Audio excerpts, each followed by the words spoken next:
Melor of the Silver Hand, and Other Stories of the Bright Ages, by David Bearne.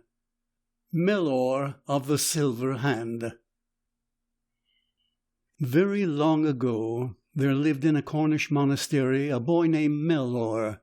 He was an orphan, and his father had been a Cornish prince, reigning happily enough until his own brother, Retold, revolted against him and put him to death. And indeed, if the bishops and clergy of those parts had not used all their influence with Retold and implored him to spare the life of his nephew, Melor himself would have shared the fate of his father. But although the wicked usurper permitted the son of his murdered brother to live, before sending him into one of the Cornish monasteries to be brought up, Retold hacked off the poor child's right hand, and likewise his left foot, partly no doubt from the motive of revenge, partly in order to make the boy incapable of bearing arms in future years. Now, in the remote days of the 5th century, artificial limbs were not very skilfully constructed, and yet the good monks in whose care Melor was placed, full of pity at the sight of a young and comely boy so sadly mutilated by his own uncle, set to work to contrive for him a new hand and a new foot. And as he was the son of a prince, they decided that the hand ought to be made of pure silver, while the foot should be wrought in brass. So in spite of the loss of 2 such valuable limbs, the boy Melor grew up happily and contented, joining in all the games of the schoolfellows, and showing himself more diligent than some of them in the abbey school, and always attentive and devout within the stalls of the minster choir. Even the wildest of those rough Cornish lads loved and respected him too much ever to laugh at his lameness, or to jeer at the noise poor Melor could not help making on the hard stone floors with his heavy brazen foot. It may be, too, that they respected the swing of that silver hand, for Melor was strong and brave, as his father had been, and had no reason to fear aught that might befall him, saving treachery. So magnanimous was the boy, that on the rare occasions when a fight was forced upon him, he would use only his hand of flesh. Seldom, however, did boys of his own age challenge him to such unequal combat. But indeed there was small reason for any but the most ill-conditioned to quarrel with the princely lad who made so light of his misfortunes, and the cruel treatment of the uncle whose prisoner he actually was. Just precisely when a strange story began to circulate among the abbey scholars, no one could rightly say. But like most rumours, it grew greatly by repetition, losing nothing by being whispered into one ear after another, and discussed in quiet corners of the cloister or in the intervals of games. Some boys spoke of it in a scared, awestruck way that frightened their listeners. 1 or 2 of the most ignorant, and therefore the most superstitious, began to avoid the boy of the silver hand. A few, who were devoured by curiosity, watched him in an eager, fascinated way, which but for his absence of self-consciousness he would have found embarrassing. Not one of his companions had the courage to ask him if what they had heard was actually true. The rumour was that the young prince was beginning to use his silver hand as though it were a living limb. One boy had seen him catch a ball with it, another had beheld him to use it to pluck a wild rose from the briars, another had caught him in the act of clasping his beer cup in the refectory, another was ready to declare on oath that in a recent game when he took hold of the metal hand, it returned his pressure and gently closed upon his own fleshy fist. However honest and good a boy may be, he can never be liked by all. Every man, every boy is sure to have his enemies and detractors. One lad, who had once forced a fight upon Melor, only to be ignominiously beaten by the one hand of flesh, roundly declared that sorcery was at the bottom of this strange mystery of the moving of metal fingers, and that such a lad ought not to be harboured in a cloister school. Retailing his suspicions to a friend, a lad who also had a grudge against Melor, the pair denounced the young prince to their master, a holy monk named Jerome. Father Jerome rebuked them severely. "My sons," he said, "you are acting as the acolytes of Satan. Your suspicions are as silly as they are wicked, as foolish as they are unfounded. Melor's life is too pure and good, much too well known for its virtue and sincere piety, ever to be subjected to such a calumny as this. To a boy who is as dear to the good God as Melor undoubtedly is, everything is possible, and though I do not say that any miracle is taking place amongst us myself, I have seen nothing of what you hint at. I should not be in the least surprised if our Lord put life and virtue into that poor lad's silver limb. What, however, I suspect is that as he grows older, his 13th birthday is just past, he becomes more and more dexterous in the use of his artificial hand. If men are often deceived as to the nature of the things they think they see, and if the expert use of any limb may at times deceive the quickest eye, it is small wonder if young and inexperienced boys like you should deceive yourselves. However, let me hear no more of such wicked suspicions, or I promise you your penance will be worth the doing. Above all things I forbid you to make any mention of this to Cerialton." Now Cerialton was, in a certain sense, Melor's jailer, a creature of Rainald's court. Cerialton was responsible for the safe custody of the usurper's nephew. Whenever the boys left the abbey precincts, as they frequently did, this tool of the murderer was bound to accompany and to keep a sharp eye upon his charge. Outwardly he was kind enough to the child, and indeed, but for the fear he had of his master, Prince Rainald, he would gladly have shown loyalty and affection to the son of the murdered prince. Melor himself had no sort of fear of his keeper. Indeed, the lad knew not what fear was. So whenever they went abroad, he chatted as gaily to Cerialton as to any of the monks, or as to any of his companions, sharing with a man the spoils of the expeditions, fruits or flowers, nuts or berries, according to the season of the year. Much forest land lay within a little distance of the monastery, and the boys delighted to explore the dense and pathless woods in spring and summer, sometimes losing themselves in the dark, cool, formless aisles where only birds and beasts, trees and flowers were ever found.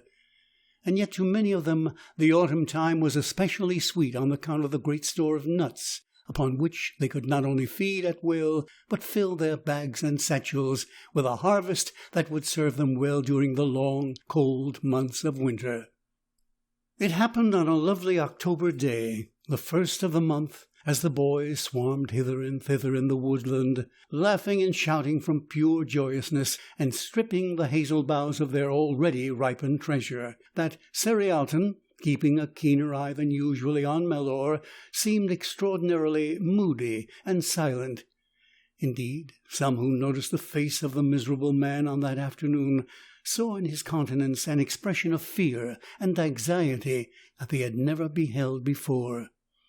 Melor himself was conscious of nothing but the stir and bustle of the outing, the beauty of the day, the hilarity of his companions, and the rich harvest of nuts that he and the rest were reaping. Climbing tree and bush as nimbly as any squirrel, the lad showed himself equal to the quickest of his schoolmates in seizing and stripping the heavily laden boughs. Apparently solicitous for his safety, Cerialton stood ever at the foot of the tree until his young charge had descended. More than once the man turned pale with fear. His legs shook beneath him, and he was compelled to steady himself by leaning against the trunk of the tree. He had seen, or thought he had seen, the boy clasp the bough and pick the nuts with his silver hand as neatly and easily as though the limb were of living flesh and blood. Long ago he had heard the strange rumour, and only yesterday he had carried it to his master the prince. The usurper had shown both rage and terror. "It needs but this," he had said to Cerialton, "to take away the very last support to my rule. Already you have reported to me that the boy is brave and clever, virtuous and pious, loved by the monks and by his companions. It needs but the rumour of his possession of a miraculous hand to make him worshipped by the people as a saint. Cowardly cur that you are, do you not see what your duty is in such circumstances as these? Or must I myself come to the monastery and hack the pair of you in pieces with my own two-edged sword? The creedless are always the credulous, and the most guilty are always the most superstitious. Cerialton was consumed with fear. His whole soul revolted against the idea of murdering in cold blood a pure and innocent child. Yet that if he did not do so, his own life would be forfeit, he knew but too well. If only he could deny this strange and uncanny rumour. If only he could report to his master that there was no sort of truth in the report that the silver hand was supple and prehensile. Yet, alas for him, his own eyes now witnessed the wonder. So overwrought was he by superstitious fear, that as he gazed at the boy sitting astride a bough, it seemed to him that the silver fingers were far more dexterous than those belonging to the hand of flesh and blood. "There are too many of us here, Melor," said Cerialton as the boy jumped from the bough with a great thud of his brass foot on the earth. "Let us go a little deeper into the forest. Down here the nut trees are particularly well laden. Yes, bring your sack and satchel, we may need them."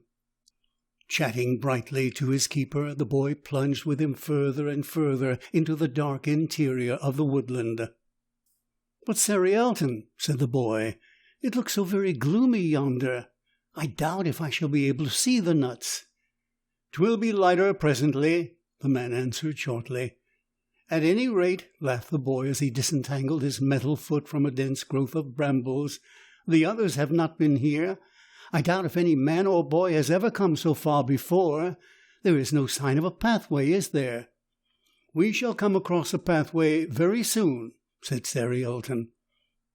"I don't see any hazels hereabout," remarked Melor, peering through the thick autumnal foliage. "How the leaves have fallen in some places, and in others how they cling to the trees, just as we cling to life, Cerialton." The boy was walking a little ahead of his companion, holding a briar here and a branch there, that it might not be in the way of the man, whose ashy, haggard face he did not look at. "Give me your bag," the jailer said suddenly. "No, not the sack. The book satchel." "Really, Cerialton, I don't think we can get much further," said Melor as he took from his shoulder the satchel which hung by a strong leathern strap. "We should need an axe to force our way through the undergrowth." "If it gets too thick, I'll cut it away with my dagger," the man muttered in a low tone. He had already taken the weapon from its sheath, and unperceived by the lad was cutting off the strap of the satchel. Oh, but that long dagger was keener than a butcher's knife. Suddenly Melor gave a little cry. His arms had been seized from behind, and already the leathern thong was binding the hand of silver to the hand of flesh. "Cerialton!" was all the boy could exclaim as the man seized him roughly and began to bare his throat. For one long moment the liquid eyes of the child rested upon the face of the man, a face upon which murder was written large, and then the lad shut his eyes and prayed. "Sweet Jesus, pity and forgive me, as I forgive Cerialton and my uncle," he murmured. And even as the words rose to heaven, the dagger fell, and the pool of blood was dyeing the yellow leaves with a lurid crimson. A certain courage came back to the murderer now that his victim lay stiff and stark at his feet. The afternoon had waned. Twilight had fallen, and the woodland was very still. Cerialton told himself that he had a duty to perform. He must lose no time in giving his master some positive proof of Melor's death. To carry the entire body to court was impossible. He would cut off the head and bear it with all speed through the gathering darkness of the autumnal day, straight to the feet of Reynold. As for the body, what better tomb could it have than this untrodden spot of forest land? Soon would the showers of falling leaves cover it with the pall of crimson and russet, and hide it for ever from the face of man. So away sped Cerialton upon his horrible mission, trying in vain to get comfort from the thought that however great was the crime he had committed, he had at least done his duty to a tyrant master. Away he ran with his dreadful, if sacred burden, scarce noticing that he was plunging deeper and deeper into the forest, until he found himself confronted with a darkness so pitchy and a growth of brambles so dense that he was fain to retrace his steps. Even when after a protracted journey through the forest he found himself on the highway, the road he had to traverse was long and difficult, and though he dreaded the thought of meeting any human being, the darkness and the solitude weighed upon him heavily. An almost unbearable thirst afflicted him, and yet even when at long intervals he found himself near a dwelling house, he dared not venture to beg a cup of water. Through the darkness of a starless and moonless night, the soft, pleading eyes of Melor seemed to look into his own. Oh, to be rid of the terrible burden that he carried in the bag upon his shoulder! Oh, to find what he knew could not be found in the region he was traversing, a priest to shrive him from his awful sin! Gladly now that he came to consider the matter, most gladly would he have given his own life, if by doing so he could have saved that of this innocent and affectionate boy. To Cerialton, as he made his unsteady way through the darkness, it seemed as though one of the tortures of hell was already afflicting him. His thirst was intolerable. Almost maddened by his intense longing for drink, he cried out, "Wretch that I am! I shall die by the roadside for want of a drop of water." To his intense astonishment, a voice seemed to answer him out of the darkness, nay, to be speaking almost in his very ear. "Cerialton, strike the ground near you, and you will find a spring." In an agony of fear he dropped the bag with its sad burden to the earth. Whatever the fact may have been, to him the voice was the clear, sweet treble of Melor, whose living tones had so often and so lately fallen upon his ear. Yet, startled as he was, so terrible was the agony of his thirst, that he began to grope about in the darkness, and to strike the ground with his staff. And behold, on his right hand ran a stream of pure water, of which he made haste to drink. It was nearly midnight when Cerialton reached the prince's palace and demanded immediate audience with his master. Reynold had retired to rest, but was lying awake, plotting and planning how best to make secure the throne to which he had no right. No sooner did he hear of Cerialton's arrival than he ordered him to be admitted. "Sire," began the murderer, placing his bag upon the floor, "the deed is done. Behold the head of Melor." Eagerly did the usurper stretch out his hands to take the yet bloody relic of his brother's son. Fixedly did he look upon the beautiful face of the boy who, however violent his end, had died in the grace of God and at peace with all men. "It is enough," exclaimed the prince at length. "Take it out of my sight. Give to it and to its trunk the burial of a prince. I am not well. Send my servants to me." Even as he had gazed at the still features of the murdered child, he had sickened and fallen into a mortal complaint. 3 days afterwards, Reynold appeared before the judge of the living and the dead. Cerialton did not linger at court. On the very morning after his arrival, he set out early for the forest in which lay the body of Melor, carrying with him the severed head, and determined in his bitter sorrow and penitence that he would not rest until the young prince had received the obsequies of a Christian.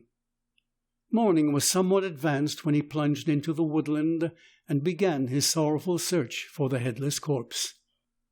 Deeper and deeper he made his way until the shadow of thickly planted trees led him into the dark gloom of the thicket in which he had committed his terrible crime. Suddenly he stopped, blinded and bewildered. There could be no doubt that he was approaching the scene of the crime, and yet just at the point where yesterday the shadows had been so dense that even the strong afternoon sunlight could not pierce them. A brilliant white light bathed the little hollow in its beauty. Trembling with fear, he pushed his way through thorns and brambles, thinking at every step of the terrible death march he had led the unsuspecting boy not many hours before. As he advanced, the light increased.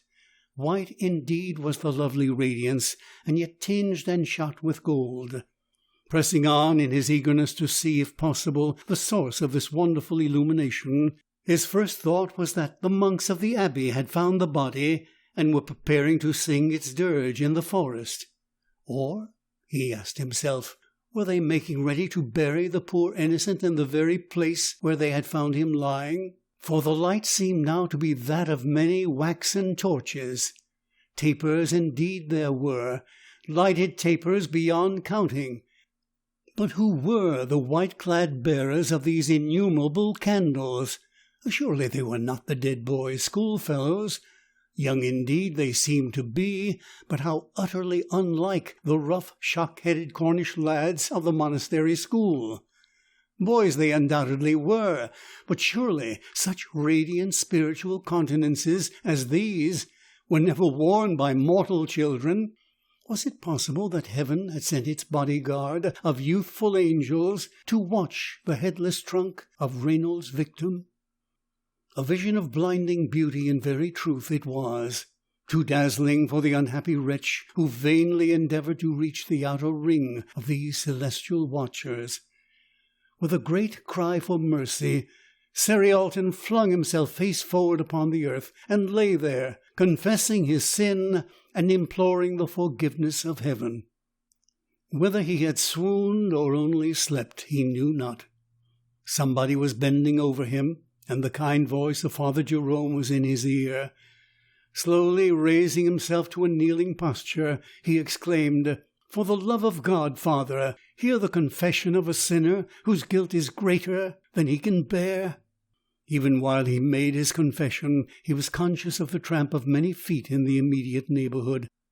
Long before he had finished, the chant of the Miserere assured him that the monks and boys were already bearing the body of Melor to the abbey.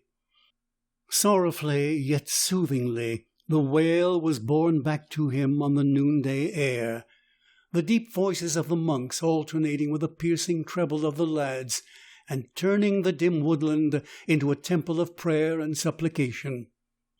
Away in the distance the lights of many funeral torches glimmered through the trees, and when the Miserere ceased, a brighter, gladder chant rose jubilantly enough to heaven, the canticle of praise and thanksgiving that is used at the obsequies of innocent little ones. Benedicite omnia opera Domini Domino. Laudate et superexaltate ium in saecula. It need not surprise us that the voice of the people canonized the poor child whose life had been pure and holy, and whose death had been so cruelly sad. Wonderful things were spoken of and believed by the simple Cornish folk of those remote times, and to this day it is told how all through the dark October night that followed upon his murder, the dark wood was lit up with a heavenly light, and the forms of angel children were seen kneeling around the headless body and hovering over the spot that was soaked with its life blood. Many years afterwards, some, if not all, of Melor's relics were carried to the little town of Amesbury in Wiltshire, where a Benedictine nunnery was founded by Elfrida, the widow of Edgar, who thus tried to make some expiation for the assassination of her own son at Corfe Castle. The pre-Reformation church in this old world town still retains its ancient dedication to Our Lady and Saint Melor, or Melorius, as it is sometimes written.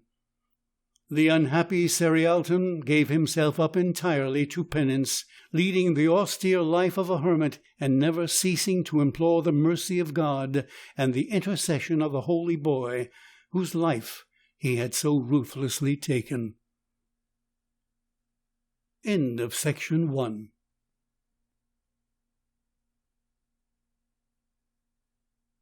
Melor of the Silver Hand and Other Stories of the Bright Ages by David Bearne. The Brother of the Apples. The wistful looks of the children as they passed the fruit-filled orchard troubled him.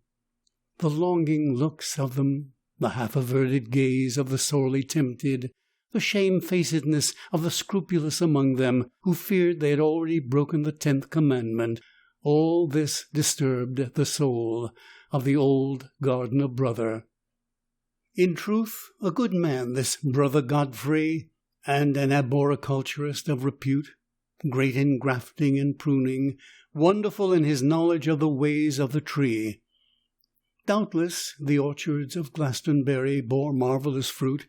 Certainly the laden boughs of Malmesbury made pictures as well as pies for the pilgrim. The apples of Croyland had name and fame throughout the land. The pears cultivated by the good Cistercians of Warden, and the huge Warden pies made by these non-meat-eating monks were in renown. But for an orchard that was verily a forest of fruit and a natural cloister of incomparable coolness, I sing the praises of that of which Brother Godfrey was the guardian. It was not an apple garth of yesterday, planted when were built the great cloisters that on one side at least were its boundary.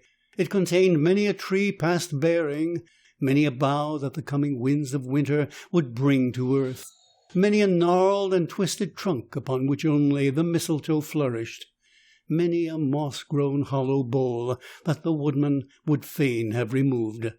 But what booted it, asked Brother Godfrey, that a few useless trees should stand here and there among the laden boughs that filled the croft from end to end? Had they not once yielded fruit to the eater? Yea, and to the thirsting traveller the cool and sparkling cider. No mere hive of drones was this big Benedictine abbey in the sweet west country, once a wilderness of weeds and a tangle of thorns overrun by the wolf and the wild boar.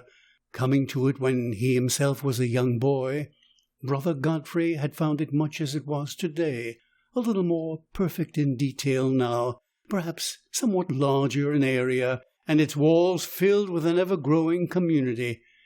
He had begun his life as a garden boy, and coming into the autumn time, in this month of rich September, the first task appointed him had been the stripping of some of these very boughs. 50 years ago, yet how well he remembered it! Nay, the recollection made him smile, and when the good lay brother smiled, he looked the man he was, a happy and a holy monk. Yet holy man as he was, he smiled at the recollection of a fault, at nothing less than his first breach of the rule. For unthinkingly, as he plucked the rosy fruit from the boughs, he had lifted an apple to his mouth, had tasted it, and found it was honey sweet and good, had eaten it with relish and a clear conscience. The brothers with him must have seen the deed, but, honest men, they had made no sign either of knowledge or of disapproval. Not many days after, it fell out that the novice master reached his instruction on that portion of the rule which forbids promiscuous eating. Then, to the seeming enormity of his fault, were the eyes of the boy novice suddenly opened. He trembled as he sat upon his bench of stone, listening to the grave voice of the novice master. Would it cost him the habit to which he so longingly aspired? Would he be shut up in the abbey prison for a space, like the truant scholar he had seen conducted thither that very morning with the gyves upon his feet? Or would he be publicly flogged and sent back to his sorrow-stricken parents? Fearfully and brokenly, and as one expecting no mercy, the boy sought his novice master and made known his fault. Surely in all his life he had not wept so long or so bitterly as on that doleful day. And behold, the young and stern Father Michael listened sympathetically, and did not even scold him. Like the dear Holy Father he was, he dried the penitent's tears and gave him the consolation of a saintly instructor, comforted and consoled him, even while he explained the rule which forbade the eating out of meal times. and he gave him a trifling penance for his fault. Yes, such a little penance. You will find, my son, that there will be apples on the refectory table today, and through the bounty of God for many days and weeks. Today, my child, you may abstain from fruit. Not for that day only, but for several days did Brother Godfrey punish himself, but oh, how good the apples tasted afterwards! Today he laughed at the recollection, and yet the laughter quickly left his face, and he sighed deeply. The thought of the wistful looks of the village laddies as they passed the orchard gate, and the remembrance of something that Father Ambrose had told him the day before, made Brother Godfrey sad. For the zealous Father Ambrose had the spiritual care of the big hamlet outside the abbey gates, the thorp that lay so close and almost plastered like a martin's nest to those old walls, the village that, like so many proud English cities, would never have existed but for the coming of the monks. It was Father Ambrose, indeed, who had to mingle in that little outside world, and, like the monk of Arthur's time, knowing every honest face of theirs as well as ever shepherd knew his sheep, and every homely secret in their hearts, delight himself with gossip and old wives, and ills and aches and teethings, lyings in and mirthful sayings, children of the place that have no meaning half a league away, or lulling random squabbles when they rise, chafferings and chatterings of the market cross. Rejoice, small man, in this small world of his, yes, even in their hens and in their eggs. And, be it added, in their apples. For the summer had been less sunny than usual, and as the village lay at the abbey entrance low down in the valley, its little apple garths had not caught the heat that struck the monastery orchard on the slope of the hill, and so this year many of their trees were all but fruitless. The thought of this troubled Brother Godfrey. Nay, it hurt him and haunted him. It followed him to refectory and dormitory and church. It pained him most when he heard the chorus of high, eager voices commenting upon his own harvest of apples. It came back whenever he heard the beat of wooden shoes on the stone floor of the cloister. That night, before the statue of Our Lady of Pity, he spoke about the matter long and lovingly to the Holy Child and his Blessed Mother. The sub-prior was a good man with a dread of children and no taste for apples. He was a man indeed with anything but a healthy appetite for food of any sort, and his many infirmities were a much greater trial to himself than to those with whom he had to do. An able and a holy man was Father Thomas, but one who would never be elected to a higher post than that of sub-prior. He was, in truth, rather a hard man and difficult to deal with. Nevertheless, he was Brother Godfrey's immediate superior at the time, and when the simple man spoke to him of the abundance of apples and the many children a good God had sent into the world to eat them, Father Thomas rebuked him roundly, bade him attend to the duties of his office, and leave the children to those who had charge of them.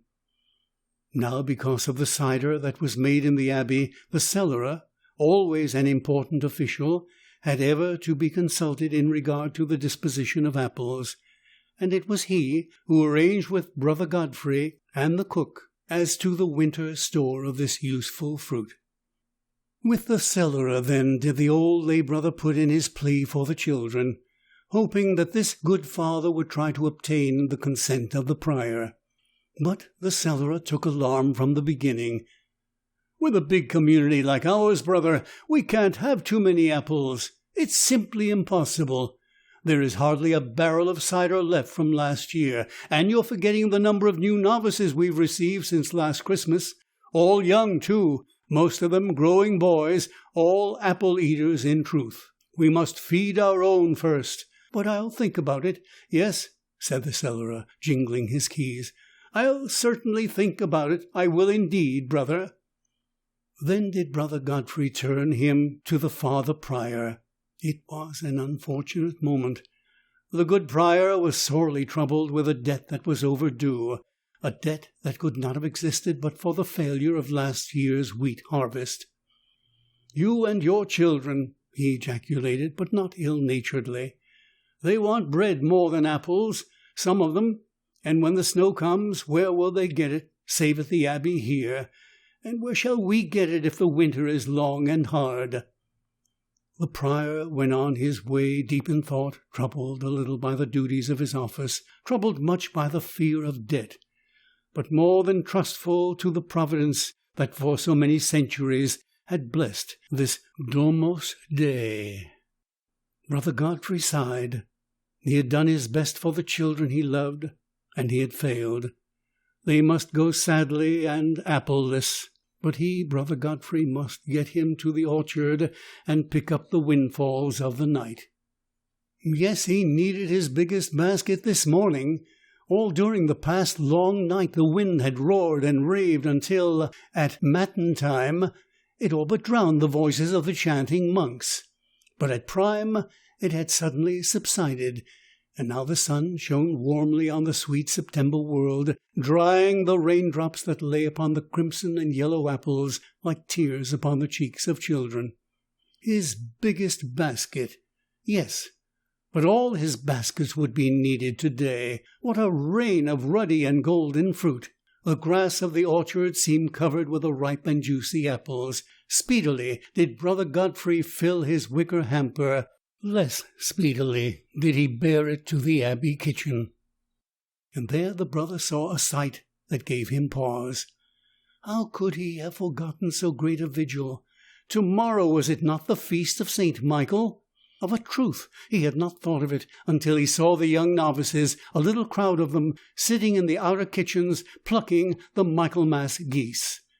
Beautiful birds they were, hatched and reared on the abbey farm, big and soft and plump, and with feathers white as snow. And there stood a knot of choir monks from the scriptorium, keenly examining the quality of the quills, carefully laying them aside and tying them in bundles. The sight made Brother Godfrey very glad. He would pray to St. Wulstan that neither the thought nor the smell of roast goose might visit him within the minster walls, for, thought the simple old man, I might never be able to take the resolution of that holy bishop and forswear the flesh of this bonny bird forever. But the brother was thinking more of other things than of roast goose. The feast of St. Michael was one of the greatest of the year in this house of strict observance of days of fasting and abstinence, as well as of feasts.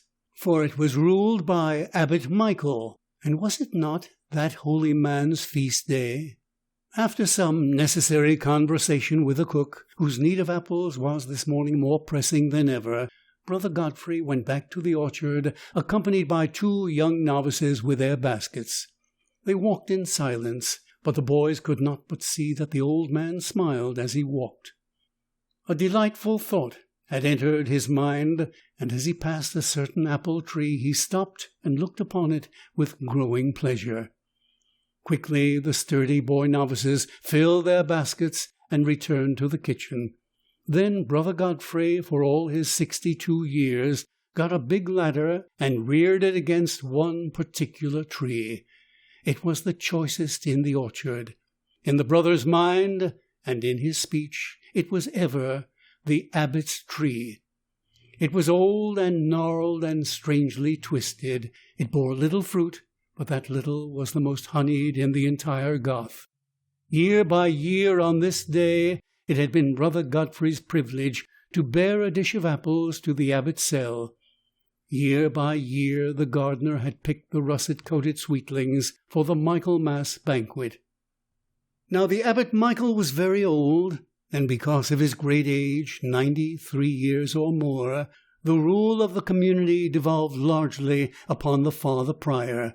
Seldom indeed was the holy man seen, saving at the altar and in choir, and though his children loved him well, and he ever held himself accessible to them, the infirmarian in whose charge he was did not encourage many visits to the abbot's cell.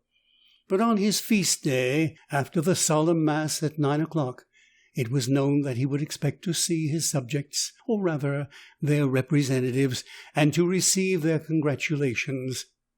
Happy were the monks of the scriptorium who had completed a great psalter, written in black and red, and wonderfully illuminated, for presentation to their father on this particular day. But equally happy was Brother Godfrey, who had asked and obtained leave to carry a silver dish of apples to his old novice master and his lifelong friend. Old in years was Abbot Michael, but young in heart, youthful with the youthfulness of the saints, joyous with the joyousness of the true ascetic. He received Brother Godfrey with affectionate delight. "Nay, my son, you shall not remain upon your knee," he said, pointing to a stool that stood by his chair. "Sit here, my child, and let us talk a while of past days. You are one of the last of my own novices, are you not, brother?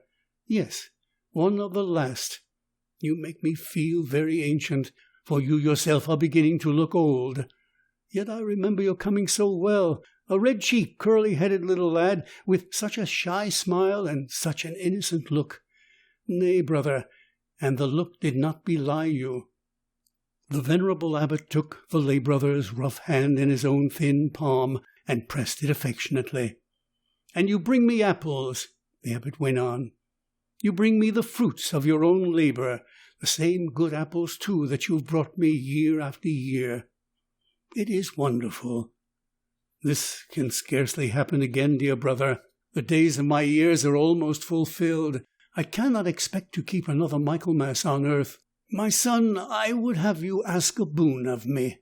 Never yet have you permitted your father to bestow aught upon you but his blessing. That indeed you shall have, but I would entreat you to ask me some favour, some—" It was at this point that Brother Godfrey surprised both the abbot and himself. The simple man marvelled at the rush of words that suddenly flowed from his lips. He did not know that a warm heart makes for eloquence, and that a great opportunity loosens the strings of speech. But he did wonder both then and afterwards at his own courageous fluency.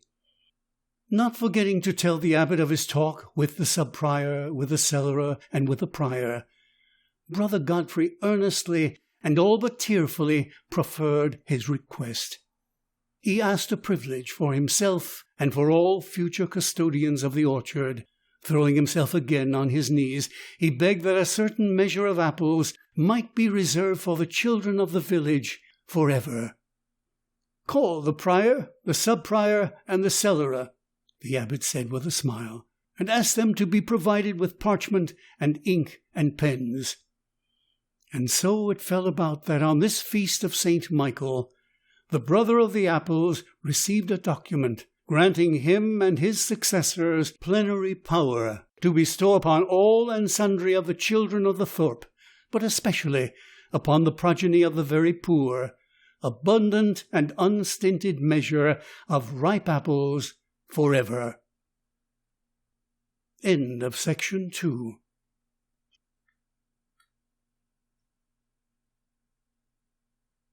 Melor of the Silver Hand and Other Stories of the Bright Ages by David Bearne.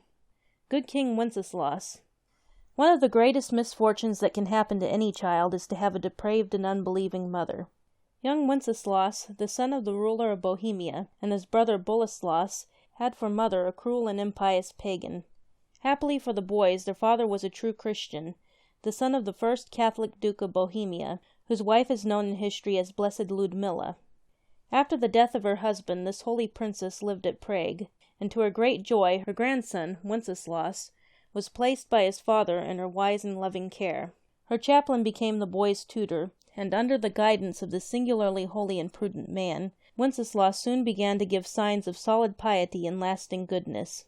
After some years he was sent to college at Budweis, a place more than 60 miles from Prague, and there he made progress both in learning and in virtue, being, it is said, notably careful in shunning the things that make for sin. When his father died, Wenceslaus was still young, and his pagan mother determined to govern Bohemia in his stead. Immediately she began to make war upon the Catholic religion. She ordered every church to be closed, stopped the exercise of all Christian rites, and imitating the conduct of Julian the Apostate, whose impiety is at this time being emulated by the French government, forbade priests to give any instruction to the young. Not content with this, she repealed all the laws made by her husband and his father in favor of the Christians, and in all the towns of Bohemia replaced the Catholic magistrates by her own followers. Promising him all the help in her power, the grandmother of Wenceslaus, Blessed Ludmilla, implored the boy to check these outrages by taking his lawful place as the ruler of Bohemia. Greatly to the delight of the people he obeyed, and his wretched mother was deposed. His generosity is shown by the fact that in order to avoid disputes, he divided the country between himself and his younger brother. Sad to say, this younger brother, Boleslas, was perverted by his wicked mother, who was enraged at her deposition and determined to be revenged upon both Wenceslaus and his grandmother. Meanwhile, Wenceslaus chose for his advisers the most upright and prudent ministers in his dominions, and did all in his power to establish and preserve peace. Like so many other saintly princes, he gives the lie to those enemies of Jesus Christ, who try to maintain that a pious king cannot be a good ruler. Religion is for all men, whether their character be strong or weak, and it is difficult to say if the masterly and self-reliant or the timid and incapable have more need of divine help. In Wenceslaus there was no suspicion of weakness. His piety was profound. He gave his days to business and his nights to prayer. His devotion to the adorable sacrament was so remarkable that with his own hands he sowed the corn for the altar bread, while he gathered the grapes and made the wine used in the holy sacrifice. He usually left his bed at midnight, going to the churches to pray even when snow lay on the ground, and if the church doors were shut, he was content to kneel in the porch. His daily life was filled with works of mercy, both corporal and spiritual. Wherever there was want or trouble or distress, there the king appeared. Orphans and widows, the sick, the dying, prisoners in their cells, all were visited and relieved by him. He ruled his kingdom by his virtues rather than by force, says the breviary, and it was the greatest possible grief to him when he was compelled to pass sentence of death upon the guilty. In the dead of night he would go to the prisons and console those who were shut up, giving them food and money, as well as advice and comforting words. It is said that walking barefoot through snow and ice, his bleeding footprints gave out heat. In some parts of England this legend, prettily versified by the late Dr. Neale, is well known as a Christmas carol.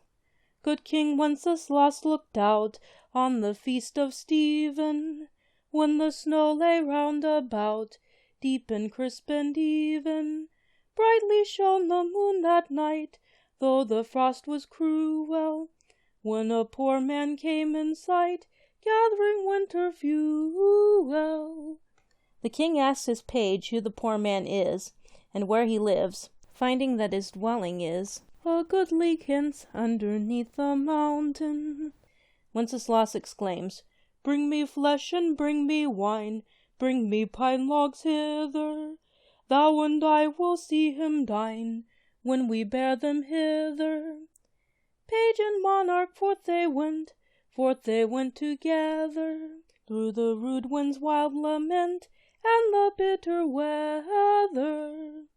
But in the darkness and the cold the boy's heart fails him, whereupon the good king says, Mark my footsteps, my good page, tread thou in them boldly.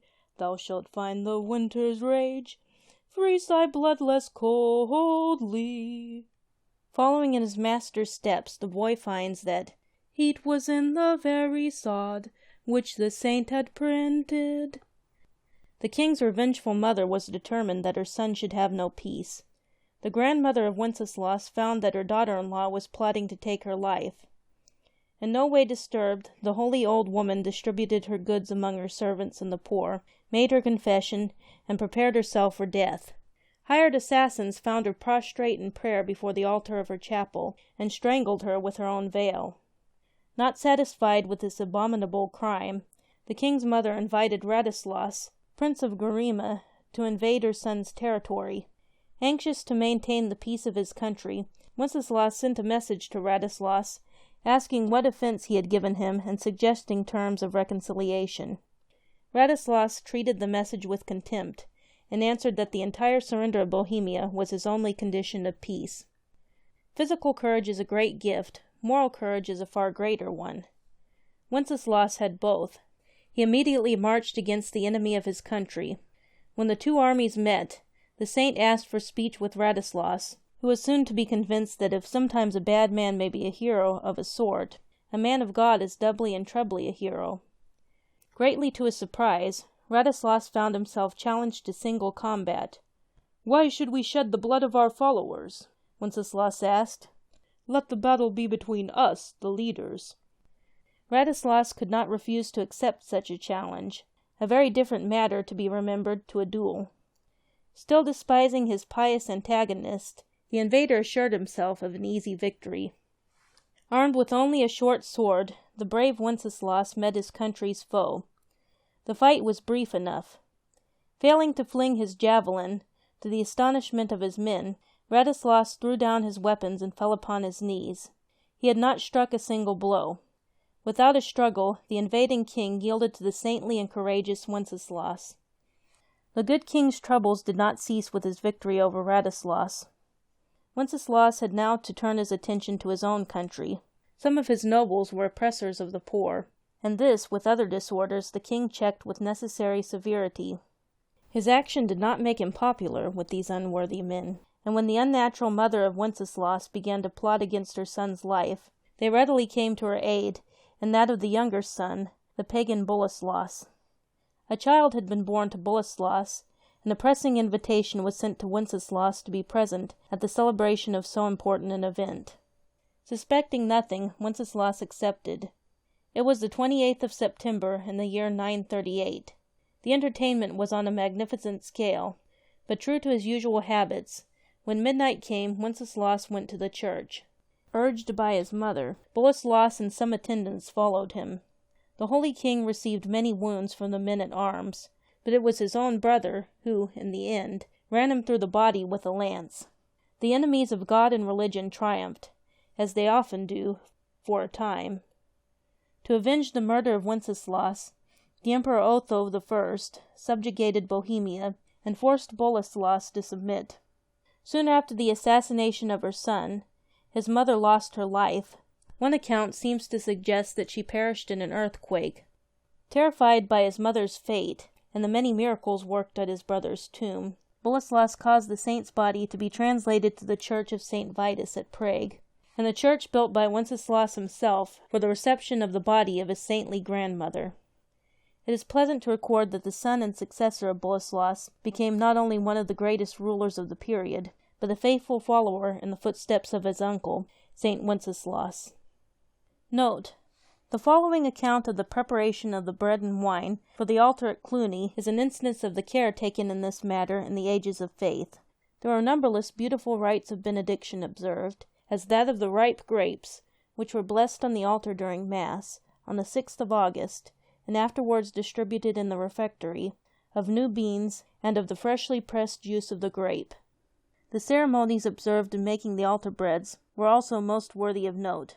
The grains of wheat were chosen one by one, were carefully washed and put aside in a sack, which was carried by one known to be pure in life and conversation at the mill.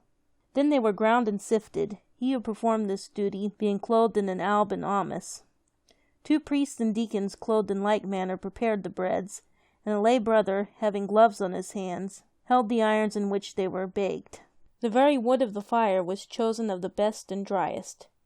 And whilst these processes were being gone through, the brethren engaged ceased not to sing psalms, or sometimes recited Our Lady's Office. End of section 3.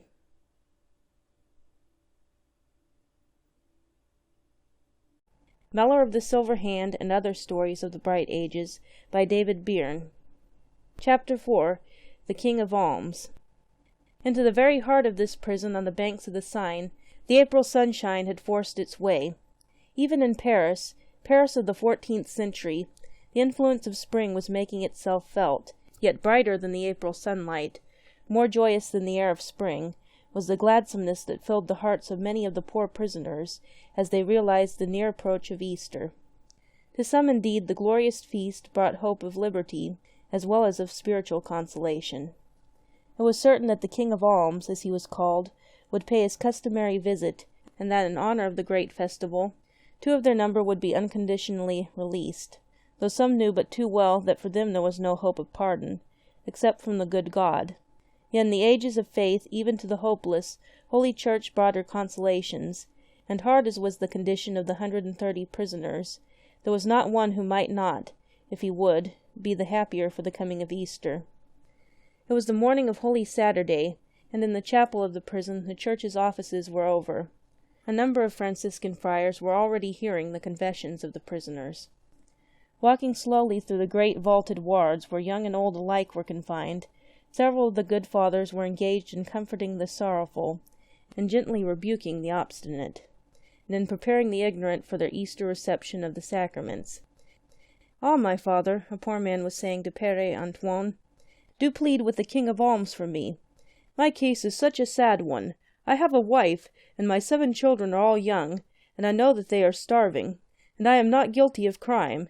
It is only for not paying the king's taxes that I am here." The good friar smiled sadly as he said, "My poor fellow, I pity you from my heart. But what can I do?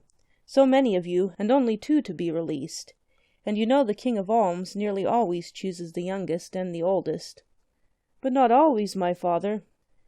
"God help you and bless you," said the friar, turning away to hide his tears. "Be sure I will do for you whatever is possible." Very slow was the good priest's passage through the ward. Men held and kissed his habit as he moved. Half a dozen would speak to him at once, all bent upon seeing his influence, all hoping against hope that they would be the favored ones of the coming King of Alms. Now and again he would pause and make a signal for silence. Then he would speak to the crowd in a few tender words, begging them not to forget that on the morrow, one greater than the King of Alms, surpassingly greater even than the king against whose peace they had offended, was coming to them in his sacrament of love. His heart ached as he passed on, noticing that always on the fringe of the crowd were a number of young boys, all eager to attract his attention, all anxious to win his favor and his influence with the King of Alms. "My children," he called to them at length, "I will speak to you separately. Go and await me at the upper end of the ward, where it is quieter." With a great shout of joy they rushed away in a body, some 30 or 40 lads, most of them in their very early teens, few of them without a fetter or shackle of some sort. If the men had spoken eloquently, the boys were not less disposed to plead their own cause, and when Father Antoine approached them, their vociferousness almost stunned him. His raised hand silenced them. Very gently and touchingly he spoke, telling them how grieved he was that he could not release them all. "It is so perfectly natural, my poor children," he went on, "that you should long to be free, and for this I do not blame you in the least. Yet, my dear ones, for some of you it is almost better that you should remain here for a time.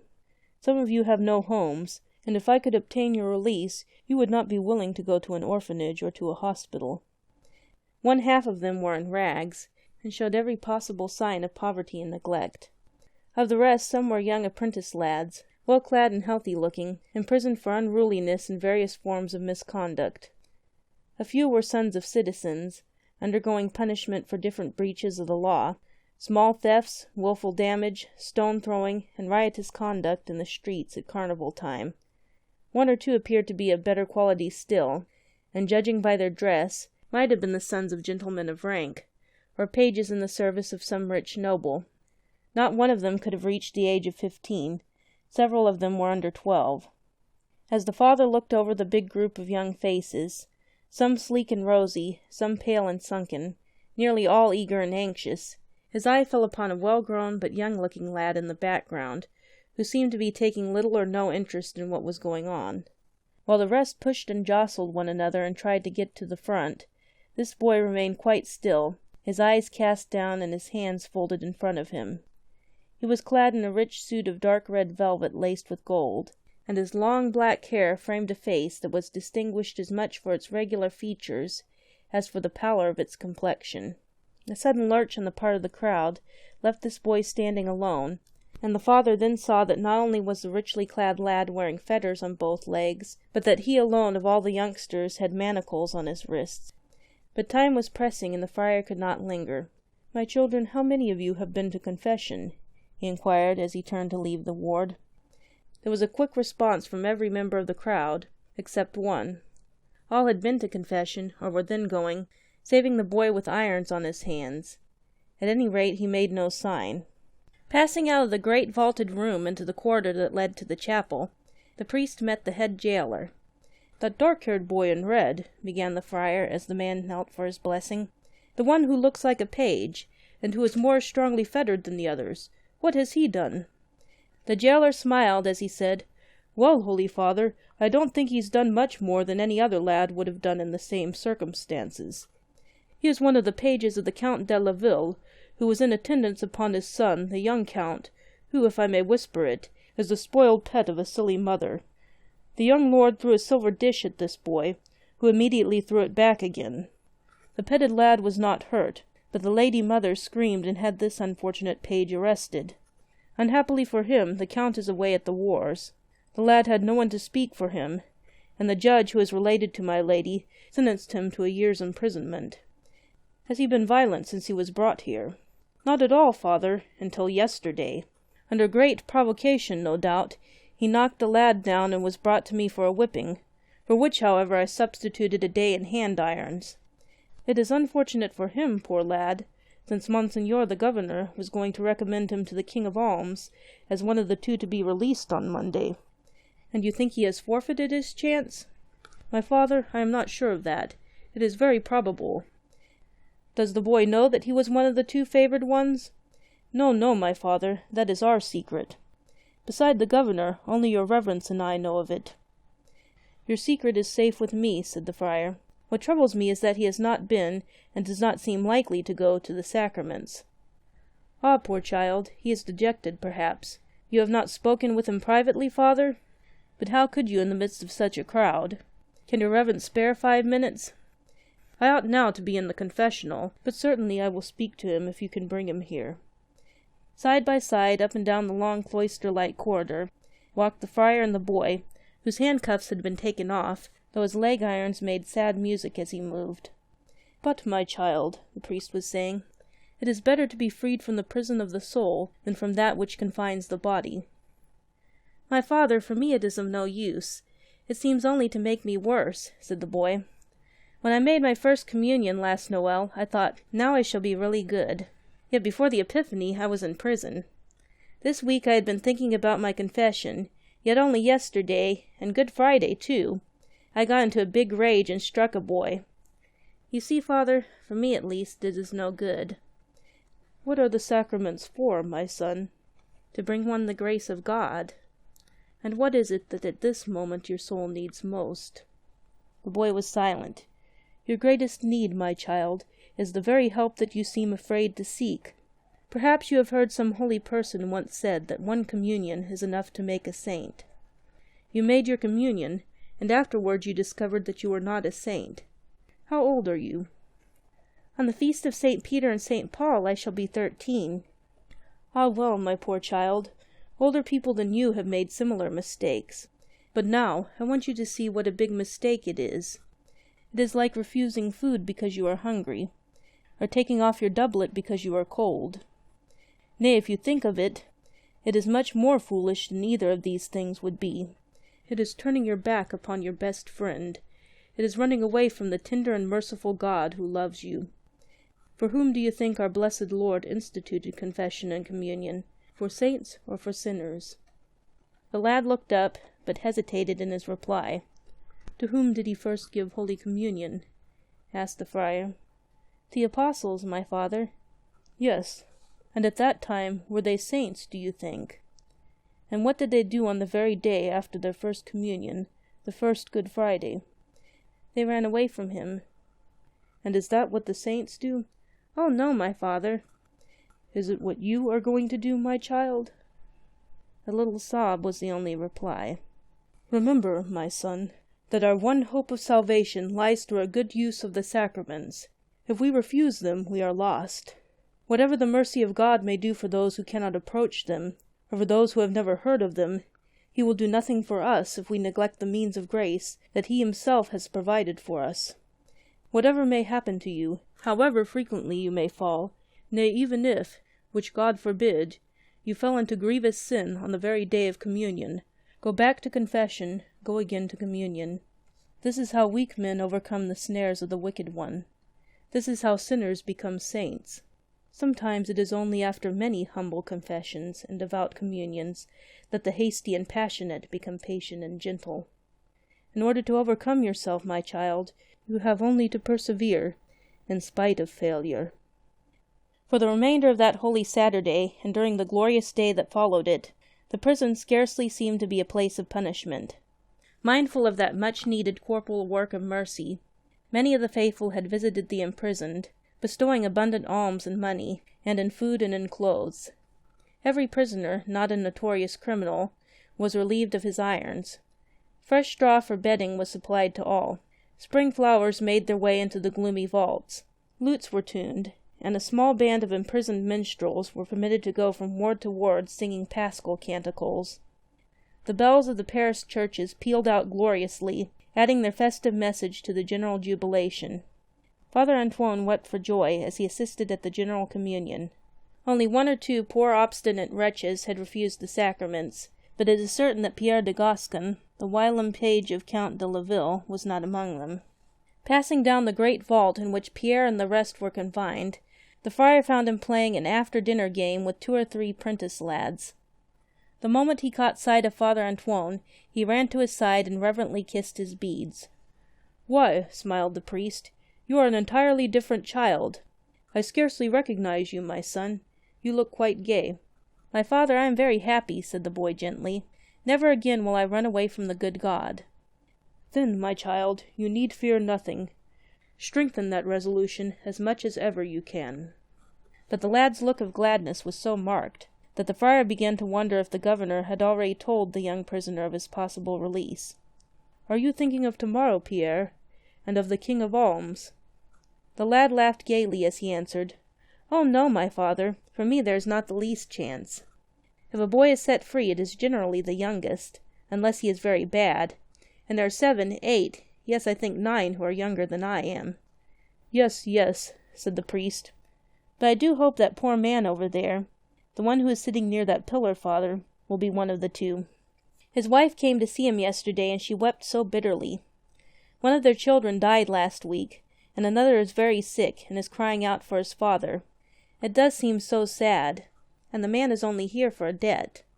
"Poor fellow," exclaimed the priest, "but you are right, my Pierre, to wish for his release. Only, alas, there are several similar cases. There is a man in bed whose only hope of recovery lies in his release." "I wish, oh how I wish," began the lad and hesitated. "What do you wish, my child?" "Well, father, I do so wish I could persuade the boy who will be released to give his chance to one of these men. But of course that is too much to expect, isn't it?" The friar looked at the boy keenly, and without speaking. "Well, for me it wouldn't matter, because you see my mother is dead, and my father is at the wars with the Count. But I know that some of these boys have fathers and mothers, who will be so unhappy until their sons are released." "And would you really give your own liberty for one of these 2 men, my son?" The boy laughed merrily as he said, "But, my father, of course I would. Unfortunately, I shall not have the chance." "You would not wish me to say this to the governor, I think." "But if there were the least chance for me, my father, I would implore you to do so," said the boy. Monday morning came, and again the bells of the churches pealed out. A band of trumpets in the courtyard of the prison told of the arrival of Le Roi de l'Aumône, and the excitement among the prisoners grew painfully intense. Expecting nothing for himself, Pierre the page stood on the fringe of the crowd of prisoners waiting for the trumpets to cease, waiting tremblingly for the proclamation of the herald of the King of Alms. A great shout arose as the first name was announced, a shout of approbation, for Jacques Albon, the man whose dying child was calling for him, had the sympathy of many. Vociferously enough did Pierre shout with the rest. But when the applause had subsided, and the herald in his stentorian voice called out the name of Pierre de Gascon, the bearer of that name staggered, and fell on the stone floor in a deep swoon. When Pierre recovered consciousness, he found himself lying on a silken couch in a tapestry-hung chamber. The governor's wife was holding his hand, and the governor was bathing his temples. "So," exclaimed the latter as the boy opened his eyes. "Ah, that is good. We shall soon be well again, eh? Take this, my brave one." Pierre sipped the cordial, glancing at the man's face as he did so. The governor was certainly smiling, but neither his words nor his smile seemed to be ironical, and his manner was fatherly and kind. "Poor little one," cried the lady as she bent over him and pushed the long hair back from his forehead and eyes. "Poor little brave one. Oh, but your color is coming back quickly. You will soon be quite well. Yes, you want to ask questions, do you? Your eyes are interrogatory. Well, well, my child, everything is quite as you would wish it. The good Père Antoine told us of your generous desire. The poor sick prisoner is free. I shall call you my brave one once again. Ah, can you sit up? That is good. Now another sip of this fine cordial." But there is no cordial in the world like timely bestowed praise, and Pierre was already beginning to feel strong and glad. "Yes, the 2 men are released," said the governor an hour later, when Pierre declared that now he felt quite well and able to walk. My lady had apparently left the room. "And you, my poor child, remain a prisoner," the man went on. "Ah, that is sad. But, monsieur, it would have been sadder for him." "You think so? Well, well, that is as it may be. And you feel now that you are quite ready to go back to prison?" "Quite ready, my lord," said Pierre, jumping up from his seat. The governor suddenly turned away his head. His eyes had fallen on the boy's hose, much worn about the ankles, and showing unmistakably where the friction of fetter rings had frayed them. "How long have you to remain in confinement?" asked the man, still looking away from Pierre. "Not quite 9 months, my lord." "9 months!" ejaculated the governor. Under his breath he muttered, "Mon Dieu, to a youngster 9 months is a lifetime." Then something happened so suddenly and so quickly that for a moment it took away Pierre's breath. For almost before he realized that Madame had entered, the governor's wife rushed across the salon, threw her arms about the astounded boy, and folded him to her breast. "My poor little brave one," she cried, "this naughty governor is teasing you. The good Père Antoine has just arrived with your pardon from the king himself. You are my prisoner now. I have put you deep down in the dungeons of my heart. Are you content to remain there, my brave child?" "But, madame—" Pierre's speech was broken by a sob. "Nay, nay," said the governor, taking the boy's hand. "Call her mother. The good God has at length sent us a son. Ha, ha, here is Père Antoine. Come in, my father, and give us your blessing." Not only did Pierre de Gascon become the adopted son of the governor and his wife, but in after years he succeeded to his foster father's important and honorable office. Known to his generation as the pitiful governor, he was ennobled by the king, and led a long life of usefulness and piety, a life filled with works of mercy and charity. But always his watchword was, "Never run away from the good God."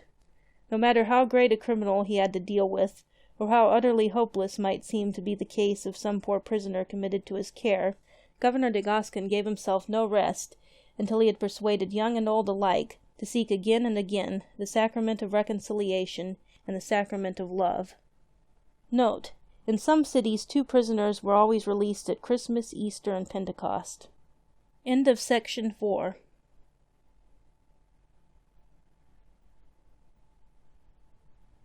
Recording by Linda Marie Nielsen, Vancouver, BC. Melor of the Silver Hand and Other Stories of the Bright Ages by David Bearne. Gisli the Icelander. Gisli was 15 years old, and tomorrow he had to die. He was sturdy and strong and full of life and health as any Norse boy in the land. Nevertheless, by this time tomorrow he would be a corpse, and his death would be a violent and ignominious one. That was the hardest part of the terribly hard fact. Young as he was, he would have a strong halter knotted about his sunburnt neck, and in the sight of his own countrymen he would swing from the gallows of King Magnus. The condemned lad had no more tears to weep. In the darkness and the silence of his cell he could do nothing but pray. It was true that he had committed a great crime, and for that he was truly sorry, yet it seemed to him that at least some soul on earth might pity him and allow that the sin, great as it was, had not been committed without great provocation.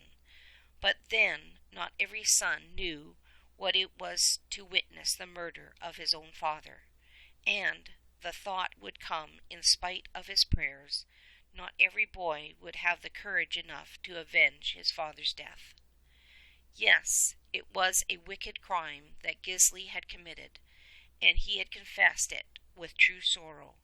His father was dead, his father's murderer was dead, and now he, Gisli, the killer of his father's murderer, had to die on the gibbet.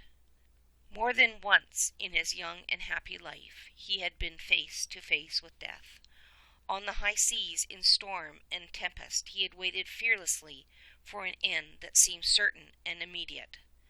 But the sons of hardy Norsemen were born to brave the perils of the deep. Many seem born to perish in the waters that, until the day of judgment, will never give up their dead. An honorable and happy ending that, though to the Norse boy, life is always fair and sweet. Until today, Gisli had not fully realized how desirable life could be, and how dear its possessor. Until the gyves had been fast riveted upon his sturdy ankles, and the manacles of steel securely locked upon his brown wrists, he had not experienced this complete sense of hopelessness, this knowledge of utter uselessness of any attempt to escape his fate, the absolute blankness of soul and feeling that now oppressed him.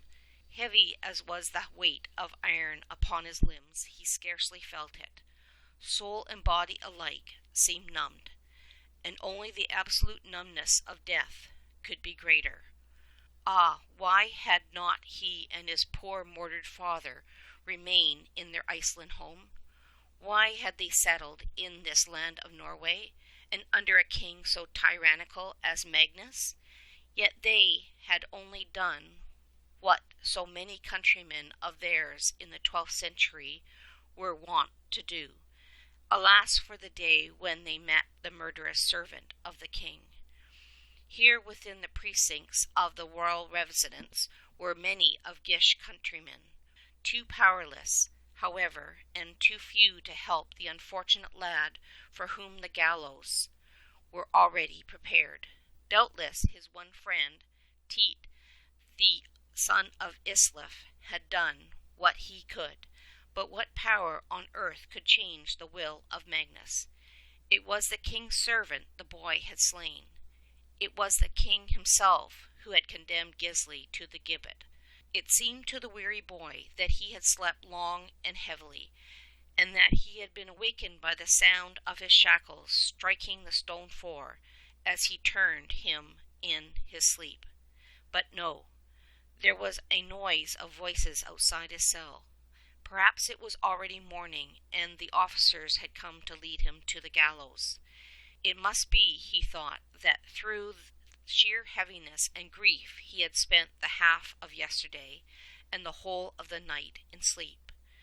Now, at any rate, he was fully awake. The voices were nearer and were raised in anger. There was an iron striking upon iron, and the blows were falling upon the bolted door of his cell. Was it possible that his friends, his own countrymen, had banded themselves together and were coming to rescue him? Surely that was the voice of Tiet, the son of Islif. Suddenly and with great crash the cell door was flung open, and Tiet and his Icelandic followers rushed in triumphantly. "Courage, Gisli!" shouted the young man. "You shall not die on the gibbet. Now, lads, where are your hammers? Off with his irons, quick!" Seizing a hammer, Tiet himself smashed the iron rings that encircled the boy's ankles, while another broke the handcuffs that confined his wrists. Gisli was free, and with a great shout the party fled from the prison. Almost immediately they found themselves surrounded by the king's guard. "We will shed the very last drop of our blood in defense of this child of our country," shouted Tiet, drawing his sword and bidding his followers to do the same. Dazed and bewildered as he was, the newly released boy saw at once that the combat would be an unequal one. Brave and intrepid as his countrymen were, they were comparatively few in number, whereas the king's guard was strong and well armed, and its numbers could so easily be augmented. Yet it was a wonderful moment for Gisli. Hope had come back to him with a rush. Already he was freed from his cell and from the irons that had confined his limbs.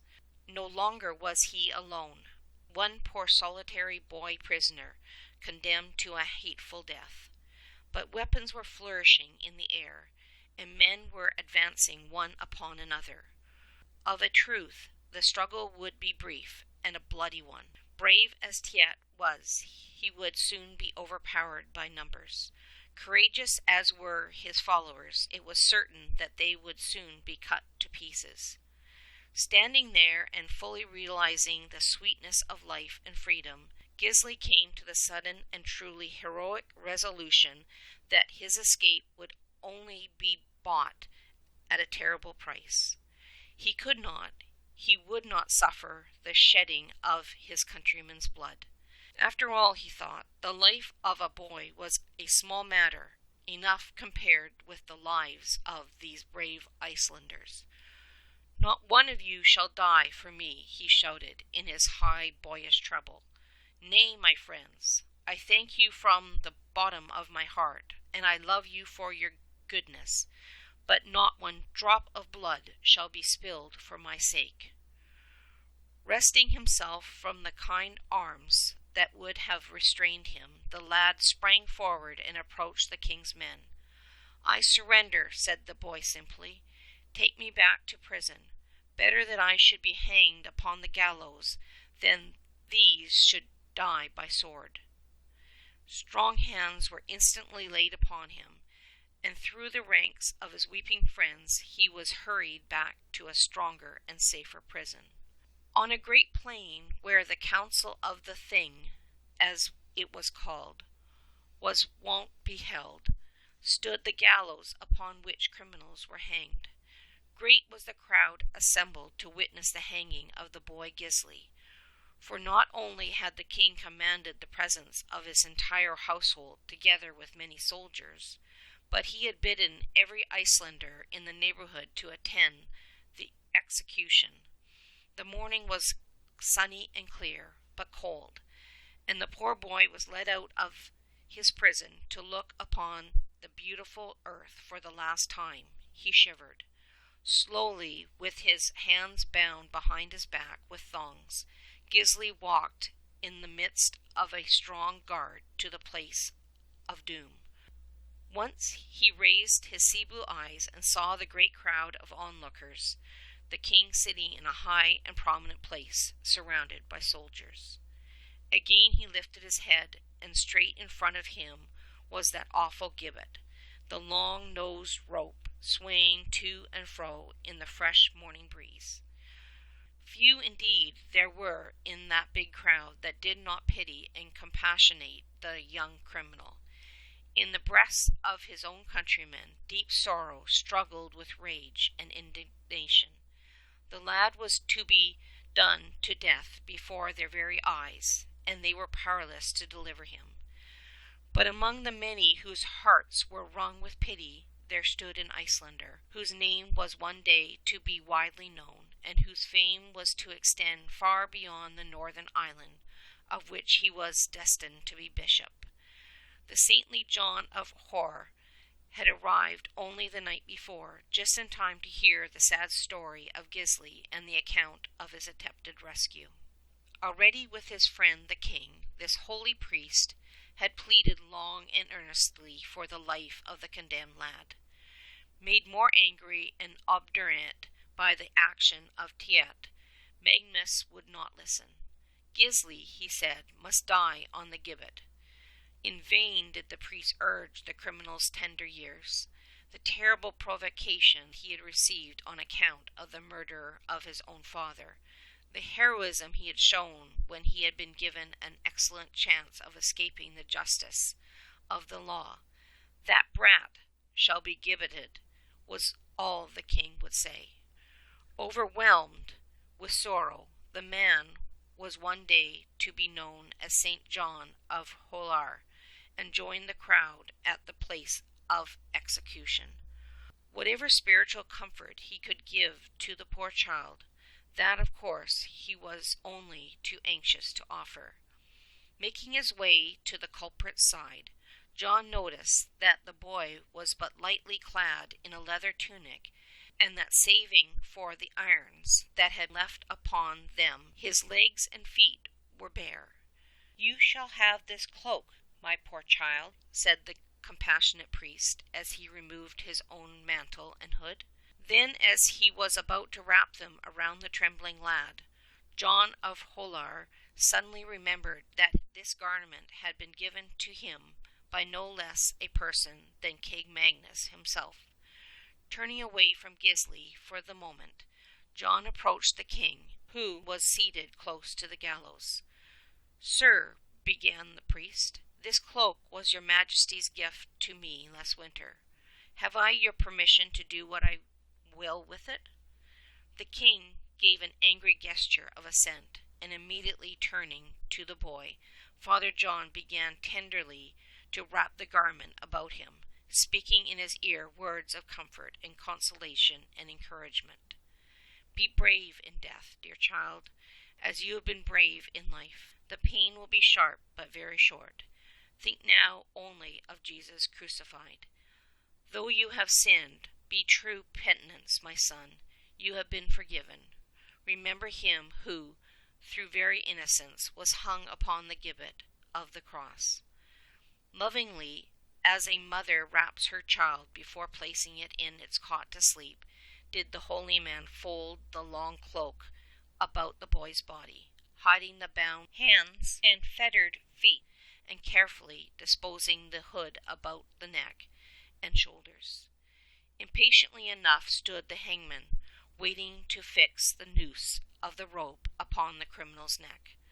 The priest embraced him and gave him the image of the crucifix to kiss. "Courage, my child," said John, as the boy began with difficulty to mount the ladder of death. "Call upon Jesus with great confidence and love." Whispered words of absolution were the last sounds that fell upon Gish's ear as the rope was hurriedly affixed. A moment afterwards the body of Gisli was swinging in mid-air. No need now to linger in the neighborhood of the gallows.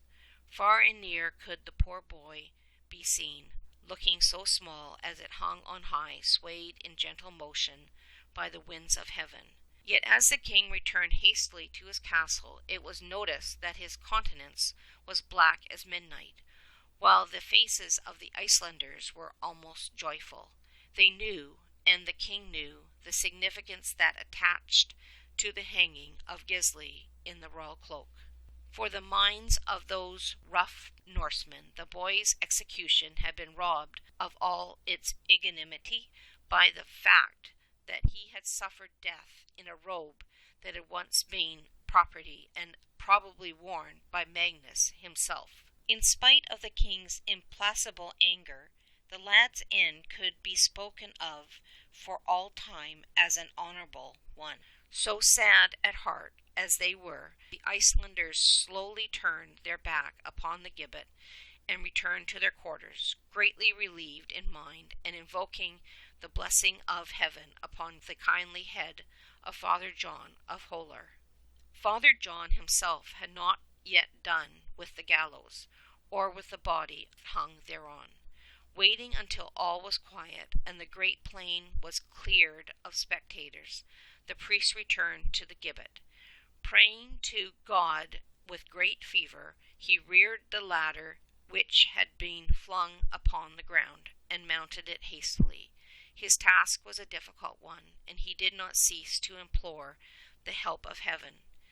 Had he succeeded, or had he failed? Had the hangman unwittingly assisted him by a too hasty adjustment of the rope, or unwittingly out of compassion for the boy himself? The rope was cut. Gently did the priest bear the body to the earth. With trembling, eager fingers he undid the noose. "Deo gratias," sang the good man as he unwrapped the mantle and severed the thongs that bound the lad's hands. To some purpose he had carefully disposed that hood about the child's throat. It seemed certain that the neck was still unbroken. Yet Gisli lay stretched upon the green grass, insensible and apparently lifeless. "O God," cried the priest, "give back to us the soul of this poor child, and I promise that he shall not depart from thy house for ever." A moment later great joy filled the soul of Father John. The eyes of Gisli suddenly opened, and he took a long, deep breath. Then he looked at the holy man and said with a smile, "Why did you wake me, Father?" "Because, my dearest son, it is time for us to go down to the sea," said the priest, breaking the iron rings upon the lad's feet. "Even now our countrymen are abroad. I am going to give you back to God and to your fatherland." End of section 5. Recording by Linda Marie Nielsen, Vancouver, BC.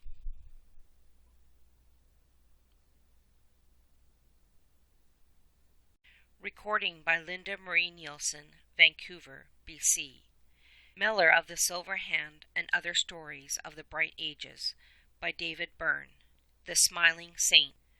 One saint makes many. Almost without number were the souls that St. Columban, the great Irish missionary of the 7th century, led to God. Numerous also were the disciples who followed him and were helped by him to reach a state of perfection. Among the latter, few are more interesting and engaging than Deicolus. Very young must the boy have been when he left Ireland to settle with Columban in East Anglia, and when the great founder of religious houses passed from England into France and began to build the famous abbey of Luxeuil. Deicolus could not have been very old. Certainly the lads of that period were not wanting in grit, hard living, hard labor, the perils and dangers of travel, immense application to study, the performance of humblest offices. These things were the daily bread of the young who gave themselves to the service of Christ, the source of courage. Such a willing, happy service too. Deicolus himself seems to have been the very soul of cheerfulness, one of the many beautiful qualities that endeared him to his abbot. He might well have earned for himself the nickname of the Smiler, for no matter what work he happened to be engaged in, his face was always bright and sunny. St. Ignatius once asked a young brother why he was always laughing, bidding him in the same breath to persevere in that holy cheerfulness which makes for perseverance in all good works. The same question was put to the young Deicolus by St. Columban, and as the incident had been prettily versified by an anonymous poet, we cannot do better than quote the lines in full. Drawing the water, hewing the wood, Deicolus the happy, Deicolus the good, never without a smile on his face, full of a sweet particular grace, serving at table, singing in choir, fetching the logs to the great hall fire, teaching the boys their sacred song, smiling, smiling the whole day long. His saintly father, with calm grey eyes, looked on the youth with glad surprise. O Deicolus happy, O Deicolus good, tending the sick or watching the gate, laboring early and resting late, teaching grammar or teaching song. Why art thou smiling the whole day long? Deicolus blushed, and I smile, said he, because no one can take my God from me. A great sorrow came to both Columban and Deicolus when the fierce Queen Brunchant and her unworthy son, the King of Burgundy, expelled the abbot from the monastery of Luxeuil. But, like the man of courage that he was, Columban immediately set off to preach the gospel and to found more monasteries elsewhere. Among his followers was Deicolus. Bravely they marched away, setting their faces toward another country, and leaving behind them an abbey that soon became one of the glories of France. Now, from what follows, it is clear that although Deicolus was so merry and so active, he was not very robust, or it may be that even at this period he was still nothing more than a growing boy. For after they had gone some distance on their weary journey, the lad's bodily strength was exhausted, and he was compelled to own that he was unable to walk any further. To part from his beloved abbot was indeed a hard thing, but it was inevitable. Greatly compassionating his disciple, St. Columban gave him the permission he sought, to lead the life of a solitary. They were still in the kingdom of Burgundy, and no doubt St. Columban knew that the comparative fertility of the neighborhood would furnish the young hermit with the necessaries of life. Nevertheless, the parting was a very painful one. To say farewell was a bitter sorrow to both abbot and monk. Shedding many tears, Columban said, God Almighty, out of love to whom thou didst leave thy native land, and hast ever been to me a most obedient child, bring us together in the majesty of his glory. Then Deicolus threw himself into the abbot's arms, weeping loudly and long. The Lord gave thee blessing out of Sion, said the saint, gently disengaging himself from the sobbing lad, and may he make thee to see Jerusalem in prosperity all thy life long. For the first time in his life Deicolus found himself in actual solitude. Throwing himself on his knees, he prayed fervently to his Father in heaven. Then he began to penetrate into the depths of the forest. He would build for himself a little hut far away from the homes of men, and there he would live on the fruits of the earth. For years he had been accustomed to hard fare, and in the forest he would sometimes find berries and nuts. Commending himself to God as he went along, he came across a swineherd whose pigs were feeding upon the acorns. The man was astonished to see a stranger in such an out-of-the-way place.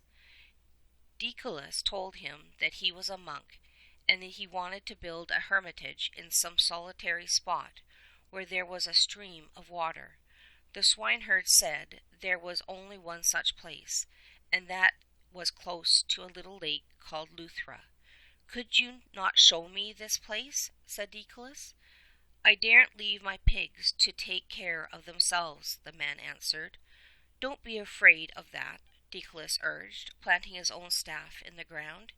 If you will go with me, this stick of mine shall keep them together until you return. We need never be astonished at the number of miracles that were worked in those primitive times.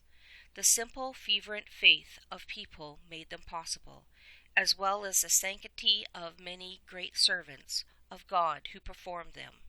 Fully believing the word of the young monk, the swineherd brought him to Luthra, returning to find his pigs quietly feeding in the neighborhood of the youth's staff. To the great joy of Deicolus, he found not only a lake with springs of sweet water, but a little chapel dedicated to a saint who was greatly loved at that period, Saint Martin of Tours. The young hermit's cheerfulness had indeed been much tried by the parting of his beloved father Columban, but God had been good to him in leading him to so pleasant a retreat and to the neighborhood of the forest chapel, and his heart was full of thankfulness. But Deicolus soon had reason to remember that the chapel was private property. It belonged to a gentleman named Weifhardt, and served by a priest who was anything but an amiable man. One day when the monk went to make his usual prayer, he found that the door and the windows had been filled with thorns and brambles.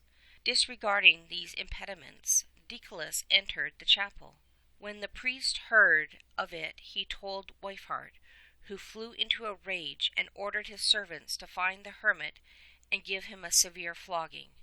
Unfortunately for their master, the men obeyed him literally, and almost immediately afterwards he was seized with a complaint that threatening to be fatal.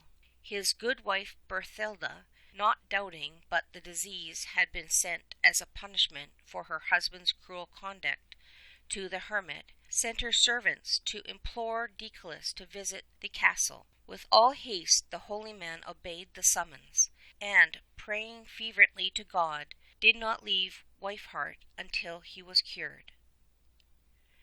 Great good came out of the evil this man had done, for, as a thank offering to God and Deicolus, he bestowed upon the hermit not only the little estate of Luthra, but the chapel itself and the adjoining wood. Full of gratitude to God, Deicolus sang, "This is my rest for ever and ever. Here will I dwell, for I have chosen it." Soon after this it chanced that the king, Clothaire II, came to the forest to hunt.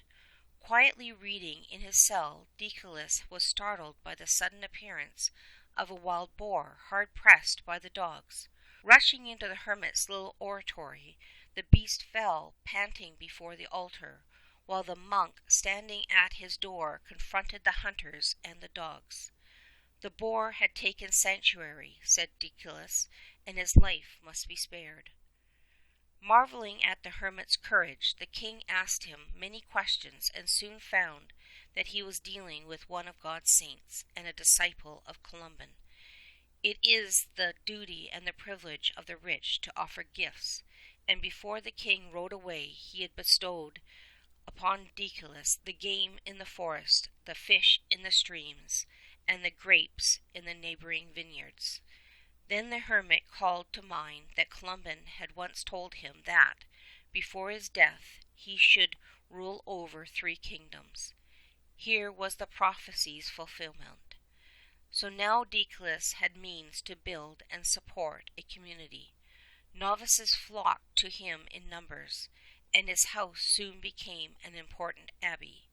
Journeying to Rome, he returned with a special charter from the reigning pontiff and many privileges. With great gentleness and sweetness, and an abiding cheerfulness which endeared him to his subjects, he ruled his community for many happy years. End of section 6.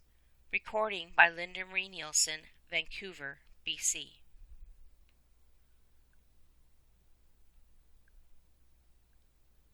Recording by Linda Marie Nielsen, Vancouver, BC. Melor of the Silver Hand and Other Stories of the Bright Ages by David Bearne. News of the Nowell. News of a fair and marvelous thing. The snow in the street and the wind on the door. Nowell, Nowell, Nowell, we sing. Christmas morning in the city of Tours. 700 years ago, all night long its narrow streets have been crowded with wayfarers. All through the morning hours its churches have been thronged with worshippers of the Holy Babe. Since the cathedral bells rang their merry peal for the midnight mass, the snow has not ceased to fall. But now at the dawn of day, and as the minster bells ring out again for the mass of the aurora, the sky begins to clear. The silent storm of snow is spent, but what a festal garment of white it has woven for house roof and gable, for turret and tower and spire. What a spotless wool-like carpet it has spread over every street and lane and bridge of this royal city. Far away from the cathedral, in the chapel of his kingly castle, the good Count of Mans has kept a night-long vigil with his knights and squires and pages. There he has heard the solemn matins and lauds of the Nativity and the grand mass of midnight. There he and his attendants have remained until a little before daybreak, only to form in devout procession and pass through the snow-covered city to the minster walls. Banners of silk and gold hang from the cathedral towers, and the ringing of its deep-toned bells fills the city with sound. Comes mingling with the Christmas chimes the blare of silver trumpets, and the muffled tramp of many horses on the fresh-fallen snow. The progress of the royal party has begun. A splendid, shifting scene is this early morning procession through the long, narrow, crooked streets of the city. out from the gates of the castle built by Henry II of England, past the huge tower of Charlemagne, in which his queen lies buried, over the narrow bridge that spans the Loire, on to the cathedral founded by the great Saint Martin, once the bishop, now the patron, the glory and the pride of Tours. A lovely, moving picture, the people think, as they crowd the river banks and line the tortuous streets and press about the minister's western door. For upon the snowy background gleam 100 ruddy tints. The cherry-colored silk of the boy pages, the scarlet of the men at arms, the peach-colored velvet of the knights, and last all the royal purple, half concealed with folds of the ermine whiter than the snow upon the streets. Denser grows the crowd as the van of the procession reaches the cathedral precincts. It is natural that the people of Tours should wish to see their ruler, since it is only upon the greater feasts of the church he comes amongst them.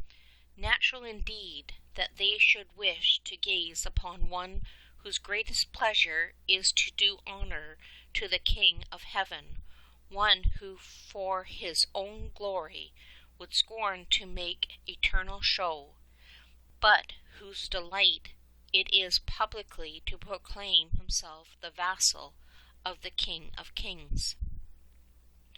Already the pages have dismounted and left their horses to the care of the grooms. A great space is kept before the minster door for the royal entry, but the people press and surge about the walls, and many struggle in vain to get a foremost place upon the fringe of the crowd. One small boy has just succeeded in forcing himself to the front, and stands close pressed against a buttress within a few feet of the cathedral entrance. A pale-faced lad of 14, and by his dress a scholar and a cleric. The hood falls back from his head as he emerges from the mass of waiting people, and his tonsure is plainly visible. He is shivering with cold now, as he stands exposed to the full force of the north wind, and his short cassock and thin black mantle are verily a poor protection from the biting breeze. Yet it is clear that he is radiantly happy. Excitement, or the cold, has brought a faint tinge of color to his pallid cheeks, and his dark eyes shine and glisten as he assures himself that he is within easy reach of the great porch, and that there is no fear of his being unable to follow the procession once it has passed into the cathedral. He is not at all indifferent to the pageant that is approaching, but although he has served at the altar of one of the city churches thrice this morning, he longs to assist at the Mass of the Aurora in the minster. Pur natus est nobis, he keeps whispering to himself, as though it were the burden of some sweet song he could not forget. Pur natus est nobis, et filin datus est nobis. A child is born to us, a son is given to us. The joy of this little tonsured cleric is the true Christmas joy. If the boy, so lately born, bring any other happiness, well and good, but it was the birth itself that brought such joy to Mary, and that he made the whole world rejoice for 1200 years. If it bring only cold and suffering, well, it did bring other than this to the boy who was born at midnight. Such were the thoughts of young Martin, the little clerk of Tours, as he stood shivering by the minster door at the dawn of Christmas morning. He had no thought of envy as he watched the rosy-faced page boys in their bravery of white fur and cherry-colored silk, walking to and fro between the divided crowd, stamping their long fur-lined boots and making their silver spurs ring as they did so. Noble-looking lads they certainly were, graceful and well-developed in form, healthy-looking and beautiful in feature, the sons of great lords, every one of them, yet proud and happy enough to hold the stirrup or the bridle of their master, with basin and ewer, with cup and platter. Pious and good too, it may be hoped, since their lord was the model of a Catholic prince, and would never knowingly suffer the smallest evil to find place in his well-regulated court. But, though young Martin, not one of them, is a tonsured cleric, he would not change places with any one of them, even if such a thing were possible. Far from being of noble birth, Martin was the son of a poor weaver living in one of the narrowest lanes in that great city. Yet the King of Glory had chosen the weaver's son to be one of his royal pages. Surely it was a greater matter to serve at the altar table of God than to wait upon any earthly king. And if the boys before him were looking forward to their knighthood, was not he, Martin, waiting longingly for a far more regal order than that, nothing less indeed than the order of Melchizedek, the eternal priesthood? Yet there was no pride in the little scholar's heart as he thought of these things. Pure natus and nobis was still echoing in his mind, and he knew that, before all things, Mary's boy was humble, meek, and loving, and that if he would be a true page and faithful knight of this knightly Christ, he also must be poor of spirit and truly humble. But now the bells, which for a time had ceased to peal, broke forth afresh, and the notes of the trumpets reached the ears of the waiting crowd. The Count was already in sight. A little cloud of smoke floated out through the cathedral porch, and a whiff of incense, that sweetest of odors to the Christian sense, sent a new thrill of joy through the shivering young cleric. He knew that the procession of priests was approaching the entrance from the interior in order to meet the Count and to conduct him to the place close to the high altar. Martin did not envy his sovereign's pages, but he found it hard to put away the wish that he were one of that band of boy clerics connected with the cathedral of his patron St. Martin.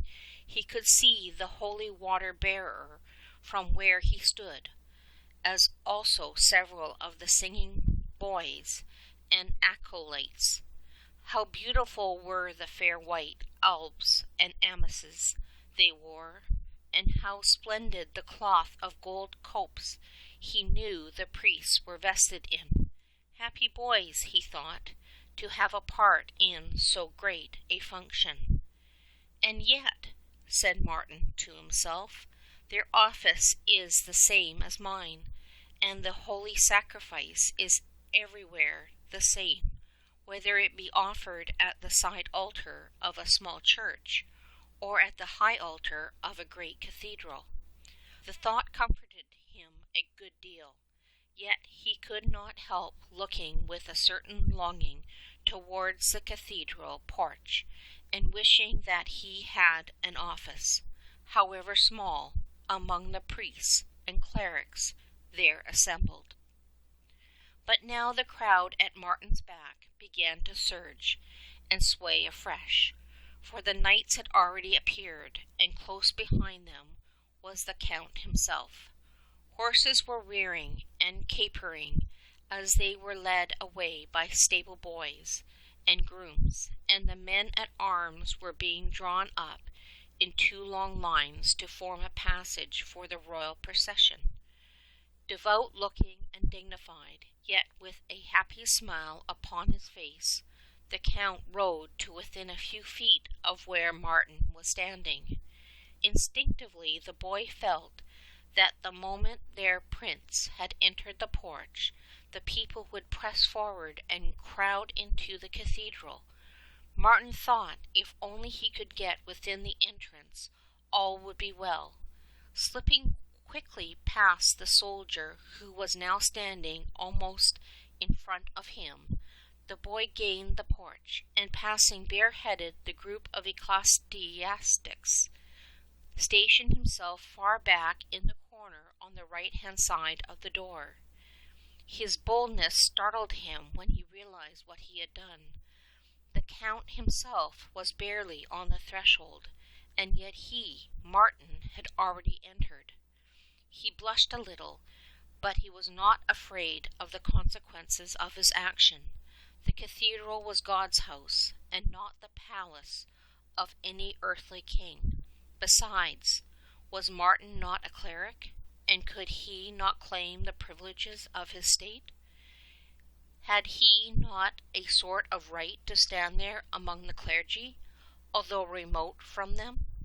It was true he lacked the choir dress necessary to fit him for a part in the procession, but then he had no intention of joining it. All he wished for was a place to pray in during the solemn offering of Holy Mass. But the boy little thought that the sharp eyes of the Count had detected his maneuver.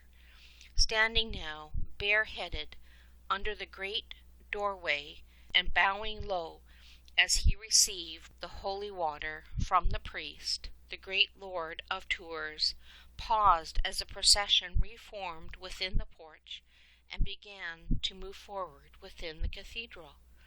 Looking straight towards the corner of the porch where Martin stood with his back against the wall, the good Count smilingly beckoned to him. Nervously the boy came forward and bent his knee. "Tell me, my little clerk," said the Count in a kindly and almost jocose tone, "have you any news for me?" There was silence for a moment, during which the trembling lad looked up into the great man's face. Its kindly expression immediately reassured the little cleric. "Yes, sir," he answered in a low but audible voice. "Most excellent news." The Count started. Could it be that the boy before him was the bearer of some state secret, a messenger perhaps, disguised as a cleric? "Quick then," ejaculated the Count, "tell me your news." "Per natus est nobilis," began the little scholar reverently, "et film datus et nobilis." Greatly moved and edified, the Count took the boy by the hand and, raising him from his kneeling posture, said, "Excellent news in truth, and news for which only the boy who is born can reward you. Let us go then and worship the new-born boy, for Holy Mass is about to begin. And do you, my little clerk, take your place with the cathedral clergy. It is meet that the child who is given to us be surrounded with the children of the church." Gladly enough would Martin have knelt in a corner of the nave, but this was not to be. Passing into the church, the Count bade him to take a place in the stalls of the choir. Hesitating for an instant, the lad bowed low, and turning up the south aisle, passed into the sacristy. Explaining the Count's message to the sacristan, the latter immediately provided Martin with amice and alb. Vesting quickly and with beating heart, he passed into the choir by a side door, and took himself to the remotest place he could find among the clerics of the third form. His heart was full of joy, and as the choir began the introit, "Le fugit hodie super nos quita natus et dominus," His voice shook as he tried to join in the singing, and a stream of tears flowed down his cheeks. What a delight to find himself, if only for the first and last time in his life, so near to the high altar of his beloved patron's church. On such a day too, and under such extraordinary circumstances. Certainly our young cleric had a hard fight with distracting thoughts during the progress of the holy sacrifice. Try as he would, he could not but think of what had so recently happened in the porch of the cathedral. The great Count of Mans had spoken to him and taken him by the hand, had smiled upon him, and finally had given him, for one happy hour at least, the privilege he most desired, yet for one which he scarcely dared to hope. How glad the boy was that the church was so huge, and that he was, as it were, lost in that great crowd of worshippers. And yet what a delight for his father and mother if they were within the building, as he was almost sure they were, and if they could see him here in the cathedral stalls. Well, if these thoughts would come back to his mind, no matter how often he put them away, at least he was master of his sight. He would not, saving at the elevation of the host, raise his eyes to look at any person or thing.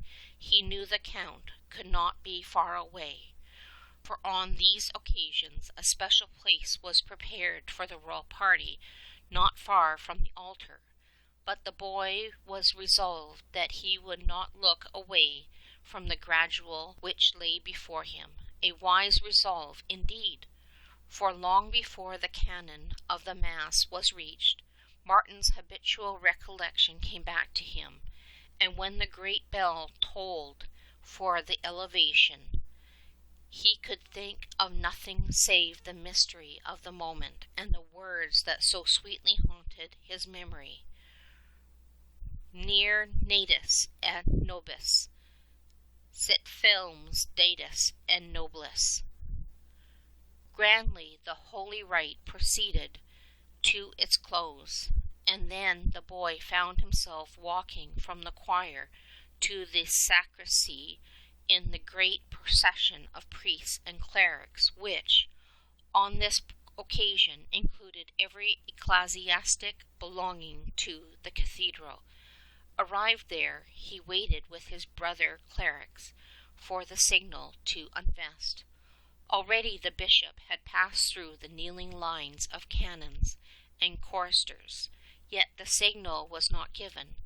The bishop was awaiting the arrival of the Count of Mans, whose yearly custom it was to greet the clergy at the close of the Mass of the Aurora.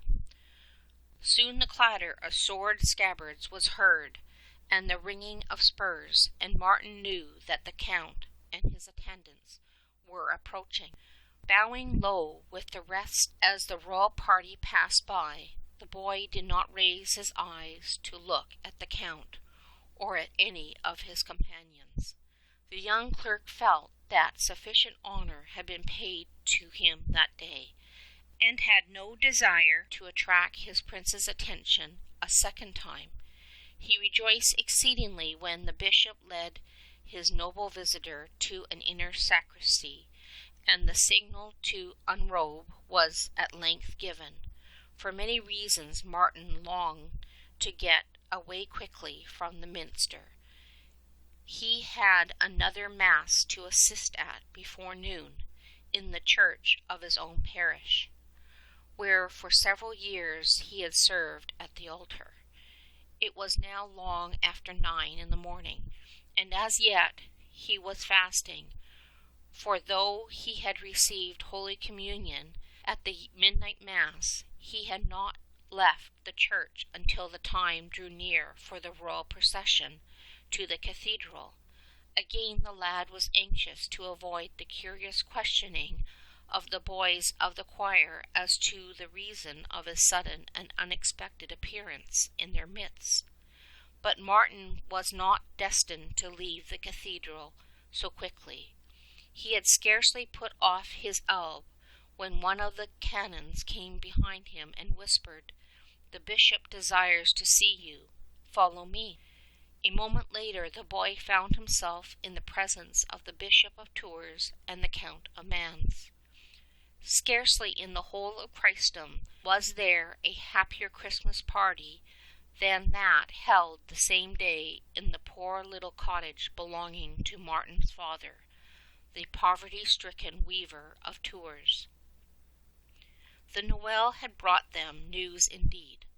Martin, for whom father and mother had made so many sacrifices, and whose vocation to the priesthood had long been to them a source of mingled anxiety and delight, was now a member of the great and rich cathedral establishment of Tours.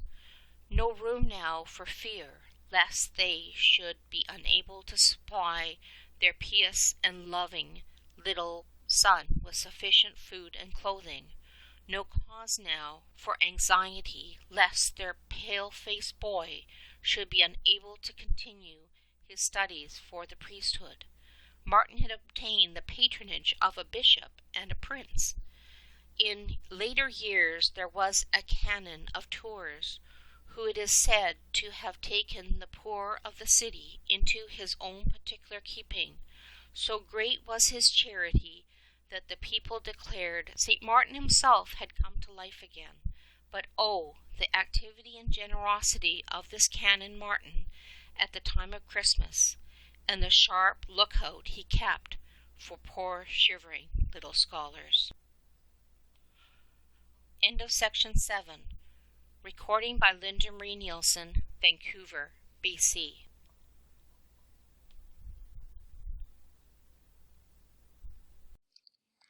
Melor of the Silver Hand and Other Stories of the Bright Ages by David Bearne. Chapter 8. A Beloved Pupil. It was the noon of night, and the holy hermit of Culross was saying matins. Not far from his solitary cell, the waves broke upon the shore with their monotonous and soothing rhythm, and made a fitting accompaniment to St. Sylvan's midnight praises. Solitary indeed was the hermit, solitary his abode, yet above the low chant of his night hours, above the booming of the wind about his hut, above the breaking of the waves upon the beach, the holy man heard voices. Not for one moment did he pause in the recitation of his psalms. Scarcely for an instant ceased these strange, sweet voices of the night. To one whose life is given over to the direct praise of his Creator, and to commerce with a great multitude of unseen and heavenly witnesses, it is not surprising if, like Adam, he hears the voice of God when sounds of earth are stilled, or if there should reach his ears the chanting of the spirits of just men made perfect. Tonight, Saint Servan did not doubt that he had caught an echo of the lauds of the angels. But as soon as he had finished his nocturnes, the hermit left his cell and passed out into the pale grey light of early dawn. Strange sounds still lingered in the air, and as the hermit made his way to the seashore, there came to his ear the wailing of a little child. Pressing quickly forward, he saw a sight that filled him with pity and compassion. A girl lay on the sea-washed stones, clasping to her heart a newly born child. To get help for the babe and mother was the holy man's first duty, and soon both were brought to a place of shelter. Terrible was the story the woman, little more than a girl, had to tell. Her name was Themin, and she was a princess, the daughter of Loth, king of the Picts. By her father's orders she had been thrown from a steep rock at Mount Dunpeld. Poor sinner as she was, the good God had compassion on her. She was found lying uninjured at the foot of the rock, and her father ordered her to be sent to the wild and desolate region of Culross. The holy man's care for the child and his mother did not end with the providing of food and shelter and clothing. The girl was uninstructed and unbaptized. Bitterly she bewailed her sin, and when Saint Servan was satisfied that she had become a true penitent, he baptized her and her little one, giving to her the name of Tanka, and to the boy that of Kenigern, or Keniern, which means chief lord. Though Servan had been spoken of as a hermit, it is certain that he became an abbot, and that, as so frequently happened, his cell developed into a monastery. He was joined by other monks, and the Abbey of Culross became a place well known for piety and learning. It is small wonder that the little Kenigern should cling to the holy man who had not only saved his earthly life, but had been the means of his acquiring a right to the life eternal.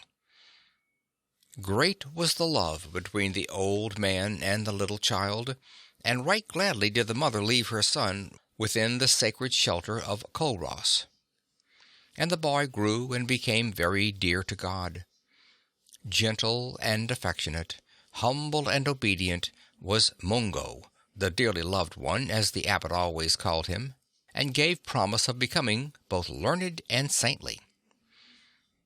Wild indeed was the Scotland of the 6th century. Wild and uncouth were its inhabitants.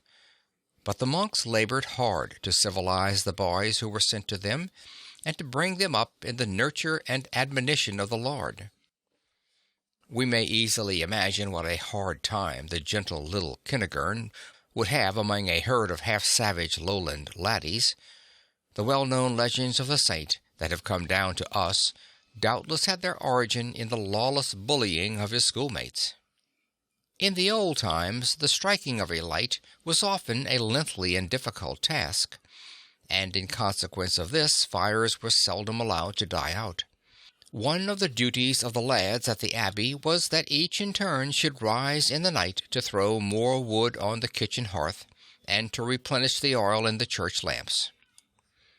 One night, when it was Kenigern's turn to fulfill this duty, some of the lads rose before him and carefully extinguished the fire. But the beloved one did not suffer. Miraculously or otherwise, he obtained a light, to the confusion of the boys who wanted to get him punished. The well-known legend of the robin is more startling still. It was the abbot's pet bird and lived in his cell. One day the young barbarians wrung the little redbreast's neck and told the abbot that his Mungo had done the deed. Greatly distressed, Kenigern took into his hands the body of the mangled bird, and, raising his tearful, prayerful eyes to heaven, implored the Almighty to give back life to the abbot's pet. Nothing is too small, nothing too great, for the good God to do when a saint prays as only a saint can pray, and Kenigern did not ask in vain. No wonder these coarse laddies became afraid to play tricks upon their saintly schoolmate. When one author tells us that Kenigern ran away because he was unable to endure longer the envy of his fellow pupils, another assures us that he was sent to Glasgow by the abbot Saint Servan in order to work for God. However this may be, we know that the day of his departure was the saddest of his life, and that of his beloved master and spiritual father. One account says that the abbot ran after him only to find that the boy had already crossed the river. "Alas, my dearest son," cried Saint Servan, "the light of my eyes and the staff of my age, wherefore hast thou deserted me? Remember that I took thee from thy mother's womb, nursed thee and taught thee to this day. Do not desert my white hairs." "My father," called out Kenigern through his tears, "it is the will of the Most High that I should go." Come back, my dearest," cried the abbot. "From being a father I will be to thee a son. Instead of being a master I will become your disciple." "My father, it cannot be," answered the boy, sobbing very bitterly. I must go where the Lord calls me. The love of a saint is as deep as it is true, but there is nothing of self in it. That which so many unhappy men and women call love of one another is often nothing but unblushing and undisguised selfishness. True affection makes no account of self. The love that existed between these two holy souls was as deep as the ocean. Each of them wished what was best for the other, not what was most pleasing to himself. Bitter and terrible as the parting was, each at length understood that God willed it. So the abbot raised his hands and sent his blessing across the river. Slowly and sorrowfully they parted, never again in this life to meet one another face to face. The subsequent adventures of St. Kentigern were many and remarkable. God had called him to be an apostle, and though, like so many holy men and boys, he began his apostolate in a cave, people sought him out and listened to his teaching. He soon converted many to God, and even when he brought kings into the fold of the church, and found himself consecrated Bishop of Glasgow, he continued to live in a rocky cell with a stone for his pillow. From this primitive palace he went forth to preach, a wooden unadorned pastoral staff in one hand, an office book in the other, on foot through the country, passing from the Clyde to the Firth of Forth, living on bread and cheese and milk. Driven from his native country by a rebellion, St. Kentigern took refuge in Wales with the great St. David, remaining with him until the building of the famous monastery then called Elan Elwyn, and afterward St. Asaph. Disciples and scholars flocked to this abbey in great numbers, and Kentigern remained here until after the death of St. David in 544, and until Roderick, the king of the North Britons, begged the Bishop of Glasgow to return to his see. So Kentigern left his abbey in the care of St. Asaph, and returned to the land of his birth, bringing with him a devoted band of British monks. Besides beginning the building of a cathedral at Glasgow, Kentigern labored to bring back to the faith the Picts of Galloway, and founded numerous missions and religious houses. His relations with the famous and holy Columba, abbot of Iona, were of the most interesting kind, and there has come down to us a beautiful account of the meeting of these two saints and their followers at Glasgow. St. Columba arrived with a great company of monks, and as they entered Glasgow the abbey divided them into 3 big choirs. In the same way St. Kentigern met him with 3 great bodies of boys and monks and aged fathers. First came the children of the choir, then the brethren who had reached manhood, and last of all the snowy-haired elders, among whom Kentigern took his place. They shall sing in the ways of the Lord, that great is the glory of the Lord. The path of the just is made, and the way of the saints is prepared, chanted the choirs of Glasgow.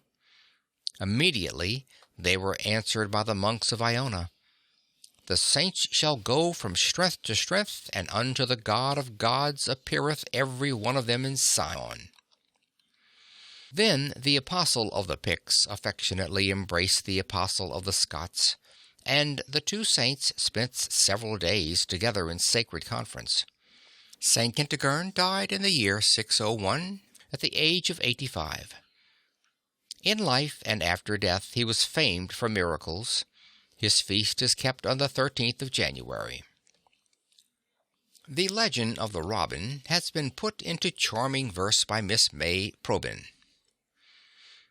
God keep thee, little Kentigern, sitting in the school. Quickly the master will return.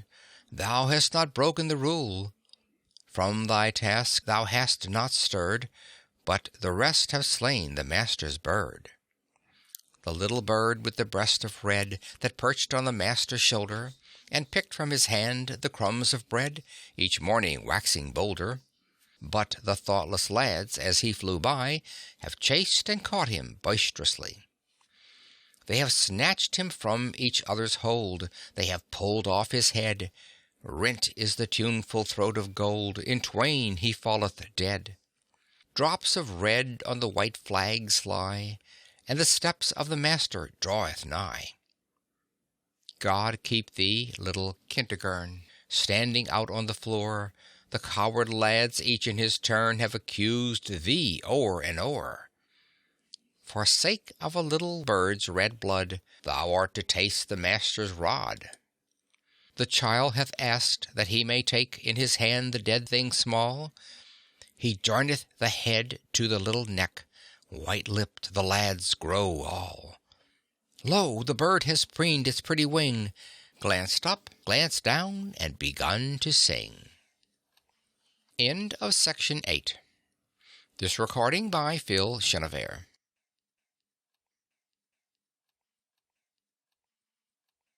Recording by Phil Chenevert. Melor of the Silver Hand and Other Stories of the Bright Ages by David Bearne. Chapter 9. A Child of the Camp. The camp life of the 6th century seemed scarcely fitted for the rearing of so delicate a boy as Dositheus the page. Happily for the child, his master acted the part of a true foster father, ever regarding the lad's welfare with careful solicitude. Dositheus had no knowledge of the Christian religion, and the soldiers with whom he lived could teach him nothing. But the boy had the curiosity belonging to his tender age, and when in all the bravery of scarlet and gold he bore the cup and waited upon his master at the banquet, he listened eagerly to the conversation of the guests as it turned upon foreign service and travels in the distant East. He was naturally intelligent, and his master liked to answer his questions, liked the boy who stood at his right hand and bore his cup to show an interest in the talk of the table. A strange life, certainly, for this well-born lad, and in some respects a happy one, for his master's affection seems to have been of a true kind, and Dositheus had every reason to look upon him as a father and a friend. Now it happened on a certain day that the conversation at mess turned upon Jerusalem, and Dositheus marveled much to hear it called the Holy City. His curiosity was excited, and he wondered why this place of all others should be regarded as sacred.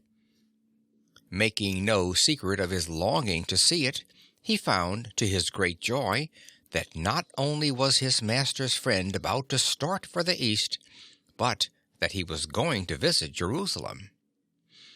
"And my Dositheus would like to journey thither, would he not?"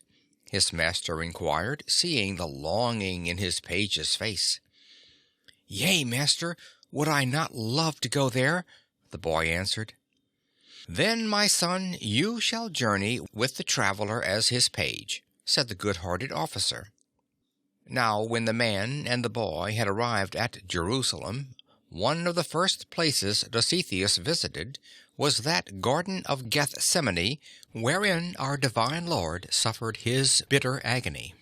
And at that period there was set up in the holy place a terrible and a wonderful picture showing the torments of hell and the punishments of those souls who had made the sufferings of Jesus Christ of no effect. Not at all understanding the meaning of this awful painting, the boy found himself unable to tear himself away from it. He appears to have been alone at this time, for a strange lady near him, seeing his astonishment, came up to him and began to explain the meaning of what he was gazing upon.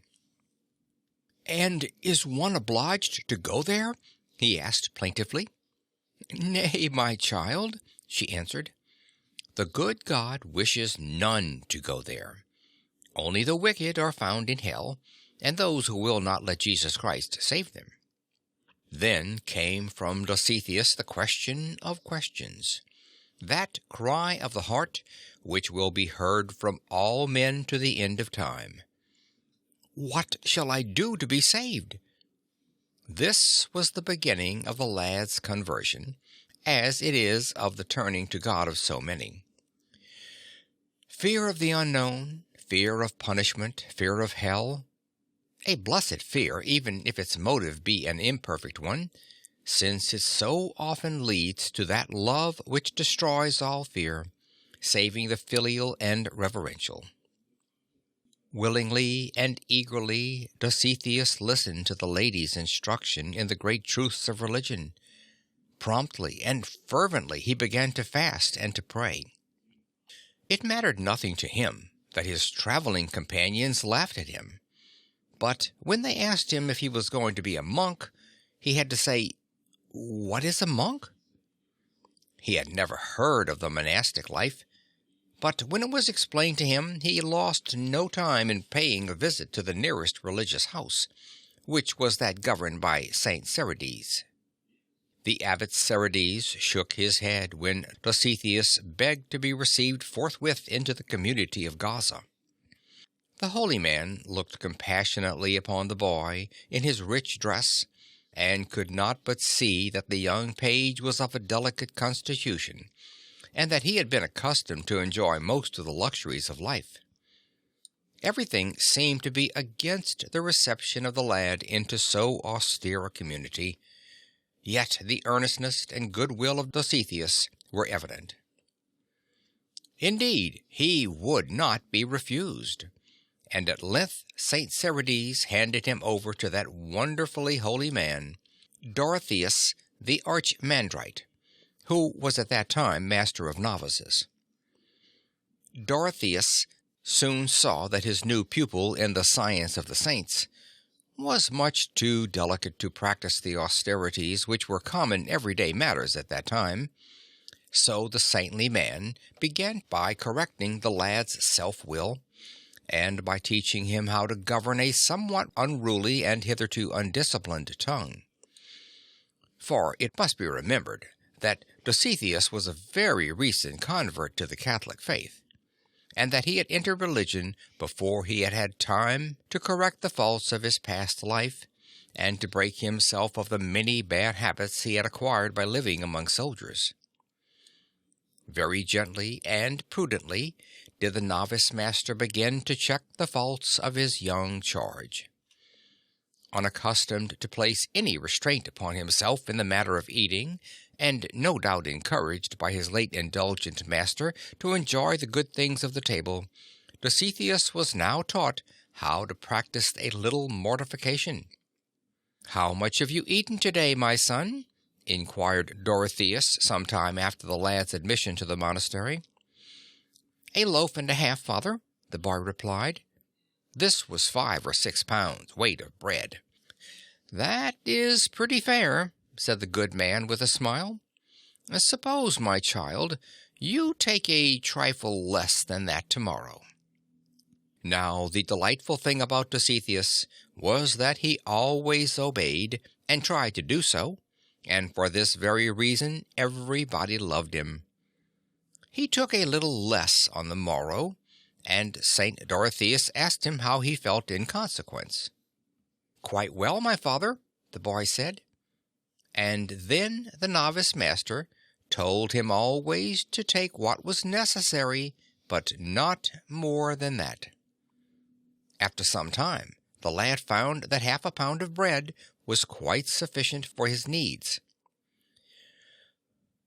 Soon after this, Dositheus was sent to wait upon the sick.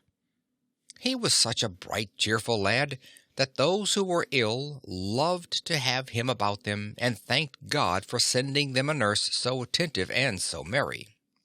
But saints are not made in a day, and sometimes the suffering are querulous and exacting. More than once Dositheus lost his temper and used language that had been familiar enough to soldiers, but which was never heard in a community of monks. After these little falls the poor lad was very downhearted and repented bitterly. On one occasion he ran from the infirmary to his cell, and throwing himself on the floor wept long and bitterly. Indeed, he would not be comforted until St. Dorotheus came to him and assured him that when we are sorry for our sins, God always forgives, and that it is not so much the falling into sin that we ought to fear as the remaining in it. In many little ways, Dositheus was a trial to those with whom he lived, for among other things, his camp life had made him somewhat noisy. One day the novice master heard him shouting in the infirmary itself. "Brother," said Dorotheus, "go and ask for a bottle of wine." Dositheus ran to get the wine, and soon returned with it to the saint.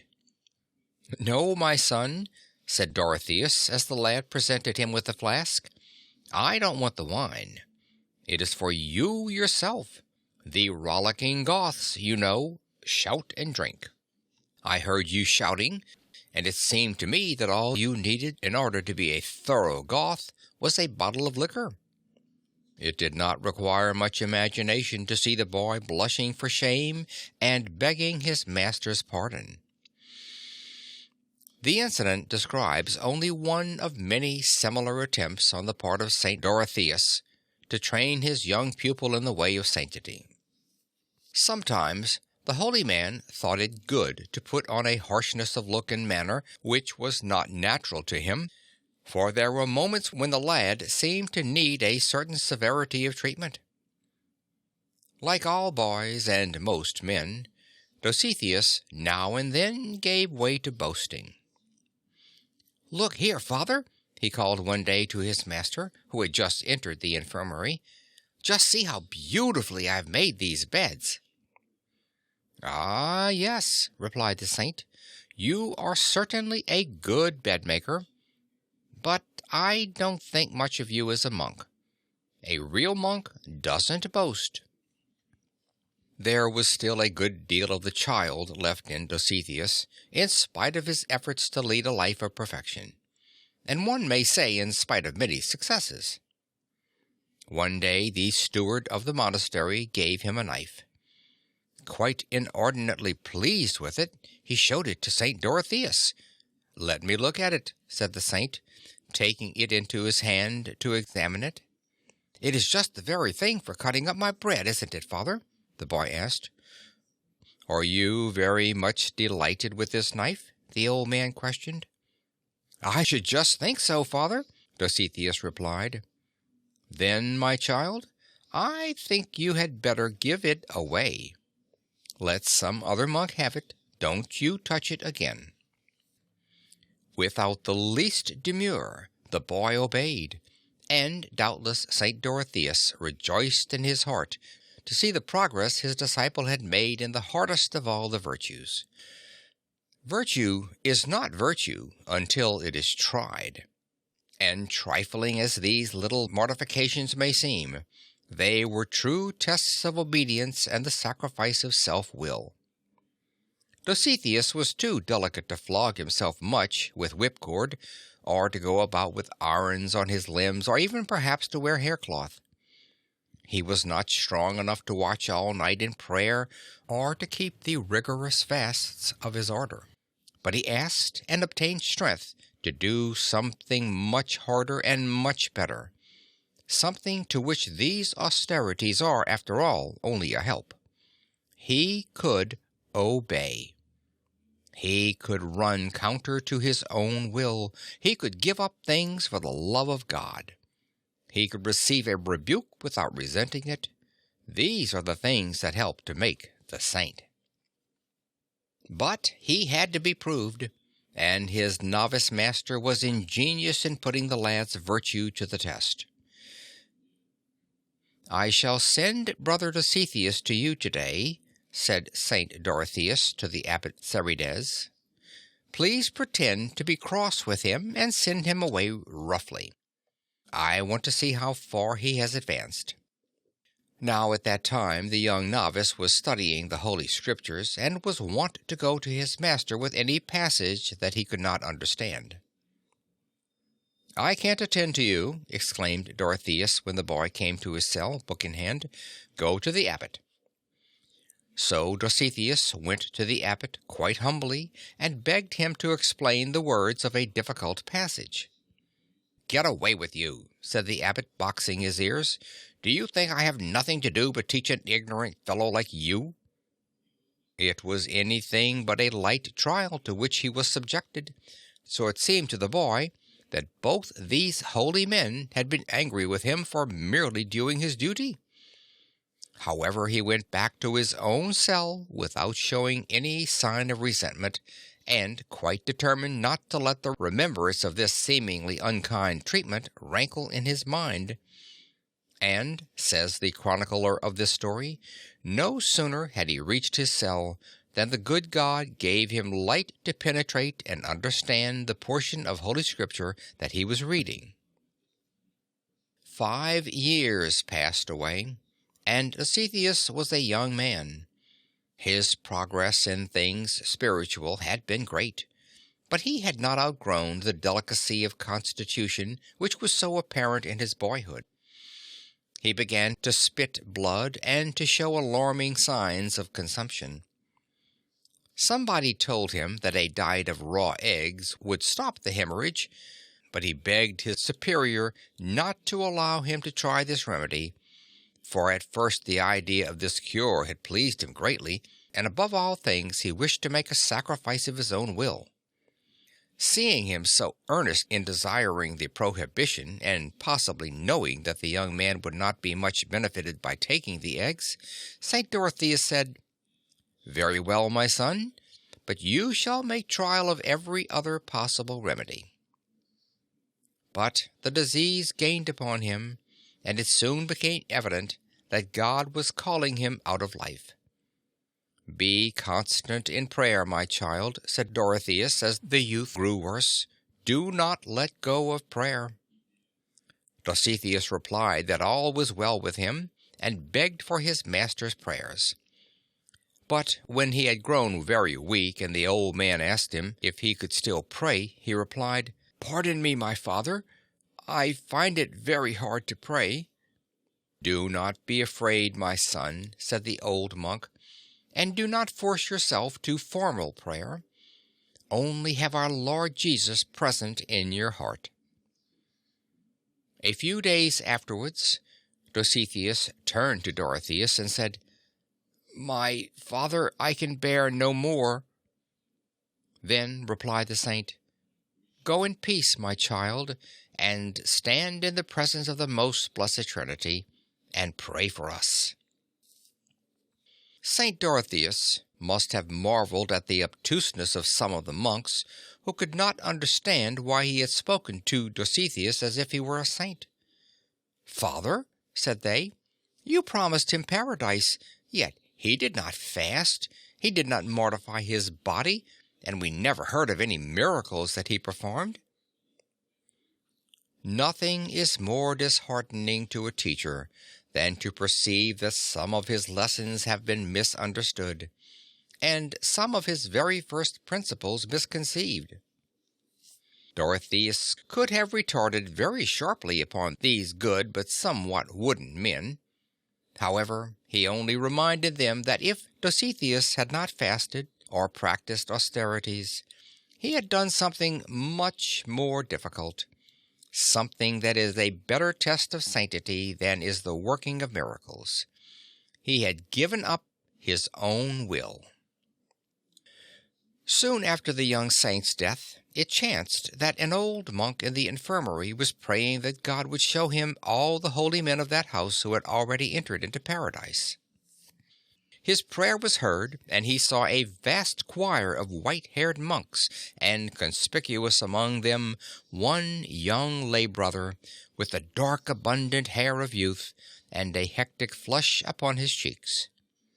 When he told his vision to some who had so foolishly doubted the sanctity of their departed brother, they said, "Without a doubt, our Dositheus has entered heaven." End of section 9.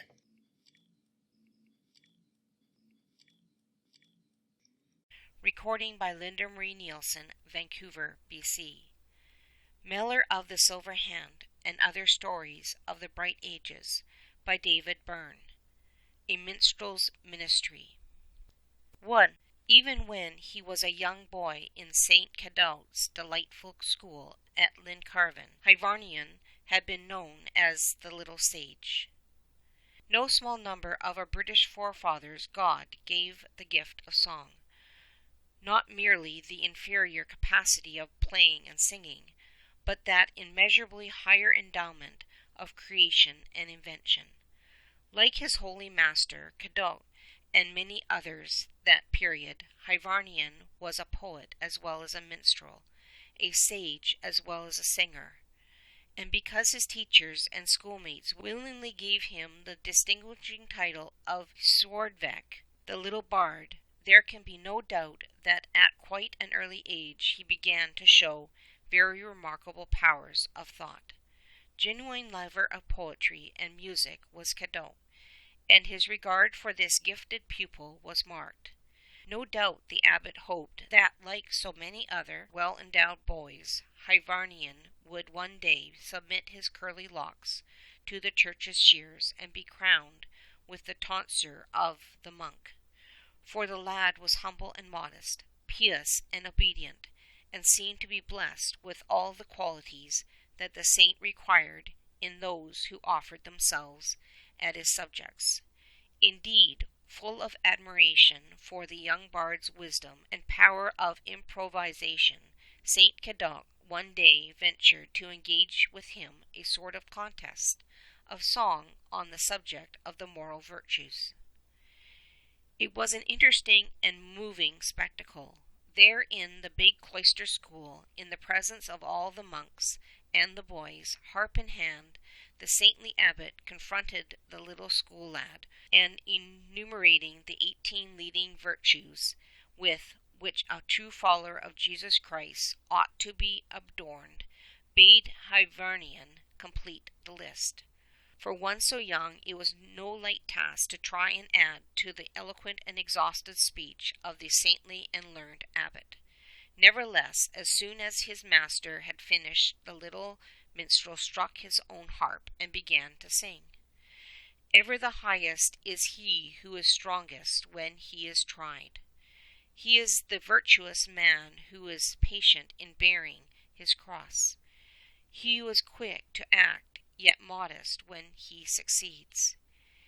He who is humble of heart and persists in the way that is straight, ready to labor and strive, heedless of all that affrights, ever longing for learning, generous to the untaught, kind in thought and in speech, a doer of beautiful deeds, a maker of peace in strife, pure in body and mind, to strangers courteous, mild, affable, ever at board, just in his daily speech, just in his hourly deed, strict to observe the law of the body of Christ, the Church, pitiful to the poor and to all who suffer wrong.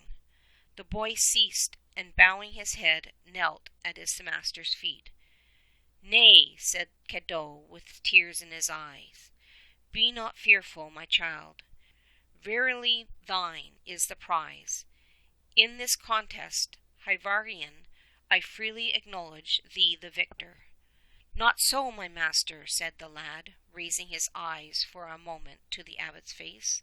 "I tried to surpass thee, I, an ignorant young boy. Thine, holy father, is the victory, for is awarding me the prize thou art but making proof of the possession of true humility." No person present ever forgot one detail of that striking scene. It seemed to the monks that the saint was striving with saint. A great shout rang through the hall. Hearty British and Irish cheers both for their comrade and for the abbot. Even when the assembly broke up and the young bard's schoolfellows flocked about him to offer their congratulations, Hyvarnion would not accept the victory. "'Tis the abbot's own teaching," he said modestly. "What should I know of the virtues but for him? And is he not a living example of all that I put in my song? Nay, but I did but sing in my own feeble language the great truths that we all learnt sitting here at his feet. Who of us can ever forget the verses he has taken such pains to teach us? Let us repeat some of them as we walk," added Hyvarnion, as the crowd left the cloister and sauntered into the open. And on their way to the playing field, now one and now another of the lads, led by Hyvarnion, chanted in a lusty revel the following aphorisms: Truth is the elder daughter of God. Without light nothing is good. Without light there is no piety. Without light there is no religion. Without light there is no faith. The sight of God, that is life. 2. We may imagine with what reluctance the abbot parted from his little sage. But the day came when Hyvarnion had to confess that he felt no call to the life of a monk. Anxious as he was to serve God faithfully, he could not bind himself to the vows of religion. And just because Cadeau was a genuine saint, he had no narrow and rigid priest. Dearly as he would have liked to retain this gifted and God-living lad, the abbot thought it the most natural thing in the world that his pupil should desire to see men and cities, and make some trial of the talents God had bestowed upon him. Even when the holy man reflected upon the nature of these talents, and remembered how easily they might be put to perilous uses, he did not overlook the fact that God does not ask one man to play providence over another. Like all truly good and wise men, he had a horror of trying to force a vocation, and well understood that to one not called of God, the life of the cloister might prove more dangerous than the life of a court. Moreover, he knew Hyvarnion. Young as the boy was, he had acquired very solid virtues. The abbey was no forcing house, no hotbed of piety, but a Christian school in which lads were taught to live holily, and so whatever the circumstances of their after life might be, they should prove themselves strong in the hour of trial. A hardy, manly, prayerful life was that of the 6th century schoolboy, calculated to make the weak character strong and the strong character heroic. At this period, Saxon England offered no scope, no fitting career for a boy like Hyvarnion. Very slowly indeed was it being converted to the Catholic faith. Almost imperceptibly was it changing its barbarian habits. But now that Chibert had become king of the Franks, there was something akin to civilization in Gaul, and doubtless after many cogitation and many prayers, to Paris would Cadeau send the young genius who was so dear to him. It is probable that at this time the boy was about 14, and that he spent at least 4 years at the court of Chilbert. His office was a high one and an honourable. No mere buffoon was this British lad, whose voice could make rough men weep, and the sound of whose harp string could bring gladness to the sadness of hearts. No court jester was the pupil of the abbot of Llancarvan, but a poet who sang the themes of both high and holy, and who among the mixed crowd of courtiers exercised a ministry of song calculated to make men ashamed of their vices, and to give them some understanding of the exceeding beauty of holiness. Great and to some extent perilous for this young Briton was the change from the hard fare and stern discipline of the cloister school to the freedom and luxury of a royal palace. Happily the teaching of his holy master and the virtuous habits formed in his childhood stood him in good stead. St. Cadeau's words had sunk deep down into the young minstrel's heart.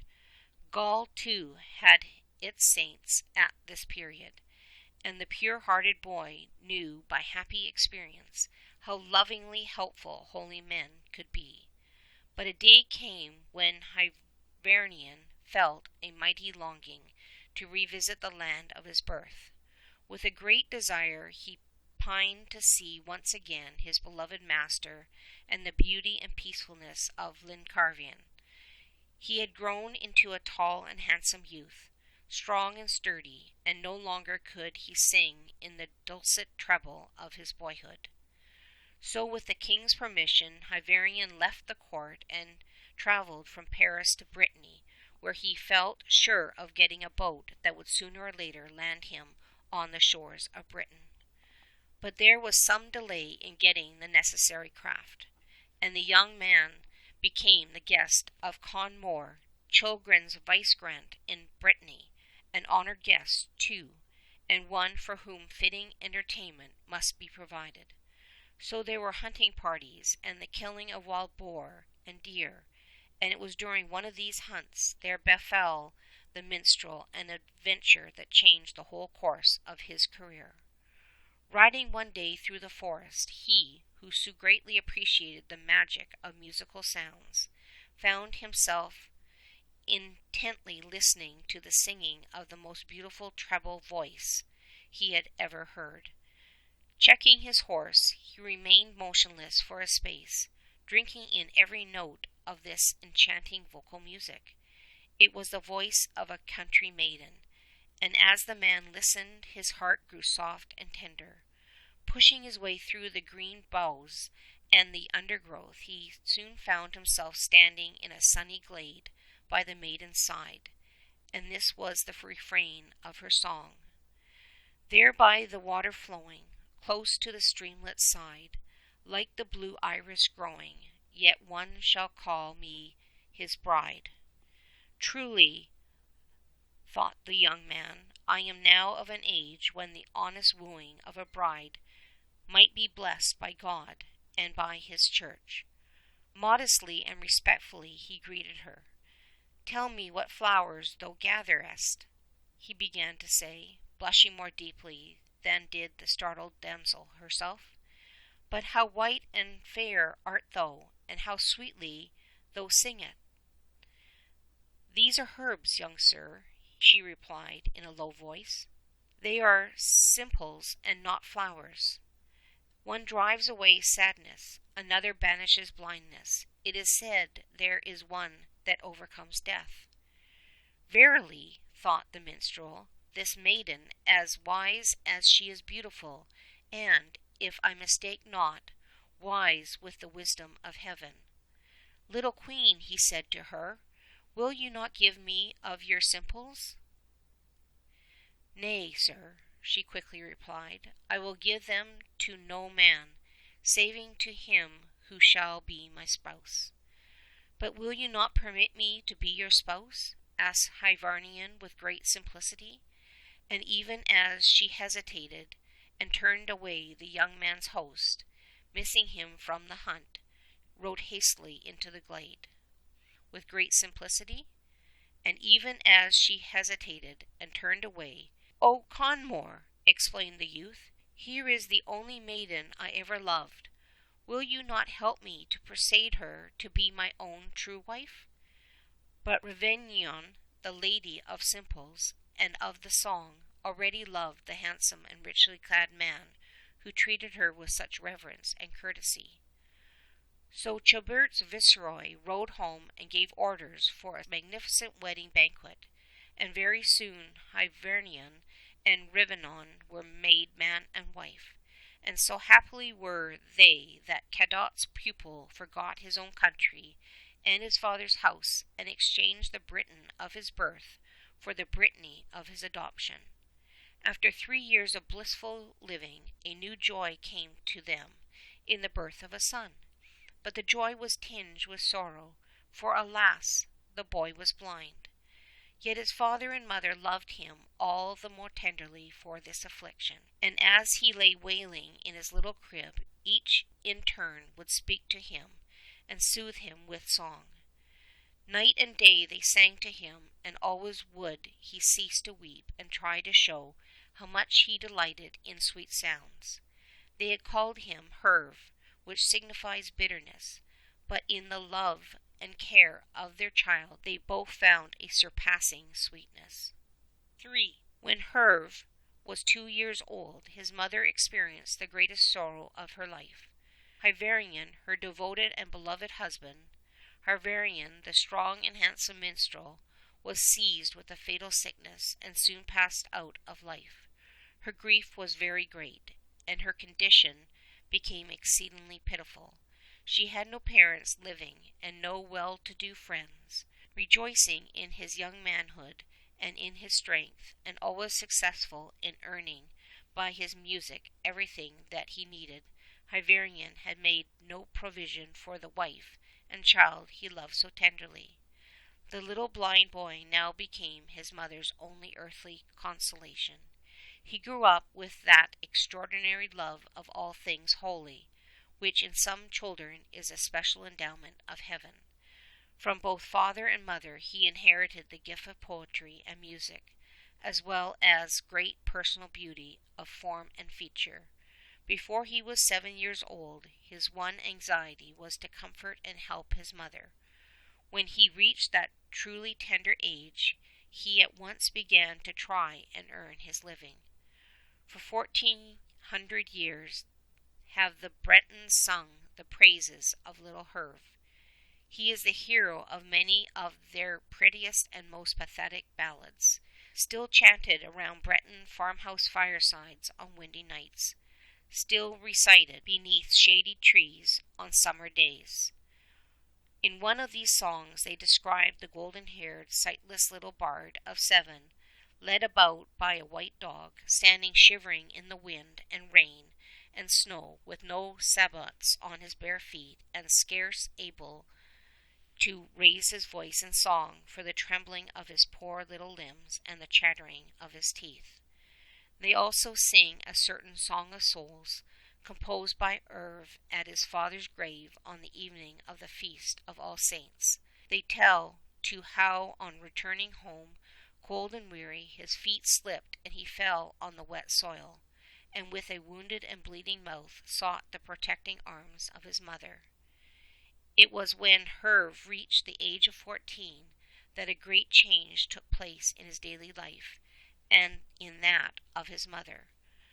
Loving her as he did, and earning whatever money he could for her support and for his own, he must have guessed that her heart was now wholly weaned from the things of this world, and that now and again she turned longing eyes toward a certain cloister home where many holy women were living under religious rule. Yet knowing how too dear he was to that widowed mother, he felt sure that unless he told her of his own yearnings to devote himself more directly to God's service, she would never dream of taking a step that would separate her from him all time. So one day he spoke to her very tenderly and lovingly, reminding her of the strange wandering life he had led since he was a little child of 7, and telling her how much he longed to go to some solitary place where he could sing the praises of God and hear no music but that of the offices of the church. She listened to him in silence and with fast falling tears, for though his own desires were so perfectly in union with her own, the thought of being separated from her afflicted darling was almost more than she could bear.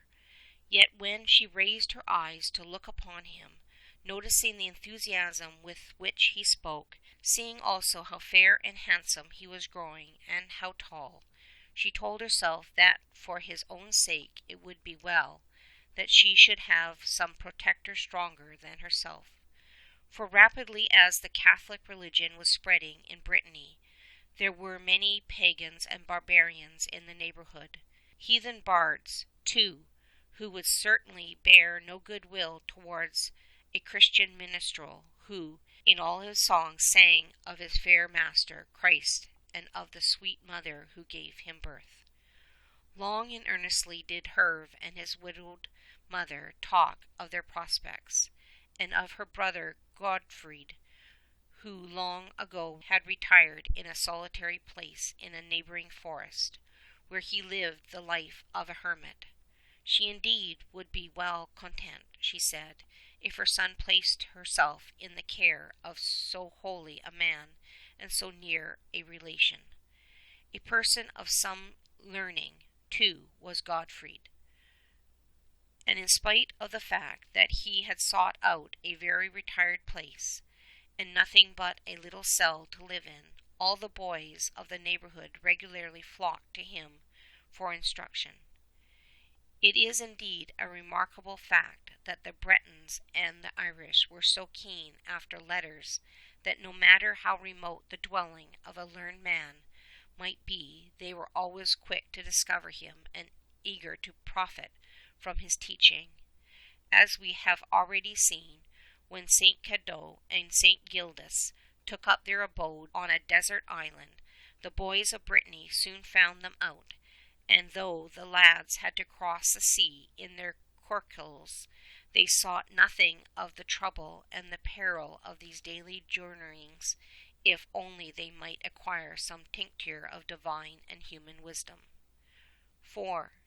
Herve must have started for his uncle's solitude long before the break of day, for, led by his faithful white dog, he arrived just as the morning sun was pouring a pool of light over the open space in front of the hermit's cell. The door was shut, but the boy knocked and the dog barked.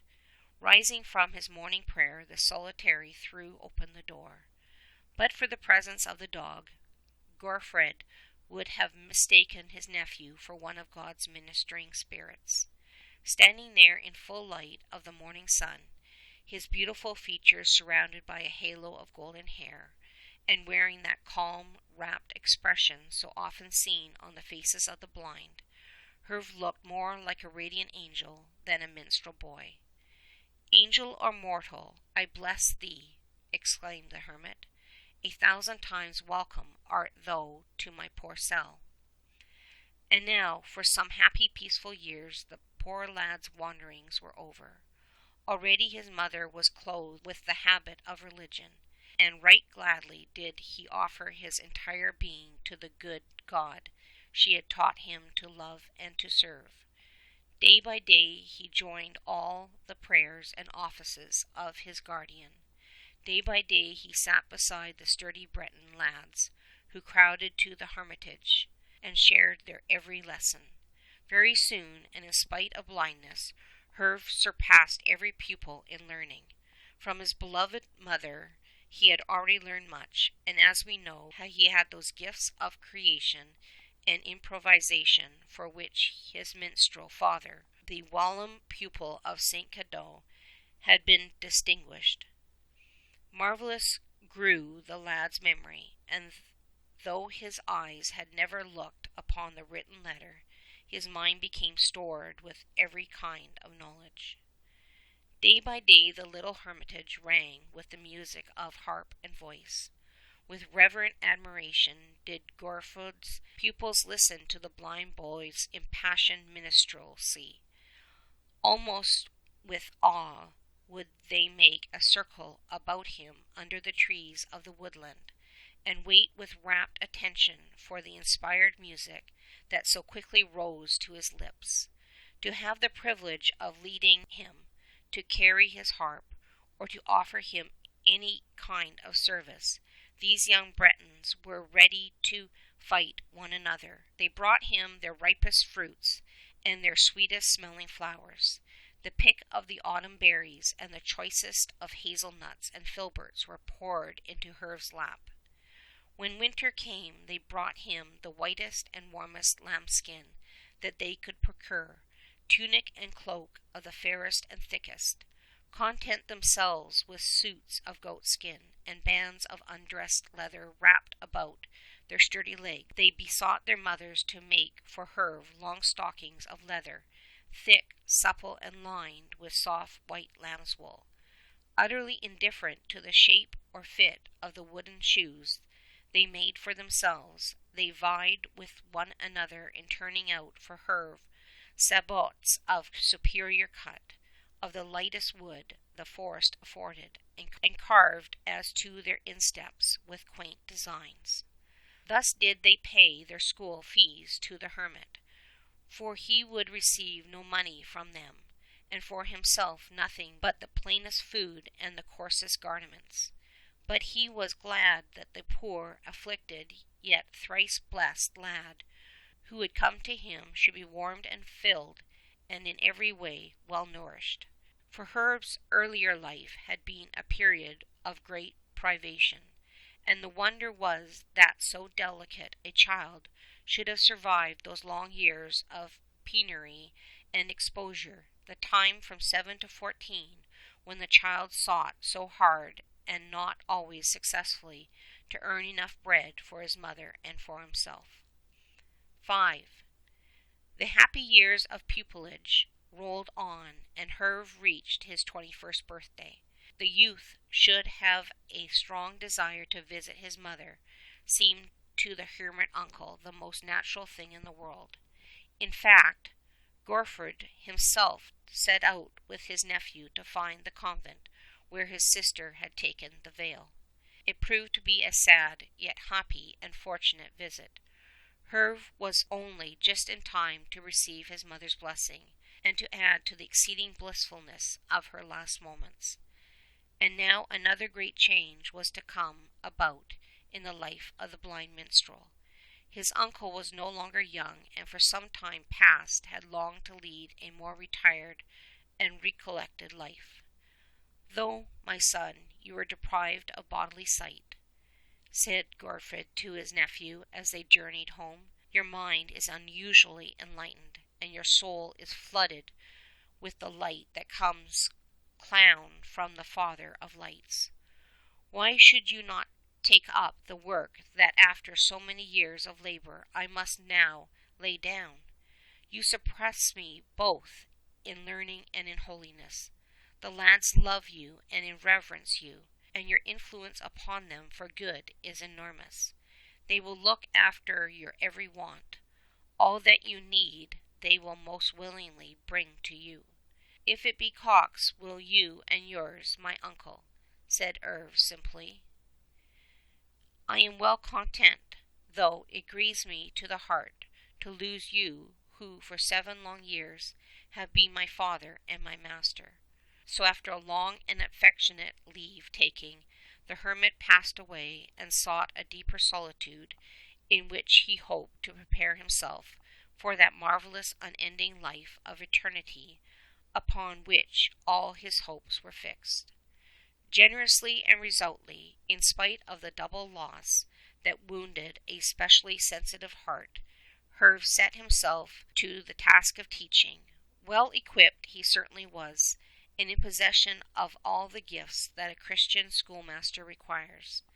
Boys of every age and condition crowded to the hermitage school, leaving it every evening, as an old Breton ballad puts it, as noisily as a swarm of bees emerging from a hollow tree.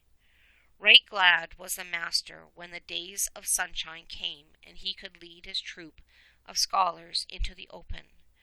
There in the midst of them would he sit, his sightless but perfectly formed eyes raised to the sky, and give them the benefit of all the learning with which his mind was filled.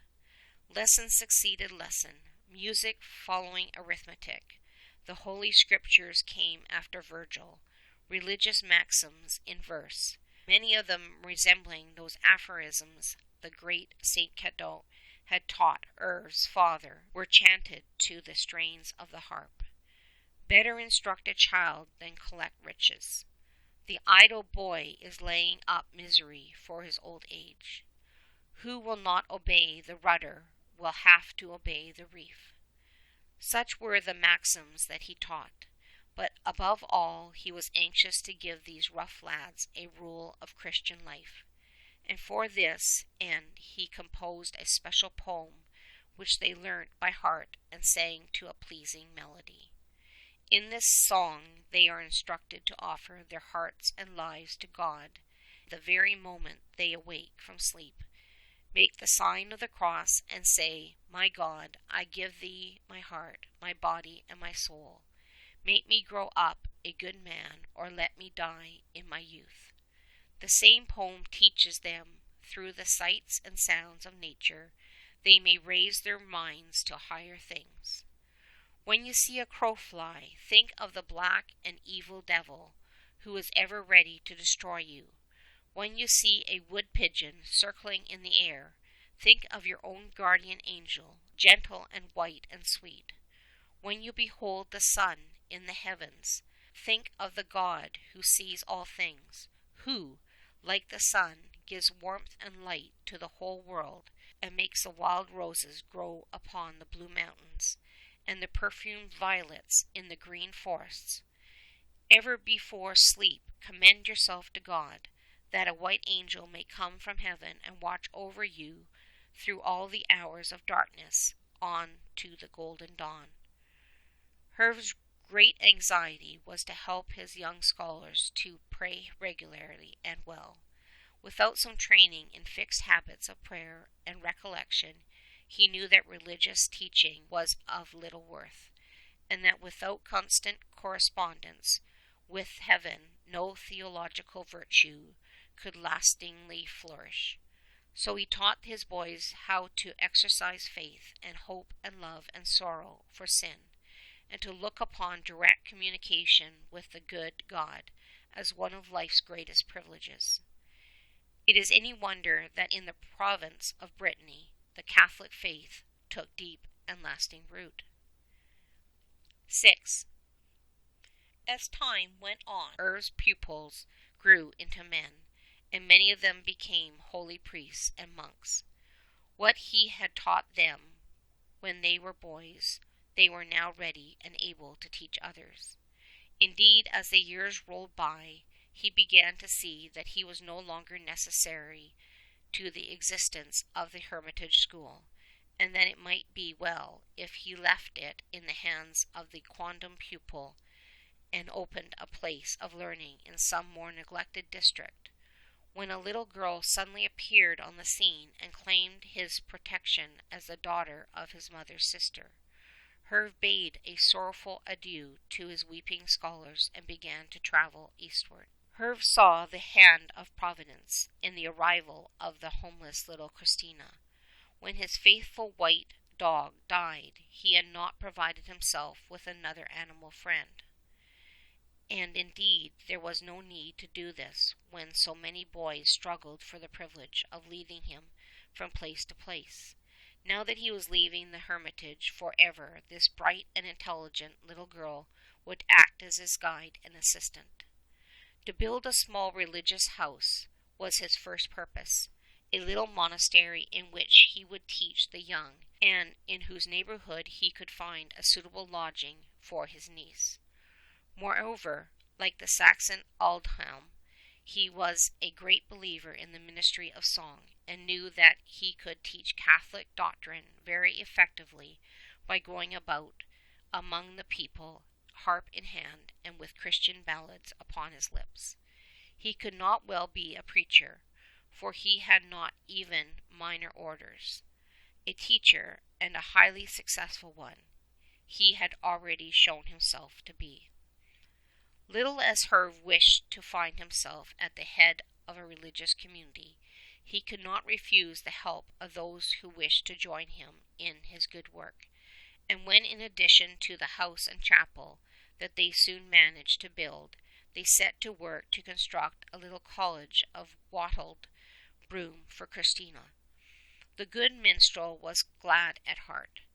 Under a clump of willows beside a pool, and beneath the shadow of the church, stood the little maiden's beehive home, and there she lived in great content, having sole charge of the altar linen and all the decorations of the little house of God. Even she is commemorated in the ancient Breton ballads, one of which speaks of her flitting in and out of her little hive of a home, singing and humming like a busy bee, picking the choicest flowers she could find and arranging them for the adornment of the altar. So sweet and sacred were the hymns she sang that while working within the church she did not refrain from chanting, and often when she heard her voice, Herve would make his way into the porch in order to listen and to bless God for the maiden's piety and innocence. After some years, so great became Herve's fame for wisdom and for sanctity, that when a council of Breton bishops met at Runbrea to condemn and to excommunicate an officer who was treating the poor with great harshness and injustice. Our hermit minstrel was not only invited to be present, but was asked to pronounce the sentence. The scene was a striking one. Barefoot and clad in goatskin, the hermit stood in the centre of 7 bishops and many abbots, each holding a lighted torch. The wrongs done by the oppressor were many and great, and all the prelates were agreed that the church's ban should be put upon him. So mounting a rock, the blind minstrel solemnly recited the sentence, and the 7 bishops responded with a triple amen. Every torch was instantly extinguished, and the council broke up in silence. For many happy years Irv continued to teach and to sing both at home and abroad, continuing to share his hermitage monastery with a number of devoted brethren. And still the holy maiden Christina continued to live in the little hive-like hut that stood so close to the door of the church.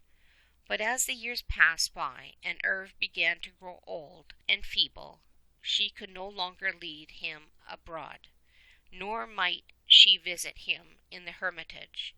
Yet on sunny days he would come to the entrance of the church to give the maiden his blessing and to encourage her in the solitary and holy life she had so willingly adopted.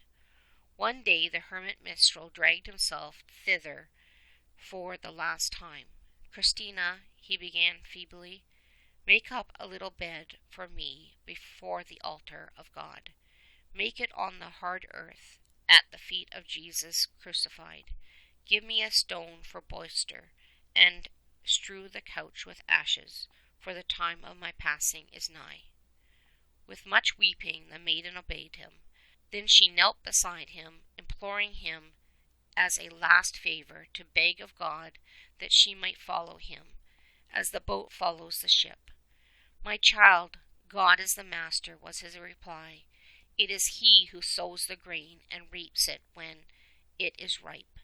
For 3 days he lay before the altar, and on the 3rd, surrounded by bishop and abbots and priests, his holy soul passed to its rest. And at the same moment Christina bowed herself upon the feet of her uncle and died. The boat had followed the ship into the heaven of eternity. End of section 10. Recording by Linda Marie Nielsen, Vancouver, BC.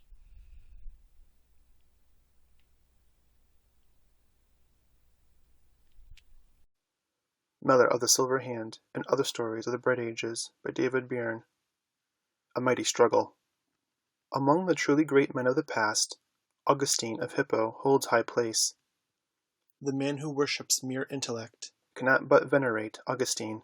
The worldly man cannot but be interested in one who for so many years was the prince of worldlings. True penitents regard him as their patron. Sinners who are yet tied and bound with the chain of sin will, if they are wise, ask for his intercession.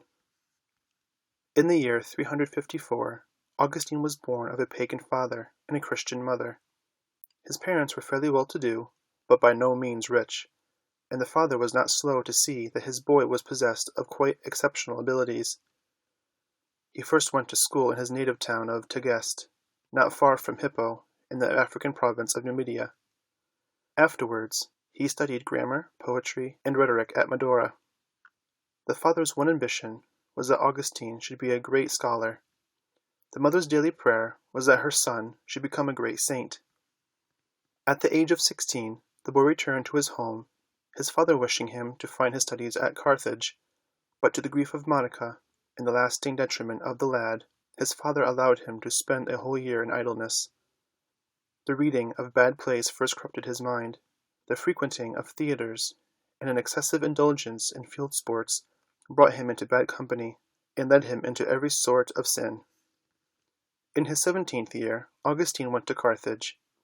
It is a proof of his ardent nature, as well as of his amazing ability, that he threw himself into his studies with such application that he soon held the foremost place in the most famous schools of his country. Yet his vices seemed to grow with his learning. Instead of checking the immoral course upon which he had entered, his studies increased his opportunities and occasions of sinning. Meanwhile, his holy mother Monica prayed. She herself had instructed her boy in the Catholic faith. He was not yet baptized, but he was a catechumen. She had taught him to pray. As was the custom of that particular time, his baptism had been put off, lest the grace of it should be abused. A year after he had been sent to Carthage, his father died, after being received into the church. The widowed Monica still prayed. Of a certain character in the distinguished work of fiction the author says, his soul was like some great cathedral organ, foully handled in the night by demons. The comparison may well be applied to Augustine. His intellect was colossal. Even non-Catholic authors claimed him as one of the greatest writers who ever lived. Great as an orator and a rhetorician, he was still greater as a thinker. His reasoning power was immense. No knowledge came amiss to him. He took up and absorbed almost every form of science. But if his intellect was strong and powerful, so were his passions. In that amazing book of his Confessions, he has shown us something of the strife that went on within his soul for so many long years. We know that the battle was titanic. Good and evil fought desperately for the lasting possession of that great mind. He was by nature generous and refined. Even in his vices he observed a certain external decency, and his manners were irreproachable. Intensely proud, as at this time he was, he carefully refrained from the abusive language in which his companions indulged, and the practical joking so common among the Carthaginian students. To give pain to others afforded him no pleasure. None the less, he lived in open sin and almost complete forgetfulness of God, but Monica still prayed. Restless and ill, at ease in spite of his scholastic success, he determined to devote himself to the study of philosophy. He began to have certain contempt for honors and riches.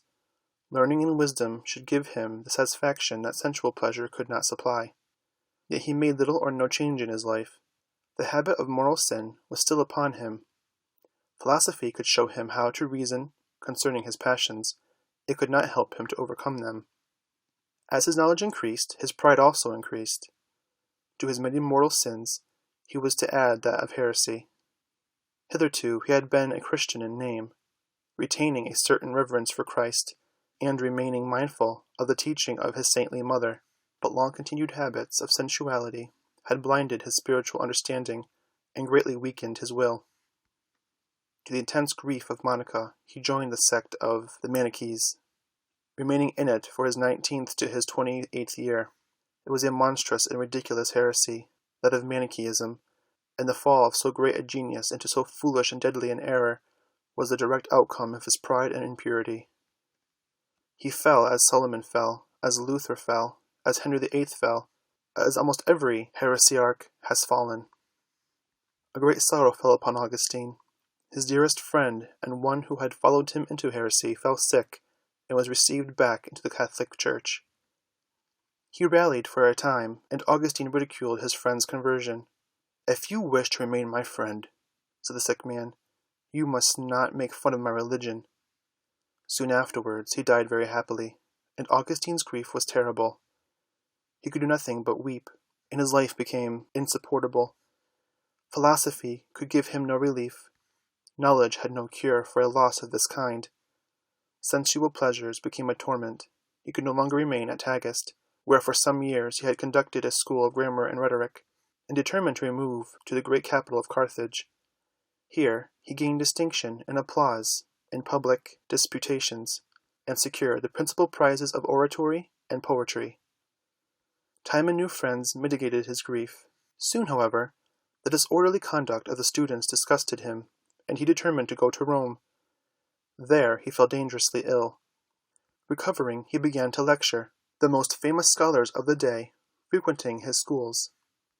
Still restless and annoyed at the knavery of some of his pupils who cheated him of his fees, he sought and obtained a royal appointment, that of the professor of rhetoric at Milan.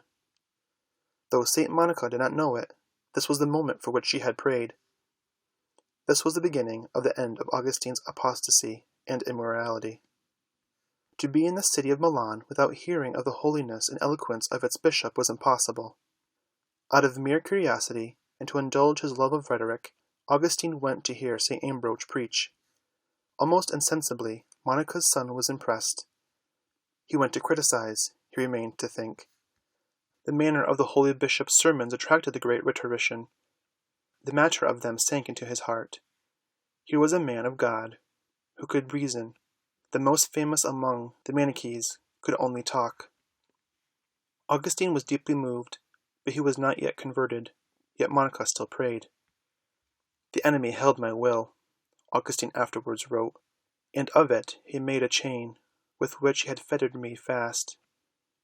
From a perverse will was created wicked desire or lust, and the serving this lust produced a kind of necessity, with which, as with certain links fastened one to another, I was kept close shackled in this cruel slavery. If the forming of bad friendships is always a sure occasion of sin, as it certainly is, the making of friends with really good people is a special antidote to vice. Augustine began to pull himself in a way of holy men, as formerly he had sought out the wicked. Not even then was his conversion immediately assured, but he had taken the first grand step in the right direction, and all this time Monica was praying. From good friends to good books is an easy step. As a young boy, bad books had seduced Augustine, corrupt plays had led him into wicked company. He now began to read the sublime epistles of St. Paul and the lives of the saints. These writings powerfully affected him, but the struggle still went on. Hell was enraged at the idea of losing a soul so powerful for good or harm, a soul that had served it so faithfully for so many long years. I was enraged at myself, he says, that I did not courageously and at once resolve on what my reason convinced me was the good and necessary thing to be done. I shook my chain, but I could not be released from it. But he continued to seek out holy men. He went on reading good books. He had already abandoned the Manichean heresy, and his mother had followed him to Milan, for tenderly and devotedly as she loved him, while he remained a heretic, she would not live in his house, but she never ceased to pray for him. Who shall describe her happiness or his when the day of his deliverance came? It came in the year 386, when he was 32 years old. In great retirement, mother and son lived together, giving themselves to prayer and the practice of a holy life. On the following Easter Eve, Augustine was baptized by St. Ambrose, and in November of the same year, St. Monica died. Augustine became a priest, and subsequently a bishop. He remains one of the greatest of God's saints. He died on the 28th of August, 430, in his 77th year. End of section 11.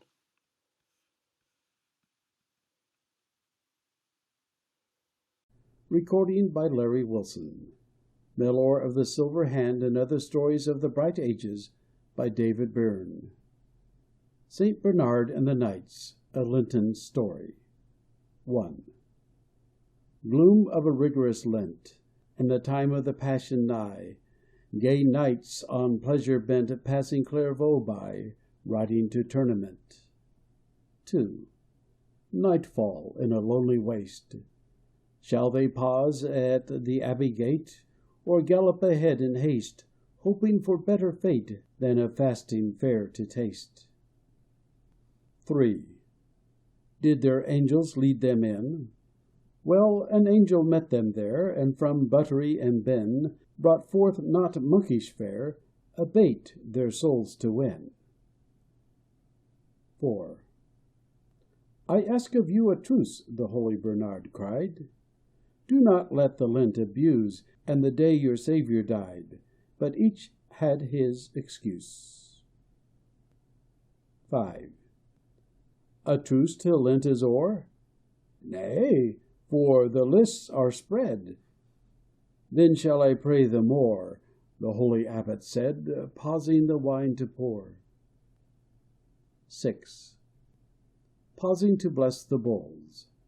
I have begged of God a boon. Now drink to the health of your souls. May he grant my favour soon, whose power the world controls. 7. Anon they rode away, but the wine had failed to cheer. The gayest of the gay were filled with dread and fear, the dullest with dismay. 8. Each scanned his fellow's face. Lo, each was traced with tears. Riding at funeral pace, they told their faults and fears. First movement of sweet grace. 9. The abbot o'er his wine hath cast a secret charm. It is a spell divine. The leader in alarm to halt had made the sign. 10. Turning, they spur, they fly back to the abbey gate. Lighting, they kneel and cry, "Say not we came too late. Here would we live and die." End of section 12.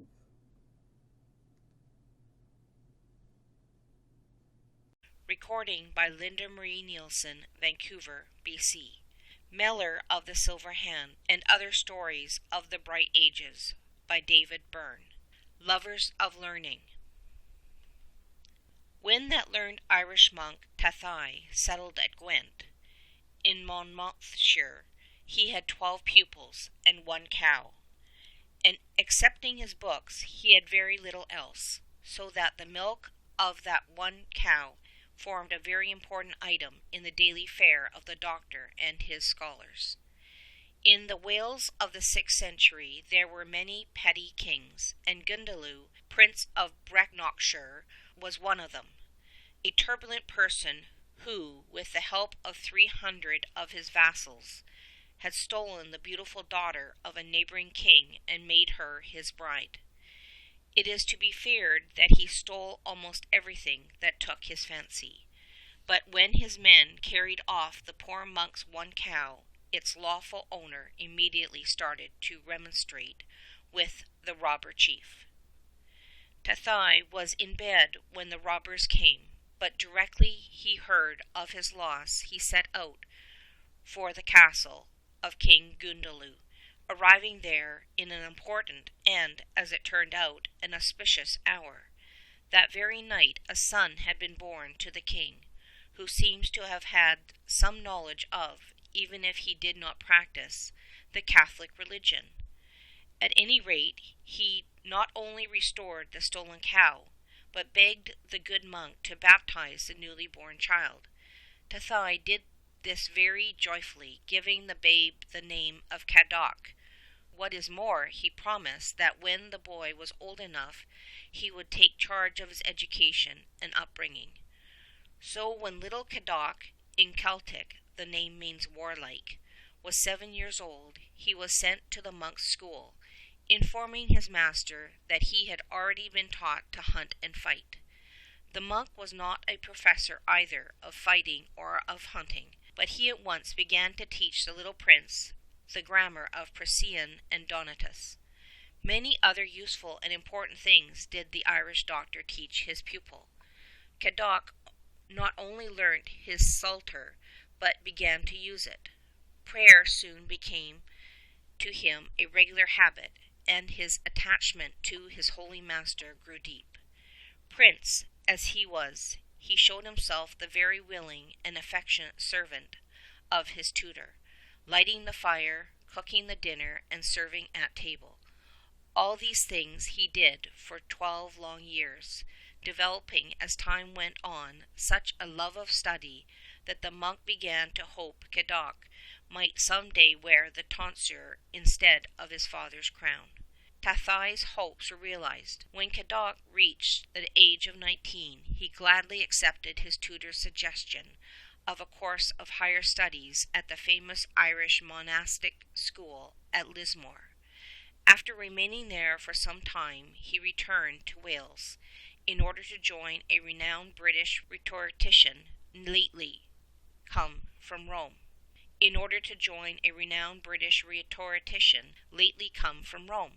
A professor who taught the humanities after the best Roman method. Unfortunately, this learned doctor was very poor, and so many scholars flocked to him that very soon something like famine made itself felt.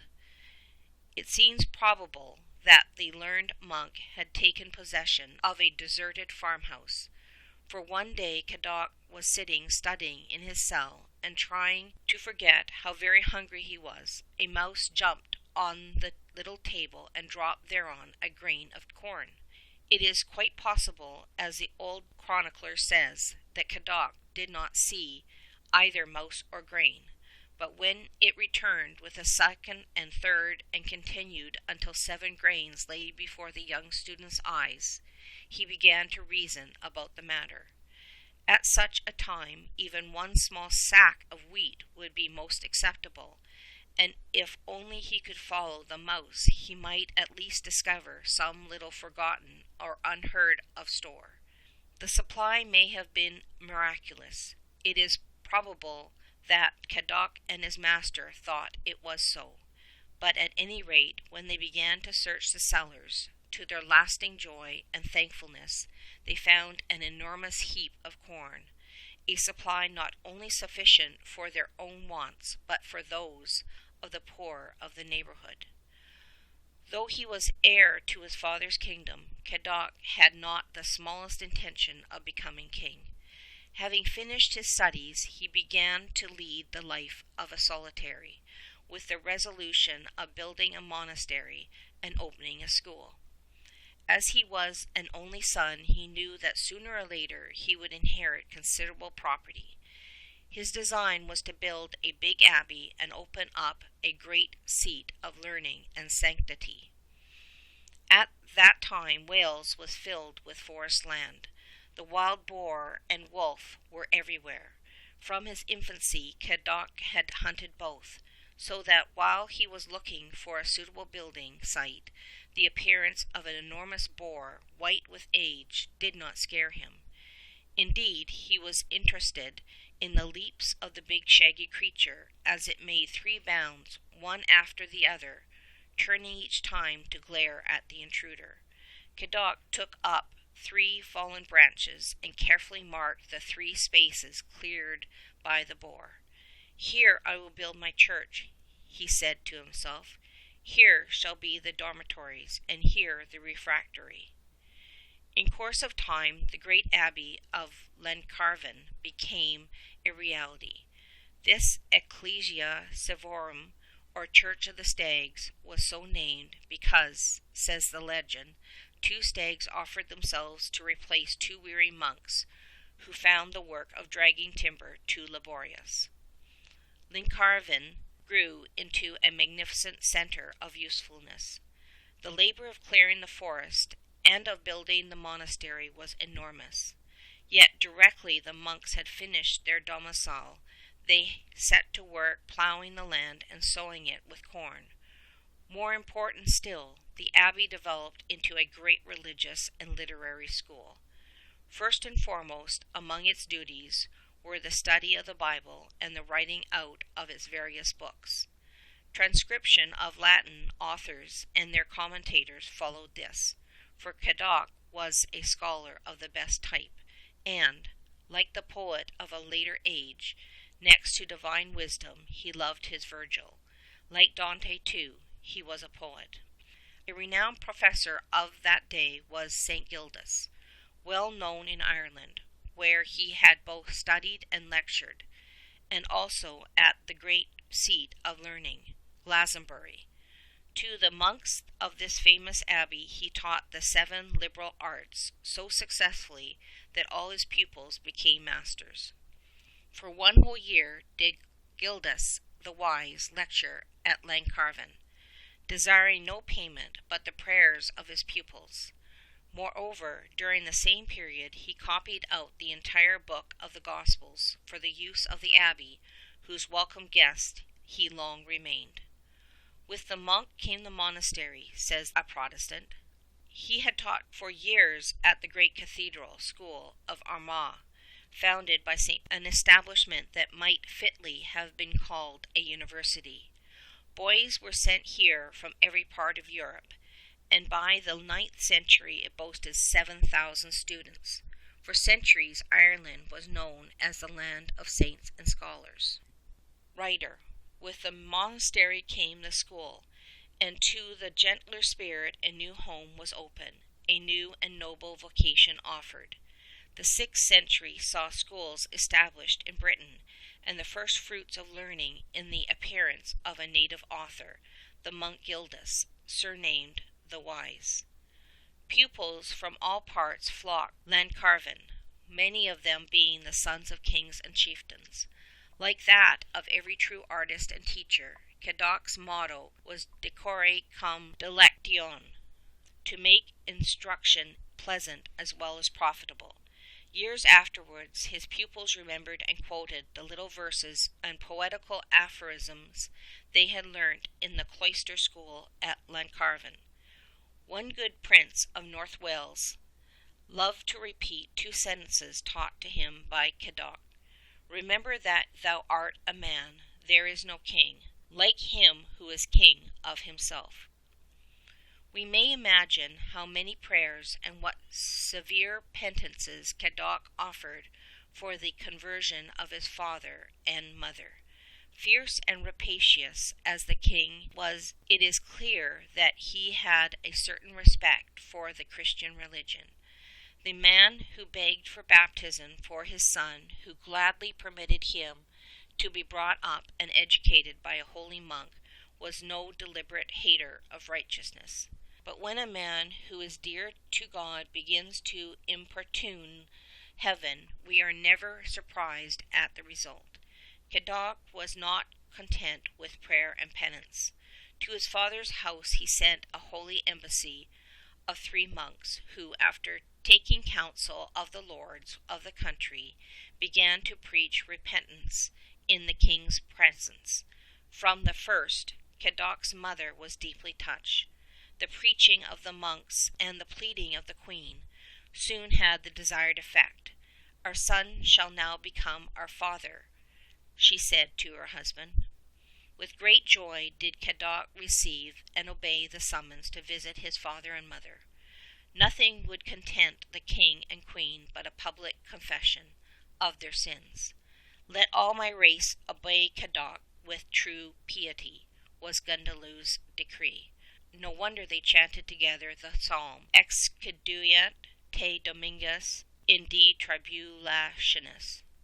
The sincerity and thoroughness of their conversions cannot be doubted. Husband and wife both retired from court and took up their abode in 2 little cabins at a short distance from each other. There they lived in great peace and content, working with their hands and subsisting on barley bread and cresses. Their saintly son paid them frequent visits, giving them the best spiritual help and instruction, and becoming to them a deeply venerated spiritual father. As time went on, the king and queen became more and more in love with solitude and with holy things, each of them seeking a deeper retirement and a more complete union with God. When the day came upon which Gundulew died in the arms of his saintly son, the latter found himself very rich.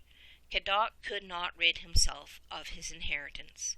He could and did use it for the good of the people who now regarded him as their king. For them a golden age had indeed begun. At once abbot and prince, Cadoc proved himself the father and protector of the poor, the courageous and determined defender of his people's rights and liberties. Men always knew when they entered the territory of Cadoc. So deep was its peace, so actual its prosperity. Happy indeed were the poor who lived under Cadoc's crook, a scepter, at once more gentle and more powerful than that held by any mere secular potentate. The truest of true knights was this holy abbot, ever careful to right wrongs, to defend the honor of women, and to protect the patrimony of the poor. Yet it seems probable that he never had recourse to arms, though he maintained at his own cost 100 knights and 100 servants. Besides these he supported 100 priests, and gave education to all the numerous children sent to him. Fierce were the times, and constant the harryings of robber chieftains, of tyrant kings and their followers.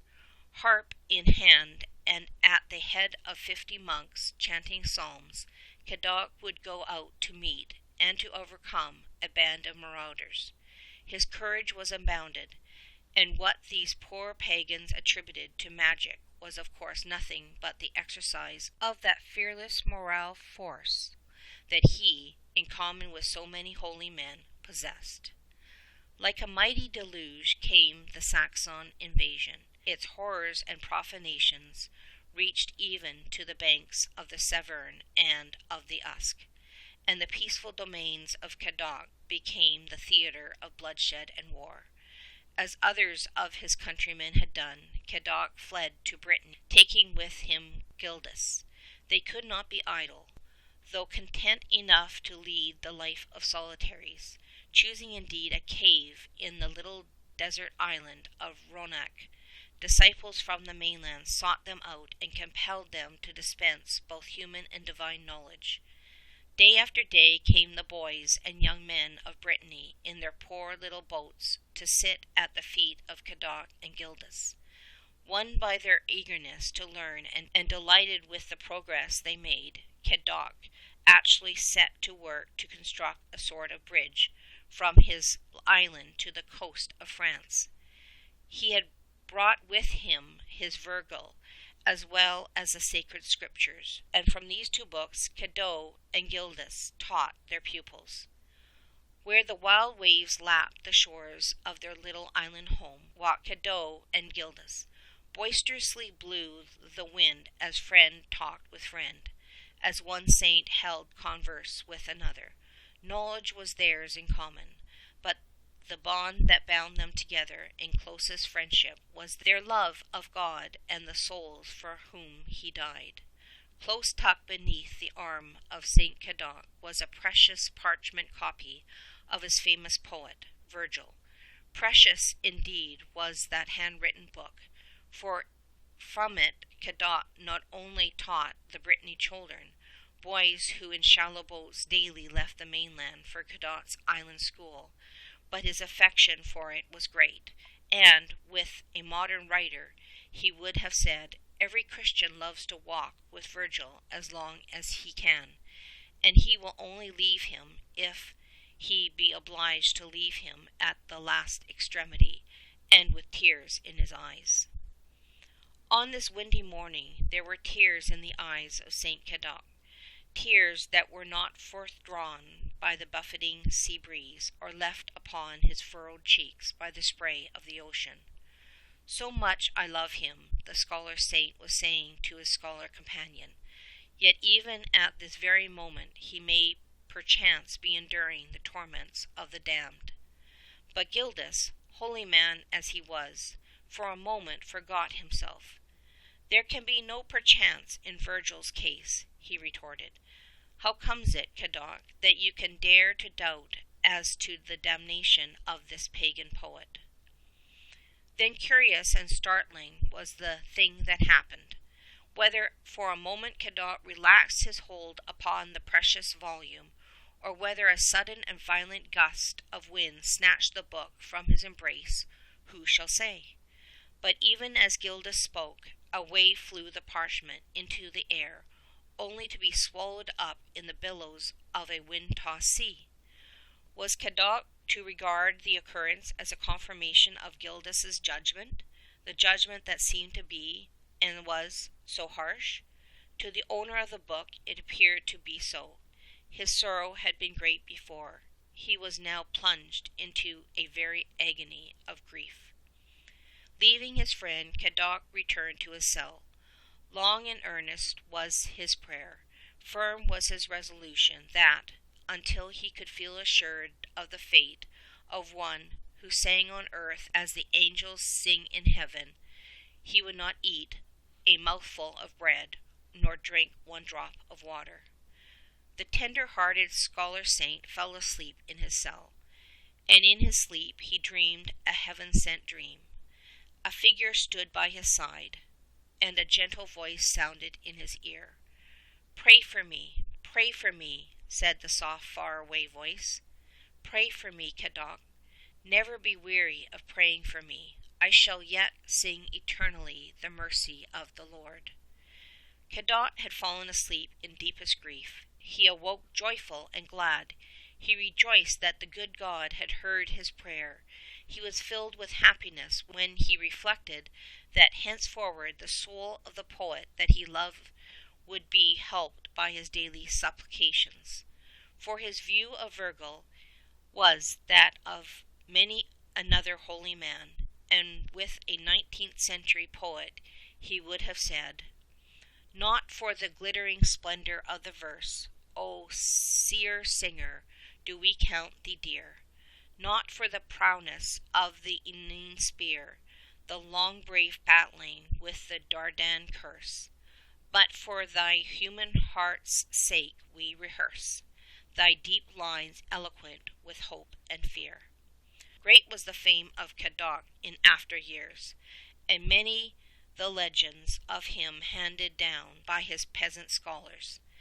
And on winter nights about the fire, when they told the story of Cadoc's book and how the wild wind snatched it from his hold and carried it out to the sea, they knew so well they never forgot the story's sequel.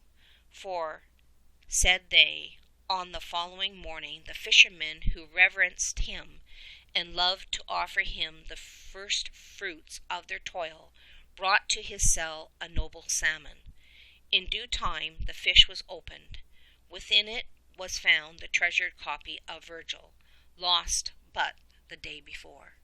This, in any rate, is how they told the story, and this is what they believed. What is quite certain is that the huge salmon and the recovered Virgil came out of the same sea, and it is more than possible that they were both secured by the same fisherman. Though Cadoc was never again to dwell in his own peaceful domain of Llancarvan, after spending some years upon the little island of Ronach, he returned to his native land. Much as he dreaded the barbarian Saxons, he thought it his duty to live among them, if only to comfort and help the victims of their invasion. And at Weedon, in Northamptonshire, while he was engaged in singing Mass, a Saxon spear pierced his heart, and at the very altar itself he died a blessed martyr. End of section 13. Recording by Linda Marie Nielsen, Vancouver, BC.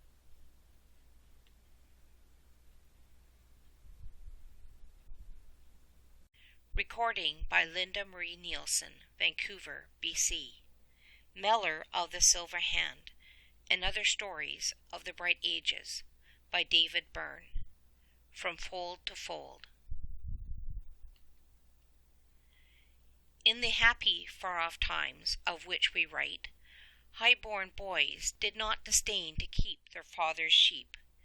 Seldom was the son of the noble unwilling to act as shepherd lad. The heir to a great estate, sometimes indeed the son of a king, would be met leading his father's flocks to pasture or guarding them from the ravages of wolves and bears. A sturdy, hardy life it was, making for health and beauty and personal bravery, making often enough for learning and piety and for a true estimate of the value of things temporal and eternal. For at that time people were not compelled to consider the cause and cure of something that these days is called civilization. The extravagances and barbiturates, the luxuries and artificialities of our days were happily unknown to men who lived lives that were at once simple and noble, and who died deaths that were not unfrequently blissful and saintly. If an army of writers devoted their time to the study and the relation of all the benefits bestowed upon the world by the monastic orders, and particularly that of Saint Benedict, they would not be able to put on record more than a scanty history of all the known good that these holy monks effected. Yet, in comparison with the unknown, how small is known! Only the angels of God could write the full and complete history of any Christian nation. Happily, that which we know is so abundant and leads us into such a labyrinth of golden deeds that we have little need to speculate upon the value of the unrecorded works, and words, prayers, and penances of holy men of old. Valery was the son of a gentleman of Auvergne. In a strangely varied district he kept his father's sheep, a region of old volcanic caves and exhausted craters now filled with water and forming big circular pools. Yet could Valery lift his eyes to the blue hills and venture into the deep solitude of vast plain forests, finding abundant pasture for his sheep and learning little by little to love the lonely shepherd life that brought him, as it were, face to face with the Creator? Like many a lad of his own time and later times, he soon began to experience great longings for, he knew not what.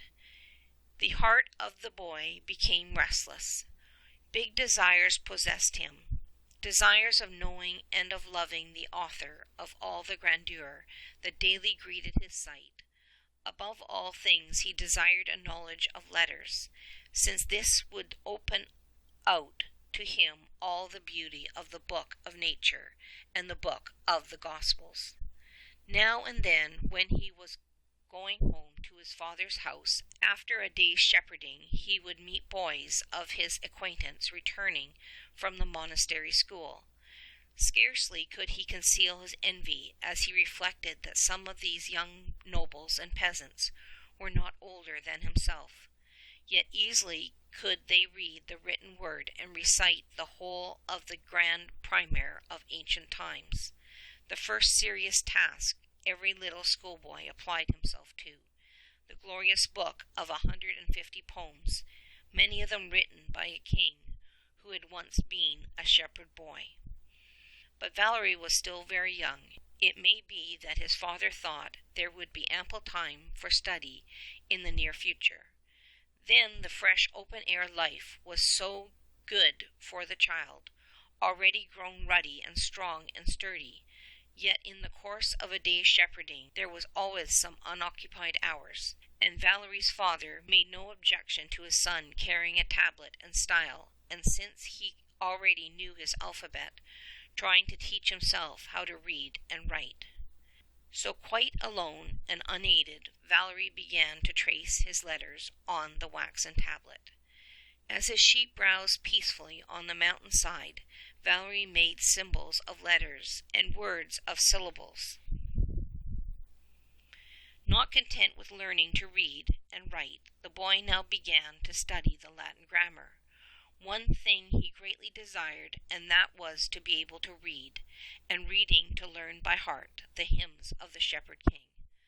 The multiplication of books has meant certainly the diffusion of knowledge, but also the weakening of memory. That a child should learn by heart the entire Psalter and acquire it not merely as a lesson by heart sooner or later to be forgotten, but in order to say and to sing every syllable of it correctly, seems to us something of a feat. Yet for hundreds of years the task was looked upon as a very elementary one, and as much a matter of course as the learning of an alphabet. Moreover, in some cases it was done with comparative quickness. The little boy Lanius, whose good mother brought him to St. Patrick, who asked St. Cassan to take charge of and to instruct him, learned the whole of David's Psalms in a fortnight. Adalbert of Prague learned his Psalter before he was sent to school. How long this task may have occupied Valery, the shepherd of Auvergne, we do not know, but it is certain that as soon as he could read, and while he kept his sheep, he committed to memory the entire collection of the sacred songs that begin with Beatus, Ver, and end with Laudate Donat Deum in Sanctus.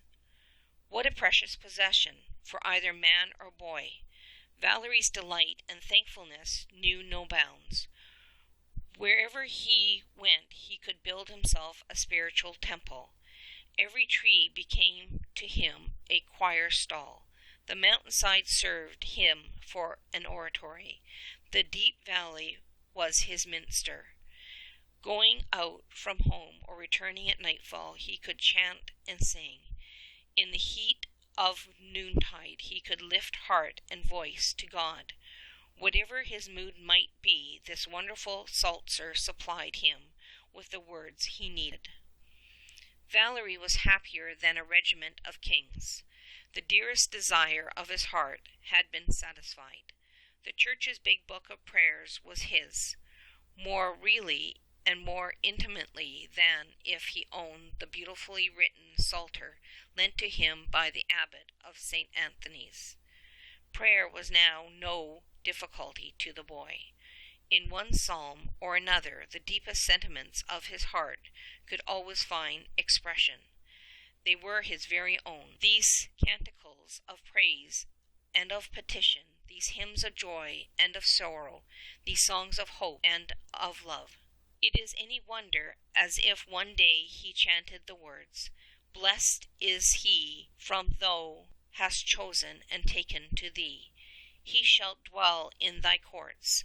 It is any wonder if he began to think longingly of the abbey of St. Anthony, where his uncle was a monk, chosen and taken by God to dwell in his courts.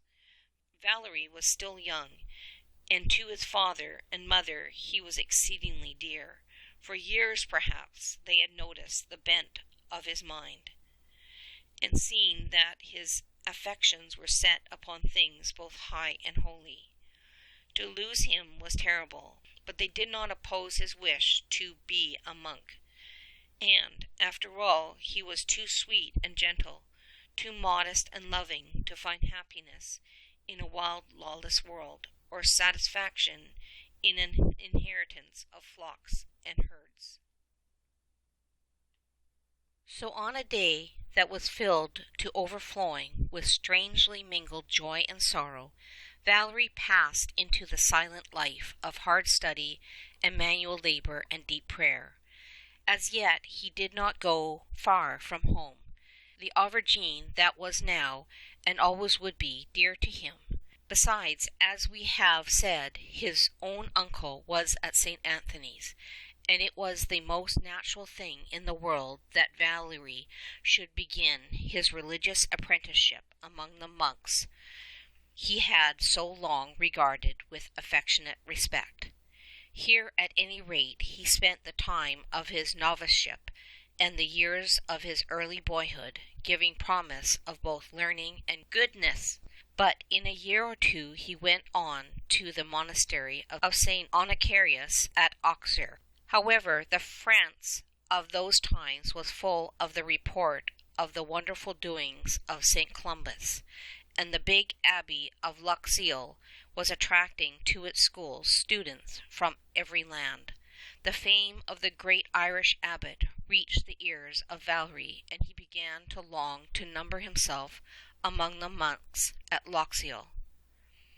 Staff in hand, and with one companion named Bobo, Valery left Auxerre, and after a toilsome pilgrimage reached that wonderful land of pine forest and blue mountains, which reminded him strongly of his own beloved Auvergne. The novices of Luxeuil had a garden that was all their own, and of this the holy abbot Columbanus made Valery the keeper.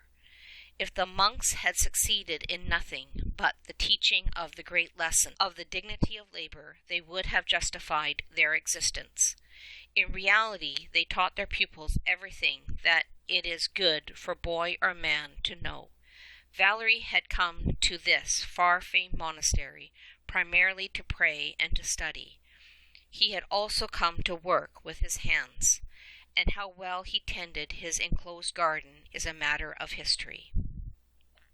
So hard did he labor with spade and fork that almost as if by miracle, insects and worms, stones and weeds, seemed to be foreign to his garden.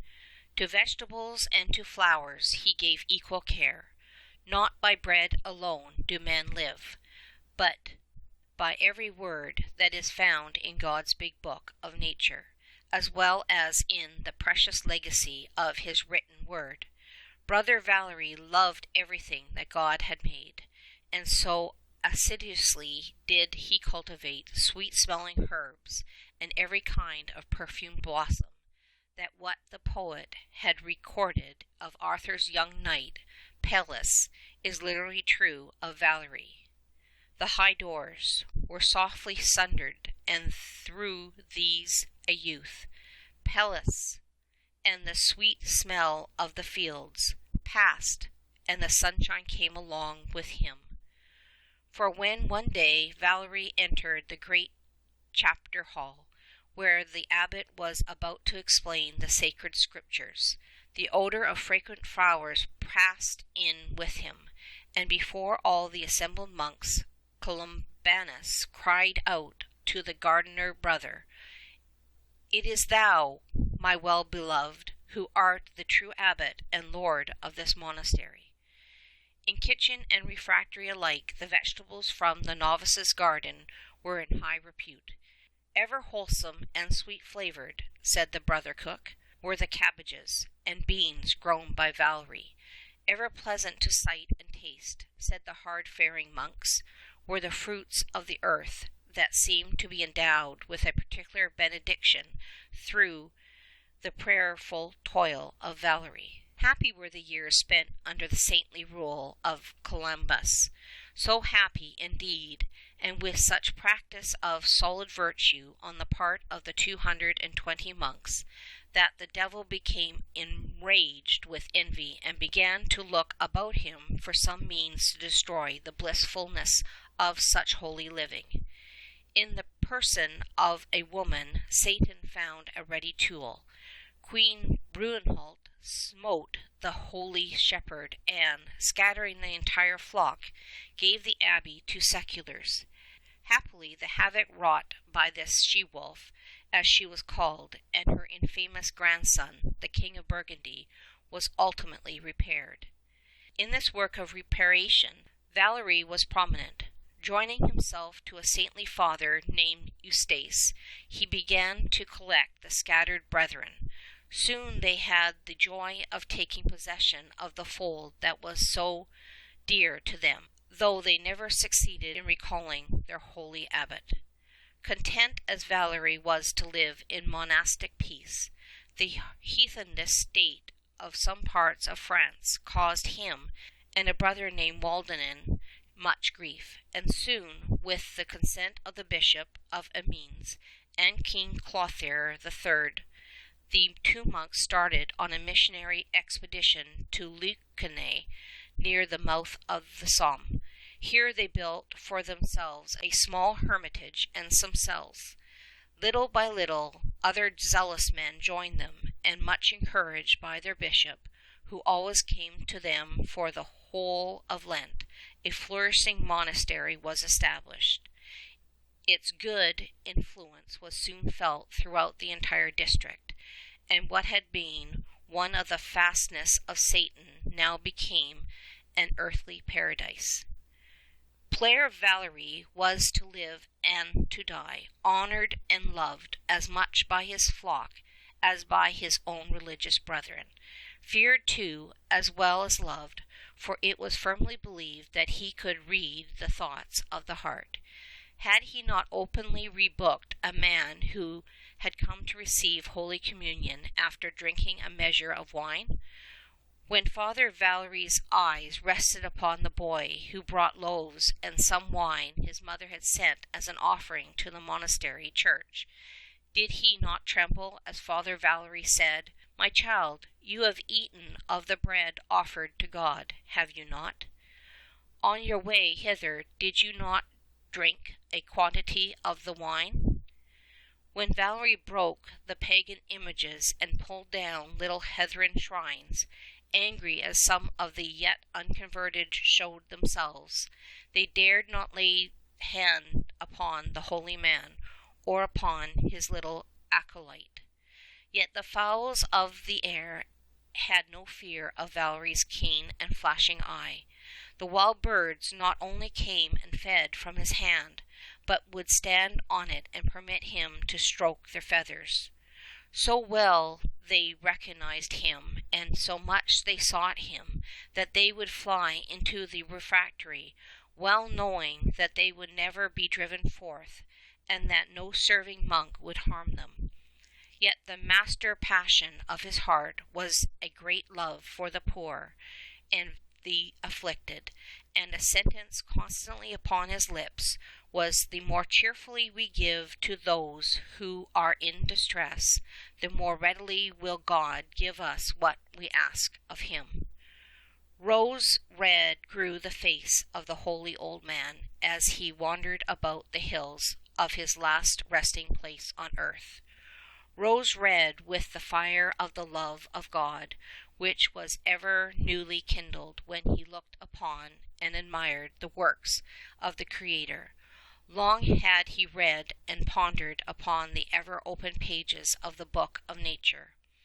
As a little shepherd lad on the hills of Ephrem, he had looked upon the blue mountains and the shining pools set like mirrors in the great stretches of green pasture, and he had found them very good, long before he could read the written letters upon the borrowed psalter, nay, before he knew the meaning of the symbols that made up the alphabet. He had gazed upon created beauty with the eye of a Christian poet, and it had led his soul to dwell with ever-increasing fondness upon the uncreated beauty of the divinity. One Saturday he walked out with a company of his monks, and as they climbed a little hill that he had always loved and frequented, he paused at the foot of a certain tree and said to his brethren very sweetly, "My children, remember that here is the spot I have chosen for my burial." And on the following day, the 12th of December, 622, the Lord's own day of rejoicing, the holy man fell asleep and passed into his everlasting rest. Like so many other holy monks, he gave his name to the town of which his abbey was the beginning. Saint Valery-sur-Somme was one of the most prosperous ports of the Channel during the Middle Ages. Both Hugh Capet and William the Conqueror had great regard for the memory of Saint Valery. End of section 14. Recording by Linda Marie Nielsen, Vancouver, BC.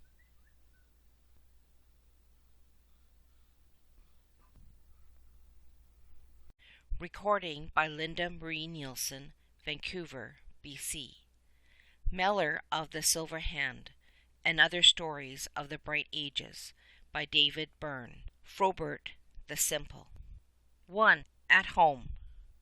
Frobert's mother was blind, but for her consolation God sent her Frobert, a child of gentleness and compassionateness. Scarcely could a mother have loved more tenderly. Eyes to the blind indeed was Frobert, and a foot to the lame.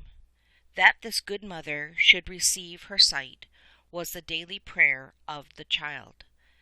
Than this he had no other temporal blessing to ask of heaven. He was not as other children. By nature he was gentle and loving, and his mother's affliction had kept him by her side, making him thoughtful beyond his years, and causing him to move about gently, to speak softly, making him prayerful too, beyond the wont of children who have lately come to the use of reason, and the prayerfulness made him holy. So Frobert lived his child life devoted to his mother for her own sake and for God's sake, devoted to God above all things. It was no wonder that he shrank from the rough play of the street, and that he cared so little for what gives pleasure to the average child. In the eyes of the boisterous and the rough he was a simpleton.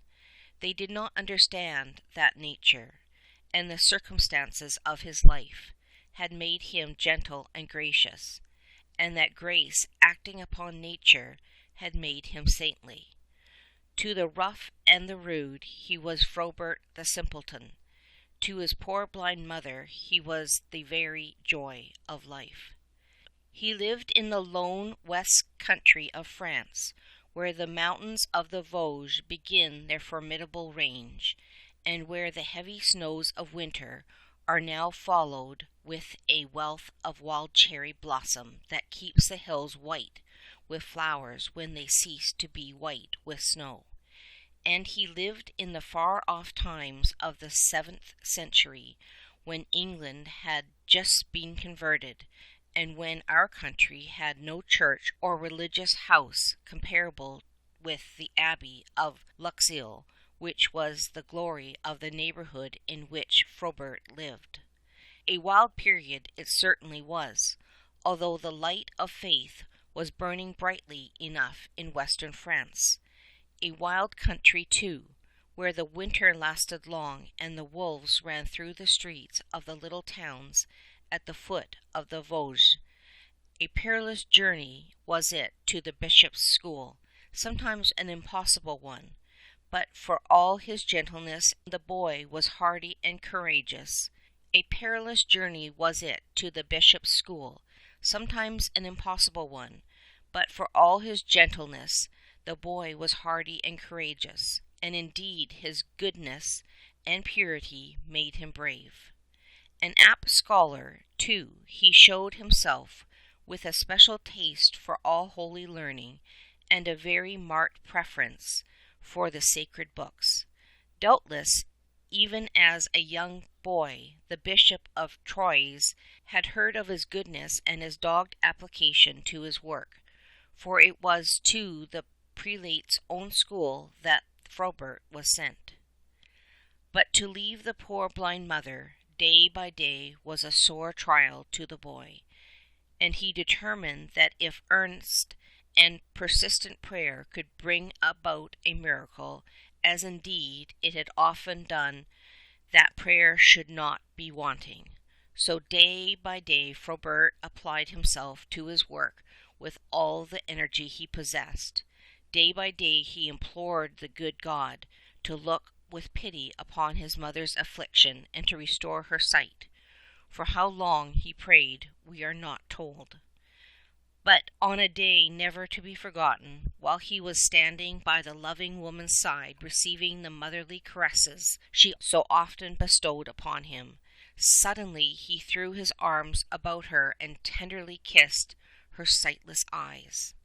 Then, full of confidence in the power and pity of Jesus Christ, who once gave sight to the blind, Frobert made the sign of the cross on his mother's eyes, and a paroxysm of prayer implored the help of heaven. The petition of this pure-souled child was heard. His mother received her sight. Frobert was the holy child of a holy mother. What could she offer to God in thanksgiving for one of the greatest temporal favors it is possible for a human being to receive? Well, just at that particular time, God asked for no great sacrifice in return. The day came, however, when he demanded nothing less than the son she loved so fondly. For, as time went on, it became more and more clear that Frobert had a call to the life of religion. No greater sacrifice could have been asked of this good mother, a woman poor in this world's goods, and, as far as we know, having no other son to work for her, yet freely and generously she gave her child to God. 2. In the cloister. So the doors of the great Abbey of Luxeuil were opened to Frobert, still a boy of tender years. Both for mother and son the wrench was a terrible one. Frobert had need now for all the courage which is ever the outcome of genuine piety. He had left a poor but very happy home, and a mother who loved him tenderly, to live in a great monastery where there were 600 monks, besides a great band of boy pupils, chiefly the sons of French nobles.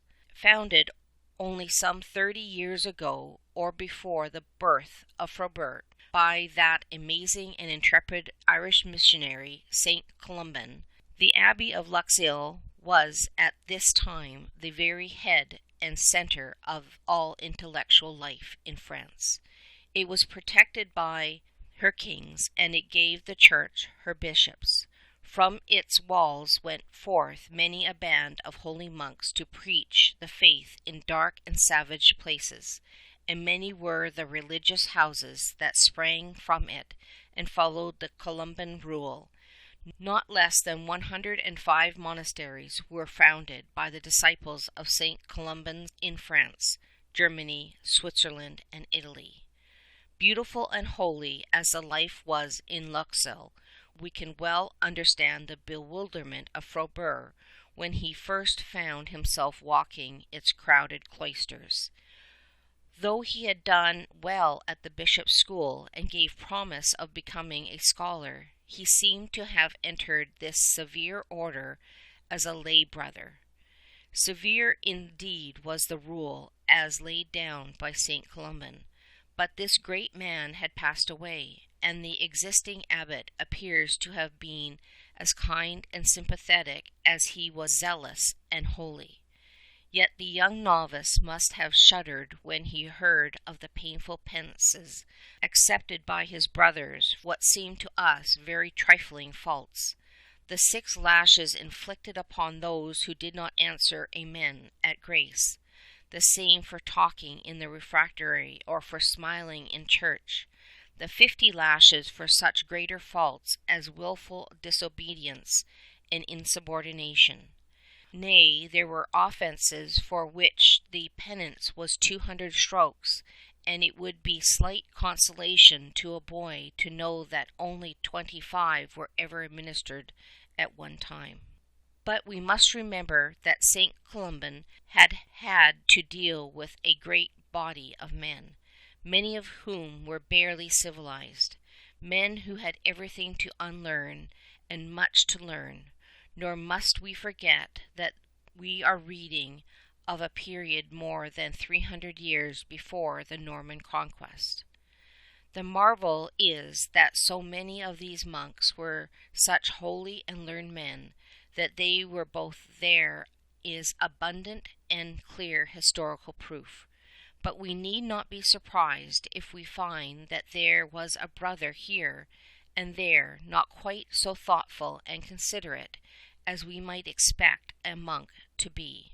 Frobert was simple with the beautiful simplicity that belongs to some characters, and which seems to have very little to do with the absence of intelligence.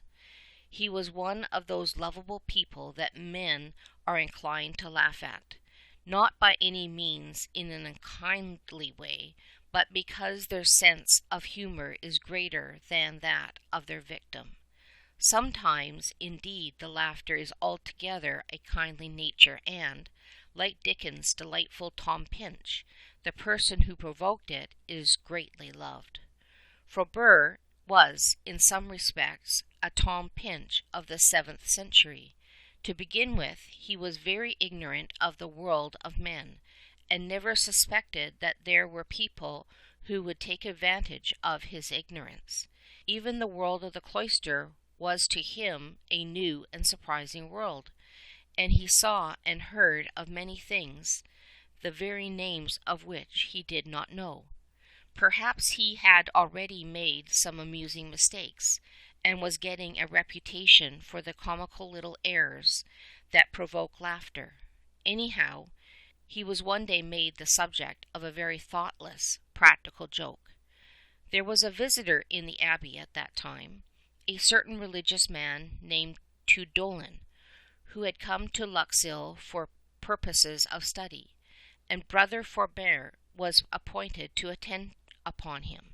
The goodness of his young servant was, no doubt, fully appreciated by the stranger, yet he could not, or rather did not, resist the temptation to have a little fun at Frobert's expense. Perhaps we shall be inclined to smile when we are told that Frobert did not know a pair of compasses when he saw them, but again we must remember the period and the fact that the school apparatus of the time was very primitive. Tuedolin, then, sent the boy to another monk to ask for a pair of compasses, and the brother to whom the novice was sent, suspecting the nature of the errand, took up a couple of stones from a hand mill that was lying near, and put them round Frobert's neck. Obediently enough, the boy tried to carry the compasses to Tuedolin's cell, though the weight of them was almost more than he could support. Staggering along the cloister, and trying to ease the weight upon his neck by holding the stones in his hands, Frobert suddenly came face to face with his abbot. In sheer compassion the superior stopped to ask the lad where he was going.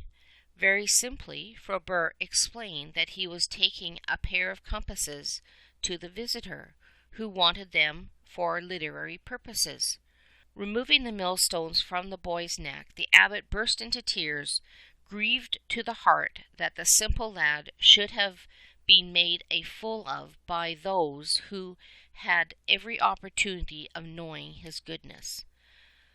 The rebuke administered to Tuedolin and the other monk was a sharp one, and it is very unlikely that they ever played any other practical joke upon Frobert. But in spite of this little matter, and the undoubted hardness of the life, the young novice was entirely happy, for he possessed within himself the secret of happiness, a pure heart and a clear conscience.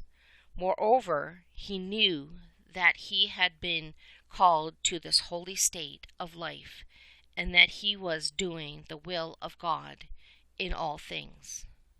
3. At the bishop's house.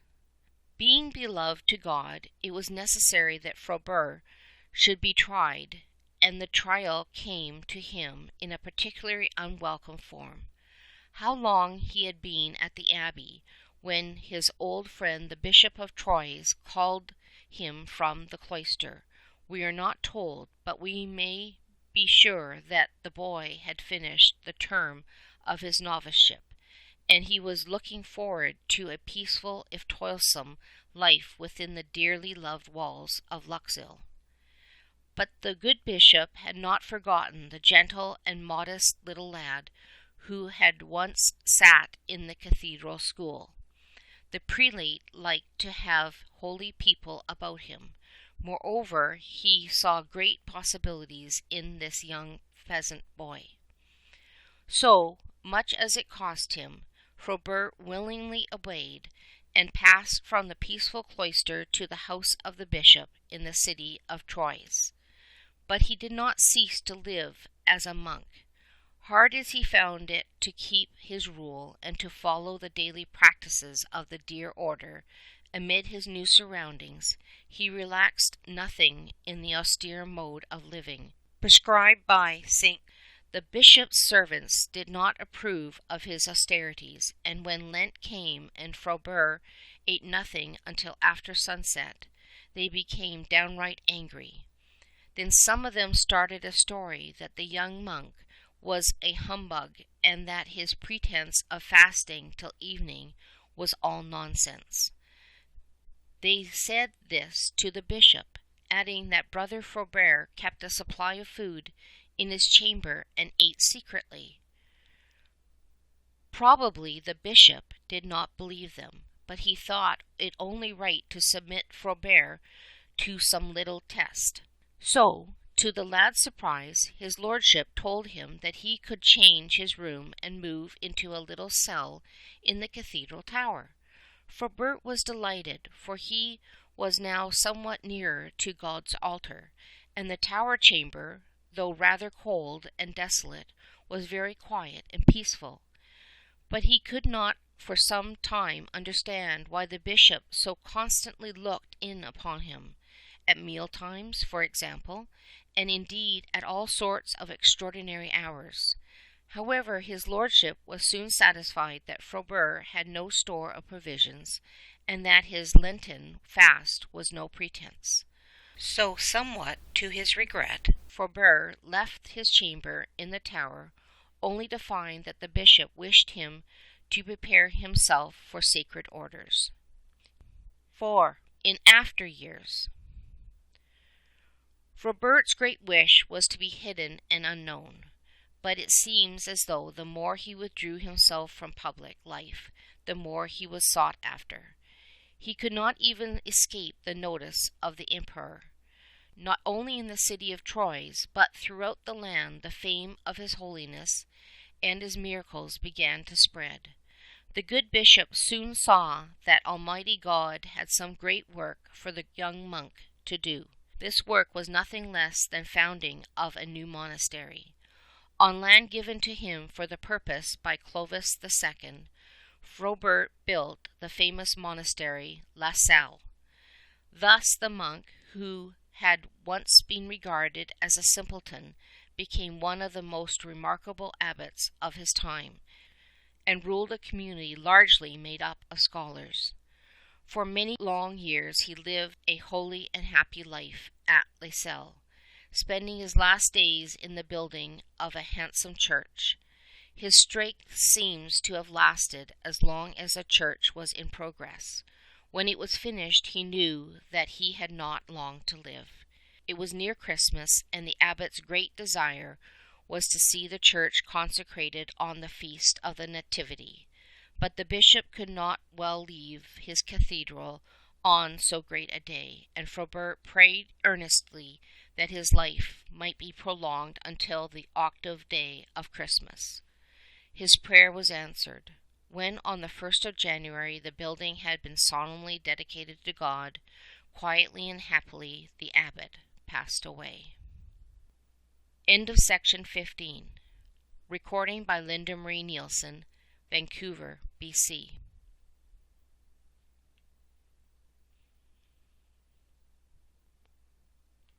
Recording by Linda Marie Nielsen, Vancouver, BC.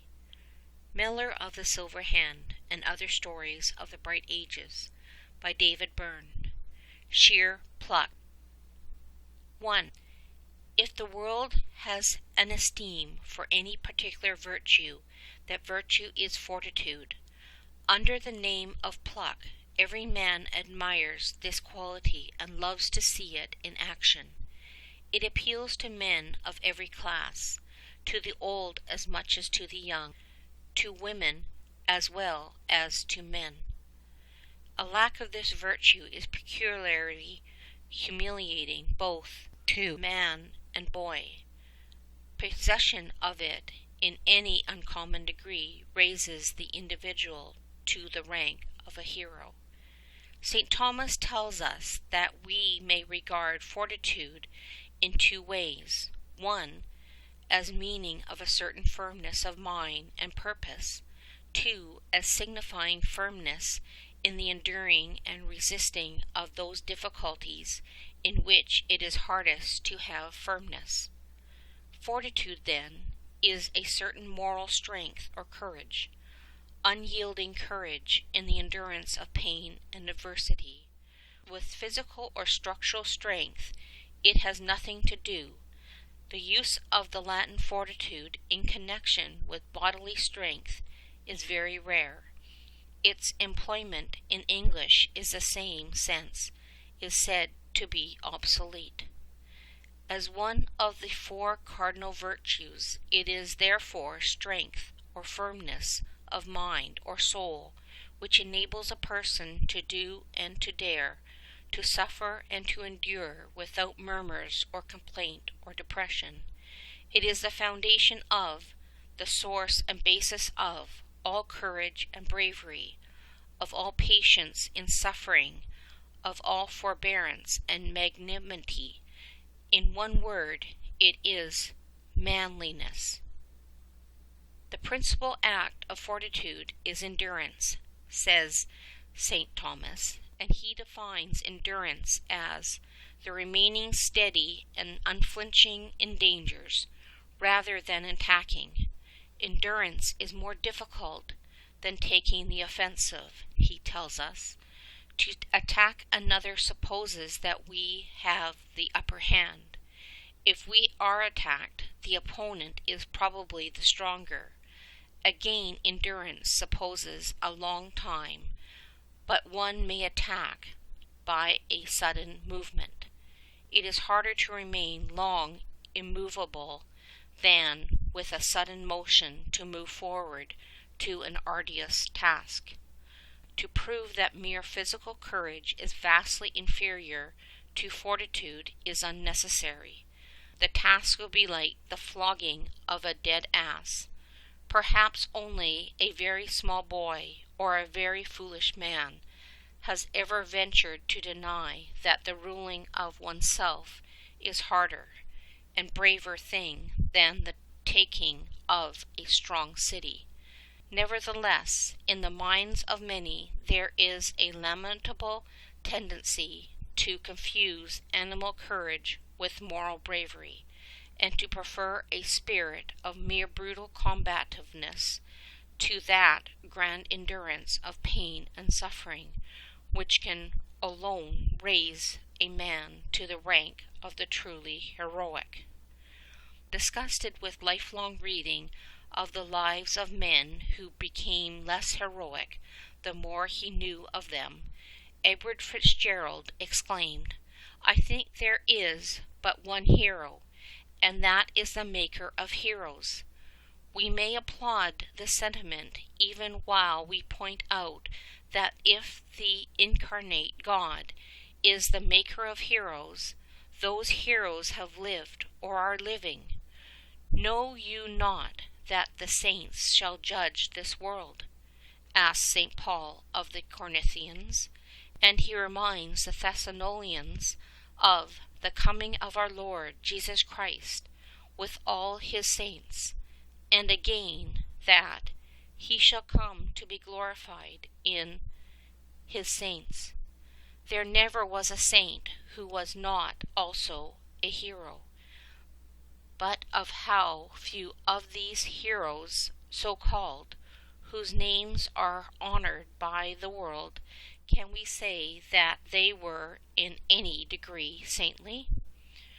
To set forth the lives of the saints of God merely as so many examples of fortitude, as so many models of pluck, would be an easy and grateful task, but it would scarcely give us a complete portrait of these true heroes of earth and heaven, for the topmost thing about them is their love of God above all things, their love of the neighbor for God's sake, self-love, the universal vice, selfishness in every form, self-interest, self-pity, self-complacency, self-conceit, self-seeking, self-enjoyment, self-pleasing, self-consciousness, self-exaltation, self-deceit, self-will, self-esteem, self-indulgent.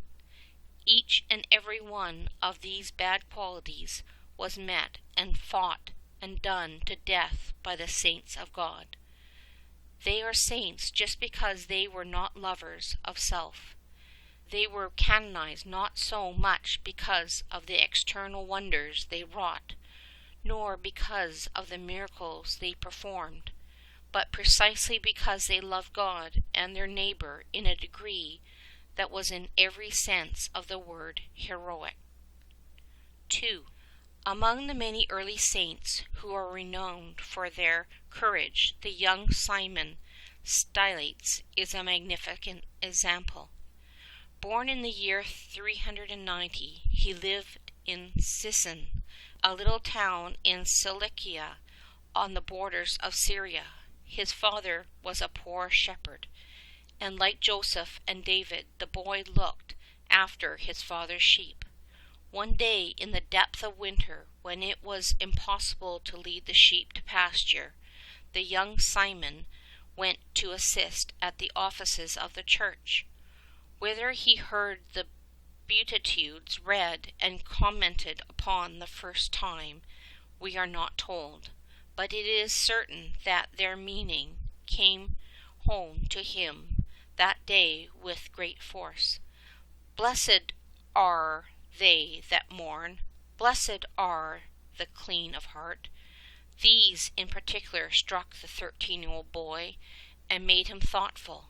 He could not be happy until he had asked a certain old man to expound the meaning of these moving words of Christ, and when he understood them, he begged to be told how the promised blessedness could be obtained. Doubtless it was pointed out to him that every Christian had the choice of two roads, that of the precepts and that of the counsels. One was harder and narrower and more toilsome than the other, but it was safer and better for those who were called by God to enter upon it, and was for them the high road to happiness and to perfection. Then Simon began to pray, and his prayer was not hurried recital of an Our Father or Hail Mary. He was brave and fearless, this young shepherd lad, and he was determined to listen to the voice of God. In secret he prayed as though life itself depended upon his prayer. Prostrate on the ground, he implored God to guide and enlighten him. Exhausted, perhaps, by the length and vehemence of his prayer, he fell asleep, and in his sleep he was permitted to see a vision. The lad dreamed that he was digging deeply for the foundations of a house. Toiling hard, he was compelled to stop now and then in order to take a breath. 4 times, he afterwards said, did he rest for an instant, and each time he distinctly heard a voice calling to him and saying, dig deeper. At length he was told to cease. The pit was deep enough for the foundation of whatever structure he cared to raise upon it. The event, says an ancient writer, verified the prediction. The afterlife of this wonderful lad was so superior to nature that it might well require the deepest possible foundation of humility and fervor. Not far from his father's house there was a monastery under the care of a holy abbot named Timothy. Rising from sleep, Simon betook himself to the gate of this religious house. Though not the only way by which perfection may be reached, the boy knew that the monastic life was the best and readiest means of attaining such an end. Yet his humility did not permit him to ask for the religious habit. To be the drudge of the servants of God was his only aspiration at the time. For several days and nights he lay prostrate at the gate without taking either food or drink, begging that he might be admitted as the lowest of the hired servants of the abbot.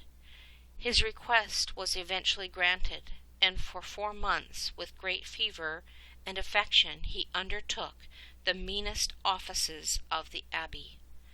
It would almost appear that during these months he was regarded as a novice, at any rate as a postulant, for it is expressly said of him that he undertook the first task of a novice, not imposed in primitive times only, but still enjoined in some of the ancient religious orders, the learning by heart of the 150 Psalms of David. What a precious possession for a young mind! The entire Psalter committed to memory, every one of those priceless hymns ready to pass from mind to lips at any moment of the day or night. In this monastery Simon remained for 2 years, ever advancing in love and humility, and gaining the esteem and goodwill of his older religious brethren. Whether the boy monk now wished to place himself at a greater distance from home or parents, or whether he wished to join a stricter community, we are not told. But at the age of 15, Simon passed to the monastery of Heliodorus, an abbot of great sanctity, who had passed 62 of the 65 years of his life in this community. It is now that the lad began that wonderful life of mortification which, in an age and in a part of the world where penance and fasting were very ordinary, matter-of-fact occurrences, made Simon Stylites renowned. We must not forget who and what he was.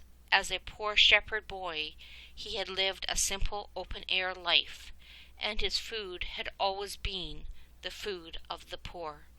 Doubtless his frame was a sturdy one, and his constitution vigorous and healthy. We know not what his particular reason may have been for eating but once a week. We know nothing of his interior trials and temptations. We know, too, that fasting is but a means to an end, and that perfection does not consist in afflicting the body. No one knew this better than Simon himself, but he loved God above all things, and he wanted to prove his love. Let it be frankly admitted that at this time of his life he made mistakes, but better than all the penances and fastings and mortifications was the obedience he showed to his superior. Helidorius forbade him to fast for so long a time, and Simon at once yielded, only, however, to fall into an indiscretion of another kind. 3. It may be that fierce temptations afflicted the pure soul of this growing boy, and that he was heroically determined to overcome them at any cost. Round and round his body, next to the skin, he bound a rough, thick, well rope, made of the big, hard-twisted leaves of the psalm tree. He did this unknown to his superior or to any of his brethren. That this instrument of penance caused him great suffering is certain. The rope began to eat into his flesh, and a terrible abscess was the result. A physician had to be called in to cut the cords. He was compelled to make incisions in the flesh, and these nearly cost the patient his life. For 3 days liquids had to be applied to soften the shreds of clothing that clung to the wound, and it is said that for some time the boy lay as though he were dead. But he recovered, only to be dismissed from the monastery. Let this not be forgotten. Simon had erred, and the error cost him very dearly. His abbot regarded such conduct as a dangerous singularity, prejudicial to true religious discipline, and he would have none of it. And remember this, abbot was a man of singular holiness, and one who for many years had led a life of great mortification. It is not clear for how long a time Simon remained under the care of Abbot Helidorius, but at the time of his dismissal the saint was probably only a boy. Sadly wandering away from the monastery, he came in contact with a holy priest named Bassus, and at the foot of Mount Telnician, or Thelonicia, he began to lead the life of a hermit. The abbot Bassus, he had 200 monks in his charge, became Simon's director. The boy was determined now to act only under obedience, and at the beginning of Lent, when he asked permission to abstain from all food and drink during the entire 40 days, the abbot gave him 10 loaves of bread and a supply of water, charging him to eat if he found it necessary. Coming to him at Easter with the most blessed sacrament, Bassus found the young hermit stretched upon the ground, apparently dead. The loaves and the water had not been touched. Reviving him a little by moistening his lips with a sponge, the priest gave him Holy Communion. A little later Simon broke his fast upon lettuce leaves and herbs. In this hermitage he spent 3 years, and then built for himself at the top of the mountain, not a hut, not even a shed, but a sort of wall, a roofless screen that afforded him little or no shelter from the cold of the mountain top. Then Then he had an iron ring riveted around his right leg and connected by a great chain to the rock upon which he lived. Among those who visited him at this time was Meltius, vicar of the Patriarch of Antioch, who told him that a firm will and grace of God would keep him to his purpose without the wearing of a fetter. At once the obedient Simon sent for a smith and had the shackle removed. And now the saint's troubles began. Day after day the mountain was thronged with the crowds who came to him to be cured of their diseases, to listen to his exhortations, or to receive his blessing. The distraction caused by these visits to a man whose only longing was to be alone with God may be imagined. For the next 37 years of his life he lived on pillars, beginning with a column of stones 6 cubits high. After 4 years he raised a second one of 12 cubits. 3 years later he built another one, 22 cubits in height, and remained upon it for 10 years. But for the last 20 years of his life he lived upon a pillar built for him by the people, a column that reached the height of 40 cubits. Thus he was to be known in history as the Stylites, from the Greek stylos, a pillar. Tennyson's poem on the saint is known to all English-speaking readers. It is in many respects an exceedingly fine piece of versification, but it gives us an absurdly imperfect portrait of Saint Simon. Like most Protestant readers, and perhaps a few unthinking Catholic ones, Lord Tennyson misses the secret of the hermit's sanctity and the leading characteristic of the saint's life. Some portions of the long soliloquy that the poet puts into Simon's mouth are impossible, yet the late laureate had evidently studied his subject with care and tried to treat it sympathetically. The refrain of this poetical monologue is indeed exactly what we might expect from a saint. Have mercy, Lord, and take away my sin. This was undoubtedly the burden of St. Simon's prayer. But a poet who could put the following into the mouth of Stylites proves that he read the lives of the saints to little purpose. O Jesus, if thou wilt not save my soul, who may be saved? Who is it may be saved? Who may be made a saint if I fail here? Nor would Simon in his prayer make a catalogue of the penances he had practiced since boyhood.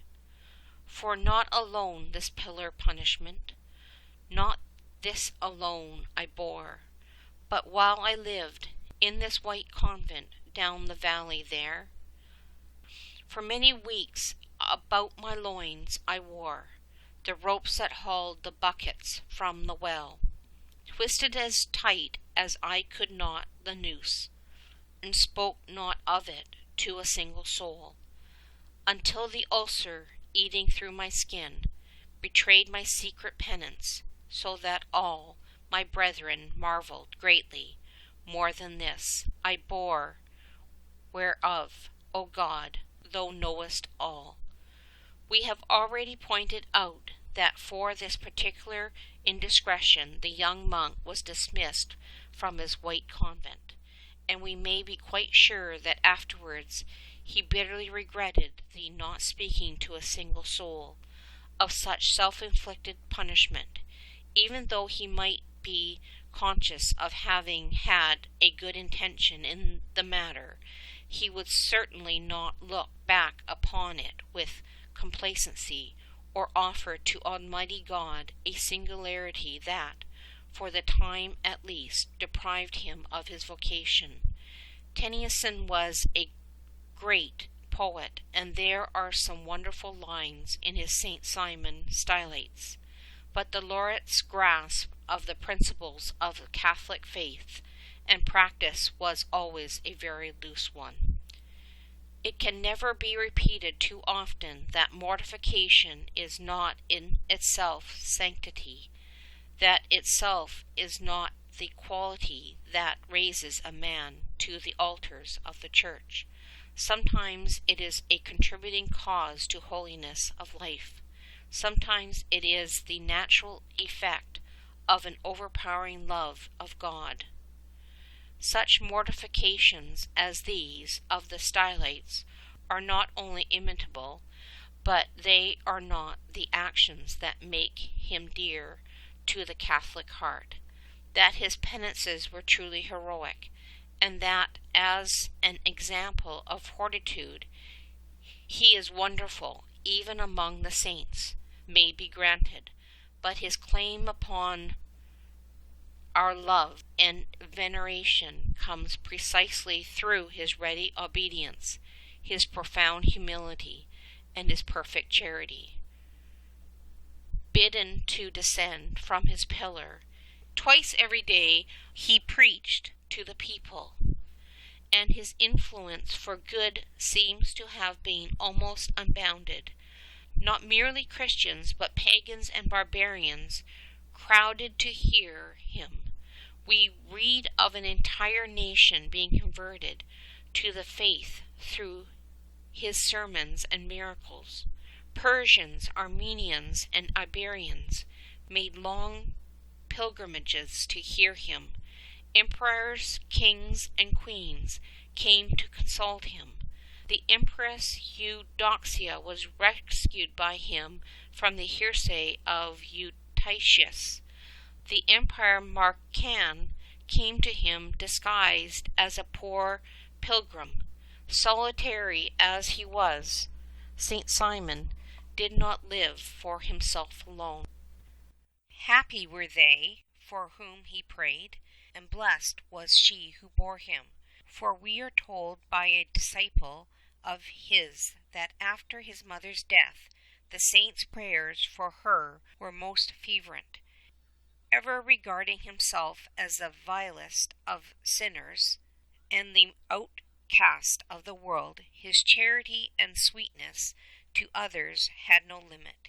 He was always ready to submit himself to ecclesiastical authority, and the fact that the Patriarch of Antioch and other prelates and priests were willing to mount the columns in order to give him Holy Communion shows that his manner of life was blessed by God and approved by the Church. He died in 459, in the 69th year of his age. End of section 16. Recording by Linda Marie Nielsen, Vancouver, BC.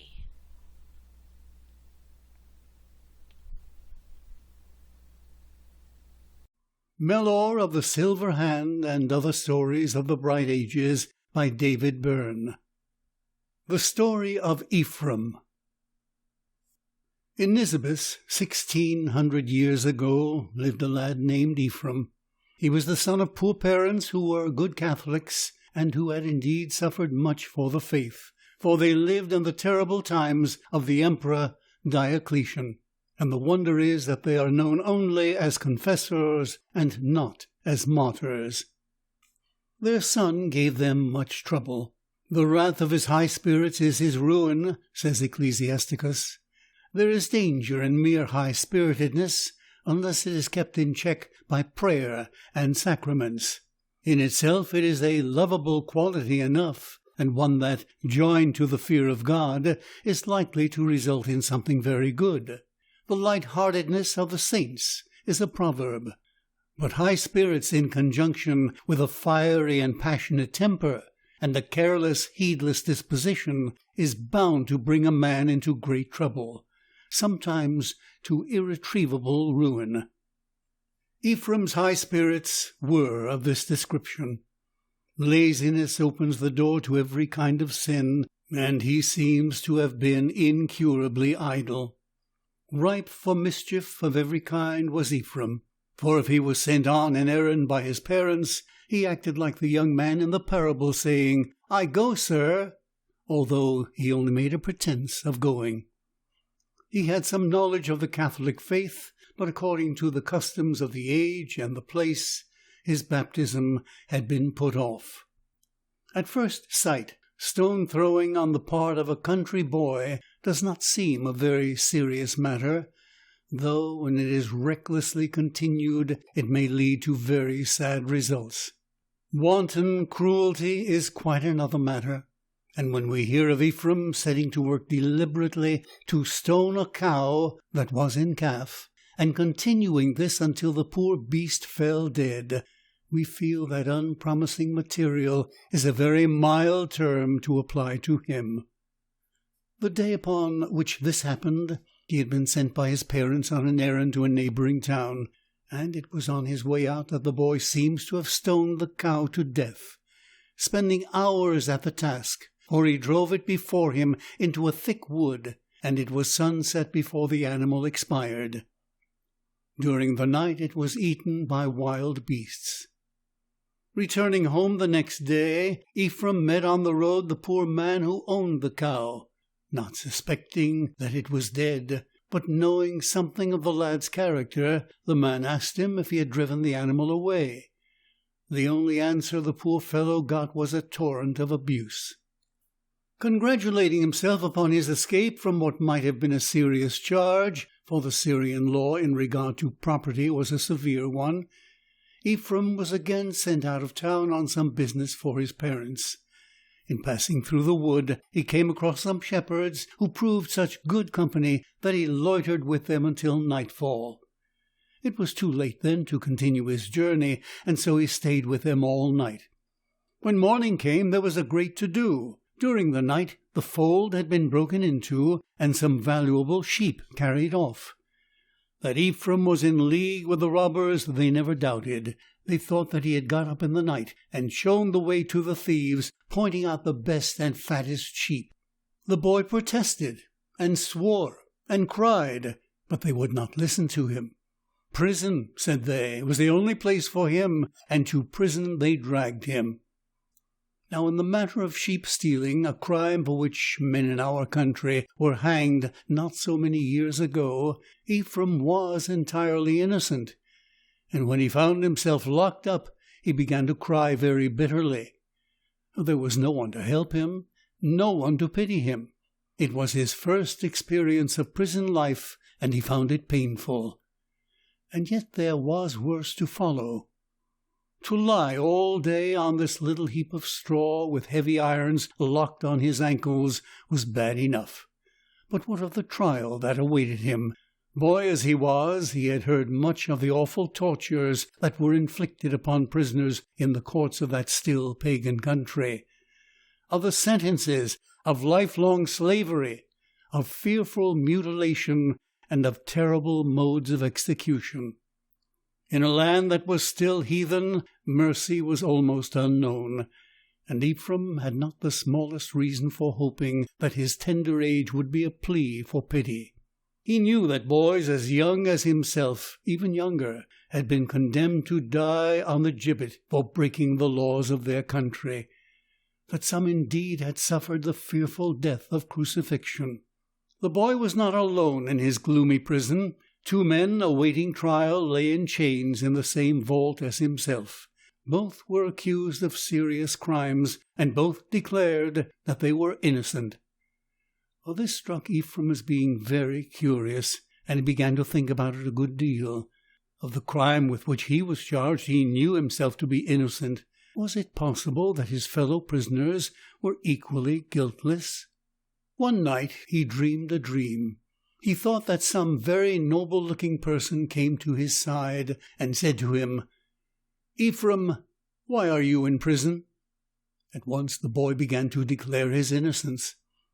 "Yes," said the shining figure, "you are innocent of the crime of which you are accused, but what of the poor man's cow that you drove to its death? Be quite sure that no one suffers without reason, and as a proof of this, when morning comes, listen to the talk of your fellow prisoners." On the following day the 2 men spoke together, and one of them, who was charged with murder, said to the other, I declare that I am not guilty of taking away the life of a fellow creature, but I will tell you of a vile thing I did only the other day. As I was passing over a bridge, I came upon two men quarrelling. One of them at last took hold of the other and threw him into the river. Now, if I had tried, I believe I could have saved that man. Unhappily, I did not, and the poor fellow was drowned. Then, to the utter astonishment of the boy, the other man began to make a somewhat similar confession. I am absolutely innocent of the thing for which I am awaiting my trial. Nevertheless, I have done something which is very bad. A certain neighbor of mine, when he was dying, left his property to be divided between his daughter and his 2 sons. The young men wanted everything for themselves, and they bribed me to give false evidence by which the will was upset, and the poor girl was deprived of her share. Well, nearly 6 weeks went by before Ephrem and his 2 companions were brought to trial. The men were tried first, but the boy prisoner was in court during the whole time. Neither of the men would confess. Were they not both innocent? And to the lad's great horror, the rack was brought in. The men were stripped and fastened to it, hand and foot. An awful terror came upon the boy as he saw his fellow prisoners stretched out upon the instrument of torture, and his cries filled the hall. But the officers of the court and the people who were standing about were merely amused by his evident fright, and gave him the coldest of all cold comfort. "What are you crying for, lad?" they asked him. "It's of no use howling now. You should have thought of the rack before you stole the sheep. You're bound to get a taste of it very soon." The boy was really half dead with the anticipation of the torture that was before him, and it seems probable that he swooned away from sheer fright. Happily for his companions, before their case was finished, both of them were able to prove their innocence, and so they were set at liberty. But there was no time left that day for the trying of Ephrem, and he was taken back to prison. In a few days he found himself with 3 companions in irons, instead of the 2 who had been released, and curiously enough the new prisoners turned out to be the 2 brothers who had defrauded their sister out of her property, and the man who had thrown his enemy into the river. And so with these undesirable criminals, Ephrem lay in prison for another 6 long weeks.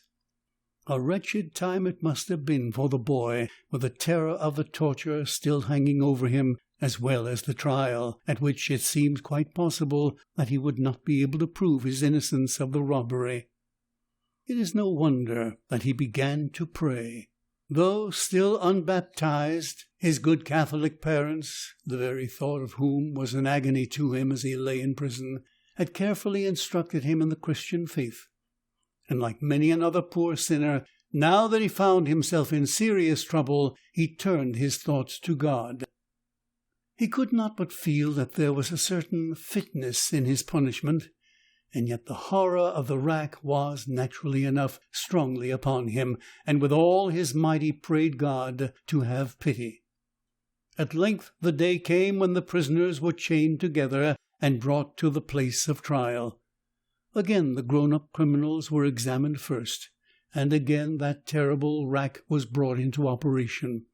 But this time the men were found guilty, and after being severely racked, were sentenced to lose their right hands. Ephrem's turn had now come. Questioned by the judge, the young prisoner declared that he was innocent. "This is the plea of every criminal," said the judge. "Here, take and strip him and fasten him on the rack." More dead than alive, the unhappy boy was stripped of his clothing, and was about to have his hands and feet lashed to the wooden rollers of the rack, when a servant entered the court and told the judge that it was dinner time, and that his meal was ready and waiting. "Very well," replied the judge. "In that case I will try this boy some other day. Take him back to jail." And so the lad escaped the rack this time also. In the extremity of his terror he had made a vow that if only God would deliver him from the punishment he dreaded so much, he would become a monk. Well, he had been delivered that day just in the nick of time, in a most sudden and unexpected manner, But what of the dreaded future? It seemed likely that awful dislocation of his young limbs had only been put off to an unknown day. Happily for Ephrem, for this third trial he had not long to wait. It is probable that some good-hearted officer reminded the court of the length of time the boy had been in prison. At any rate, the judge thought that he had been punished quite enough, and to his intense joy his shackles were removed and he was set at liberty. What think you did the boy Ephrem do as soon as he found himself free? Did he go back home to his parents, stoning cattle by the way and stopping to play with every shepherd lad he met? By no means. Everybody knows the old couplet beginning, "The devil was sick, the devil a monk would be," and it is certain that many promises are made to God in times of sickness or peril that are not fulfilled in seasons of health and safety. But Ephrem had taken a vow, and he intended to keep it. He knew that in the mountains not far off there lived an old hermit, and to this holy man he would offer himself as a novice. It seems at first sight that for such a life no lad could have been less fitted. Probably he himself doubted very much if the hermit would accept him. However, he had made a vow, and he would do his best to fulfill it. He was not ignorant of the kind of life that he would be called upon to live, and yet, hard as the monastic rule might be, he did not shrink from it. Hands and brain would both be fully employed, and his food would be of the scantiest. But God had delivered him from prison and from torture, and Ephrem must needs prove his gratitude. The sufferings of the last 3 months had made him thoughtful. If an earthly prison was so gloomy, what would hell be like? If the pain of the rack was so much to be dreaded, what of the punishment in that place of endless torment? The saintly old man to whom he went did not refuse to receive him. In good earnest, Ephrem began to engage in 2 of the healthiest exercises known to man, prayer and work. He became a sail-maker. At the same time he began to use his head. Through no fault of his parents, his education had been neglected, and he had everything to learn. But he was in earnest, and when man or boy begins to put forth the full strength of his will, and the energies a good God had given him, there is not much that he cannot do. Certainly Ephrem did wonders. There was that bad temper of his to control and to subdue, and like the sensible fellow he was, he began with that. The notable thing about this lad was his great earnestness.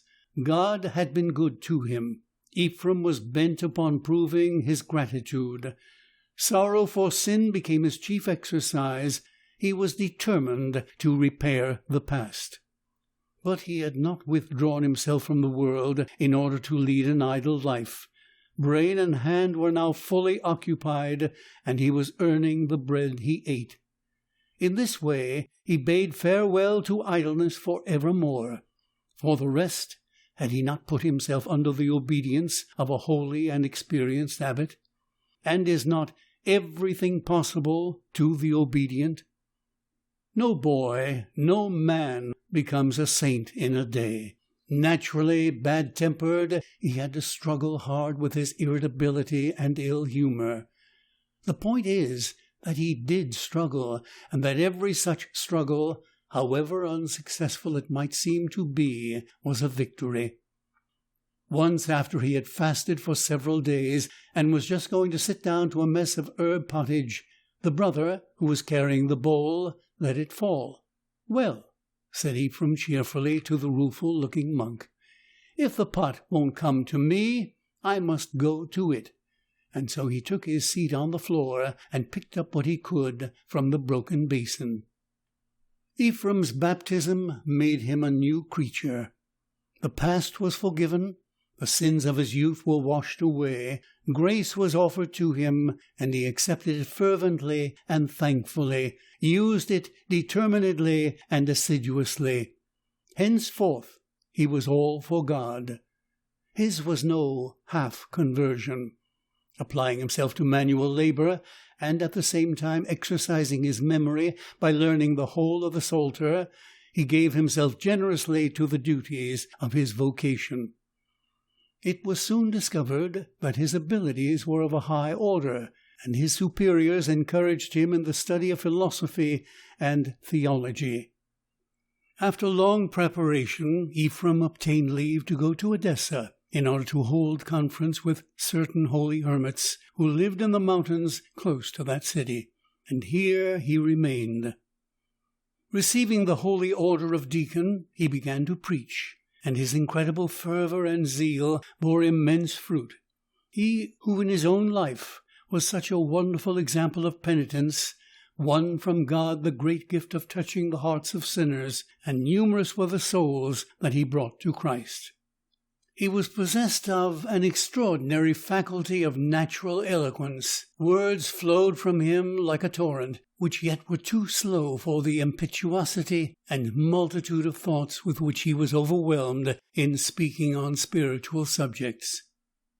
His conceptions were always clear, his diction pure and agreeable. He spoke with admirable perspicuity, copiousness, and sententiousness, in an easy, unaffected style, and with so much sweetness, so pathetic a vehemence, so natural an accent, and so strong emotions of his own heart, that his words seemed to carry with them an irresistible power. But he did not confine himself to preaching. To the glory of God and for the good of souls, he began to use his pen. Though ignorant of Greek, he was a perfect master of Syriac, and in this language he wrote what may almost be described as a library of ascetical and theological books. Heaven had endowed him with a great gift of poetry, and this he used with the utmost skill to increase the knowledge and love of the Redeemer. Wonderful is the beauty and sweetness of his poems on the Nativity of our Lord and on the mysteries of religion, and perhaps no poet has ever written more eloquently or more worthily than Ephrem on the dignity and holiness of our Blessed Lady. Some of the heretics of his time, the Manichees, the Millenarians, and the Marianites, had spread their errors by means of songs and hymns. For these Ephrem substituted many beautiful compositions of his own, to the great spiritual gain of the people of Edessa.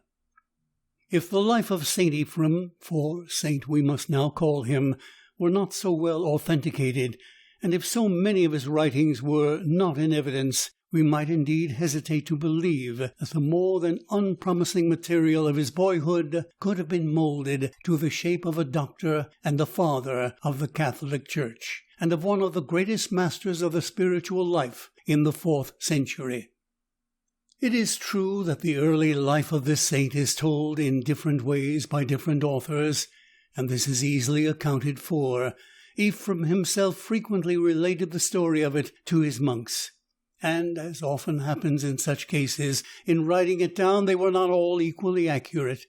Even the erudite Alban Buckler gives a version which, in some of its items, does not tally with the more detailed and critical work of the Bollandists.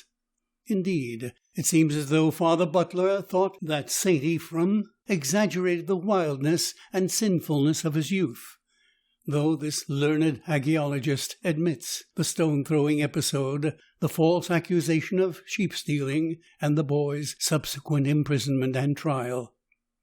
But from the long and copious records of the Acta Sanctorum, it is clear enough that whatever many other men may have been, Ephrem the Syrian was not a saint from his cradle. He may not have been a monster of iniquity, but it is certain enough that he gave no promise of sanctity. Probably, indeed, of all the boys in his neighborhood, he was the least likely to distinguish himself, either for learning or holiness. In short, he is a marvelous example of a sinner who sincerely repents, asks for, receives, and uses the grace that God is always ready to give to those who really seek it. More than that, he is an example of one who in the beginning turned to our Lord from the motive of fear. It was sheer fright, the abject terror of the rack, that first made Ephrem cry mightily to heaven. So there was nothing very noble, nothing in any way heroic in the beginning of this wonderful change of life. Happily, that which began in fear was continued in contrition and ended in love. His deep sorrow for sin made him very dear to God. His soul was that of a true penitent, of one who walks humbly and proceeds cautiously, who has no trust in himself, but an unbounded confidence in God. In the beginning of his conversion, probably the last thing he thought of was that he would ever be able to minister to others. It seems almost certain that his humility prevented him from receiving the priesthood, and that, like St. Benedict and St. Francis, he remained a deacon to the end of his life. He loved solitude, and after a term of preaching would retire into the desert to refresh his own soul with prayer and meditation. Yet he was always at the call of duty, and showed his readiness to benefit the bodies of the people as well as their souls. Once, when the city of Edessa was severely visited by famine, St. Ephrem boldly rebuked the callousness of the rich for allowing the poor to die unsuccored. "Your wealth will be your damnation," he said to those who were heedless of their obligation in performing works of mercy. Frightened and ashamed, they pretended that there was no one to whom they could entrust the proper distribution of their alms. "Then give me that office," said the saint. As soon as he had received sufficient money, old as he was at the time, he fitted up no less than 300 beds in the public hospitals, and began to tend the sick and the starving with his own hands. It was the last public undertaking of his long and useful life.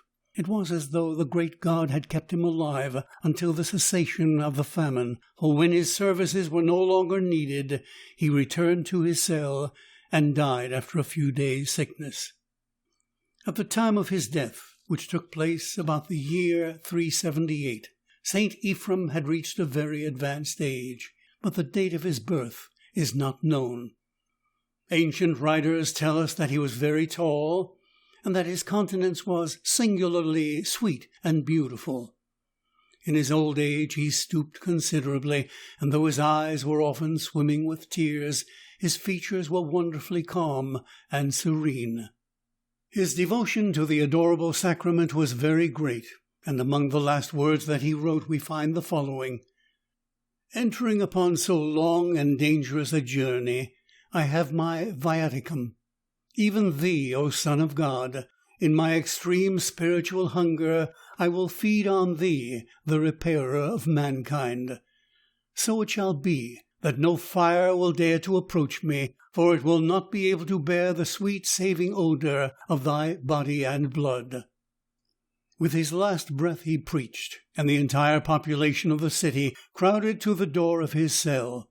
Forbidding every kind of funeral pomp, he again and again begged prayers for the repose of his soul, and then, turning to God in silent prayer, he gently passed away. End of section 17.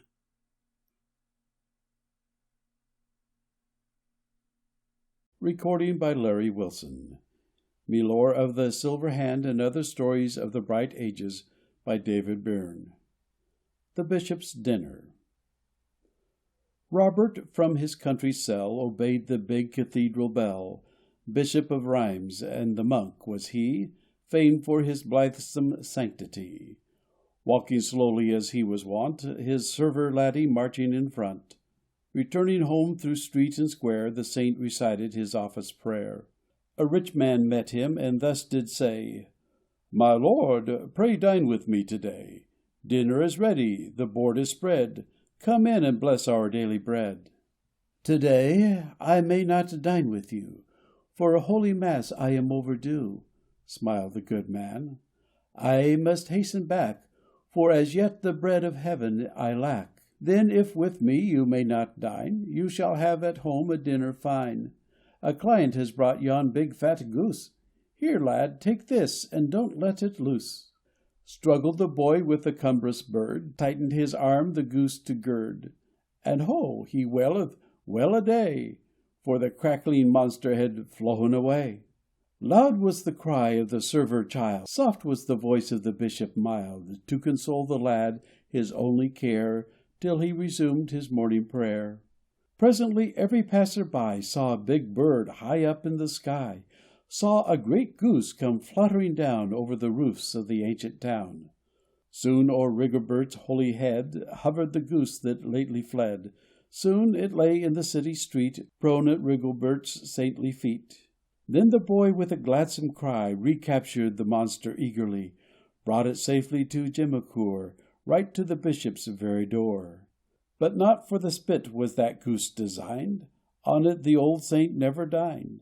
To the people's joy and wonderment it followed him whithersoever he went. That bird became the good man's pet, and for aught I know it is living yet. What is certain and sure is this, as long as it lived in bliss. End of section 18.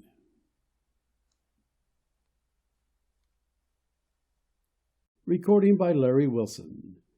Melor of the Silver Hand and Other Stories of the Bright Ages by David Bearne. St. Wulstan and the Chorister. All sweetly sang the choiring boys, walking in Wulstan's holy train. They sang of high unearthly joys, where saints unnumbered reign. All things shall fade, and time shall cease, but heaven remains when life is past. Only the things that make for peace, eternal peace, can last. As to himself the bishop talked and murmured, heavenly joys abide. A sunny, gold-haired choir lad walked close to the prelate's side. Yea, these shall fall, St. Wulstan said, stroking the curls so thick, so fair. One day, my child, upon thy head shall not be found a hair. The boy looked up with troubled mien. O father, must I lose them all? Tears gathered in his quivering een. Pray that they may not fall. The bishop's smile was kind and sweet, his glance was pitiful and mild.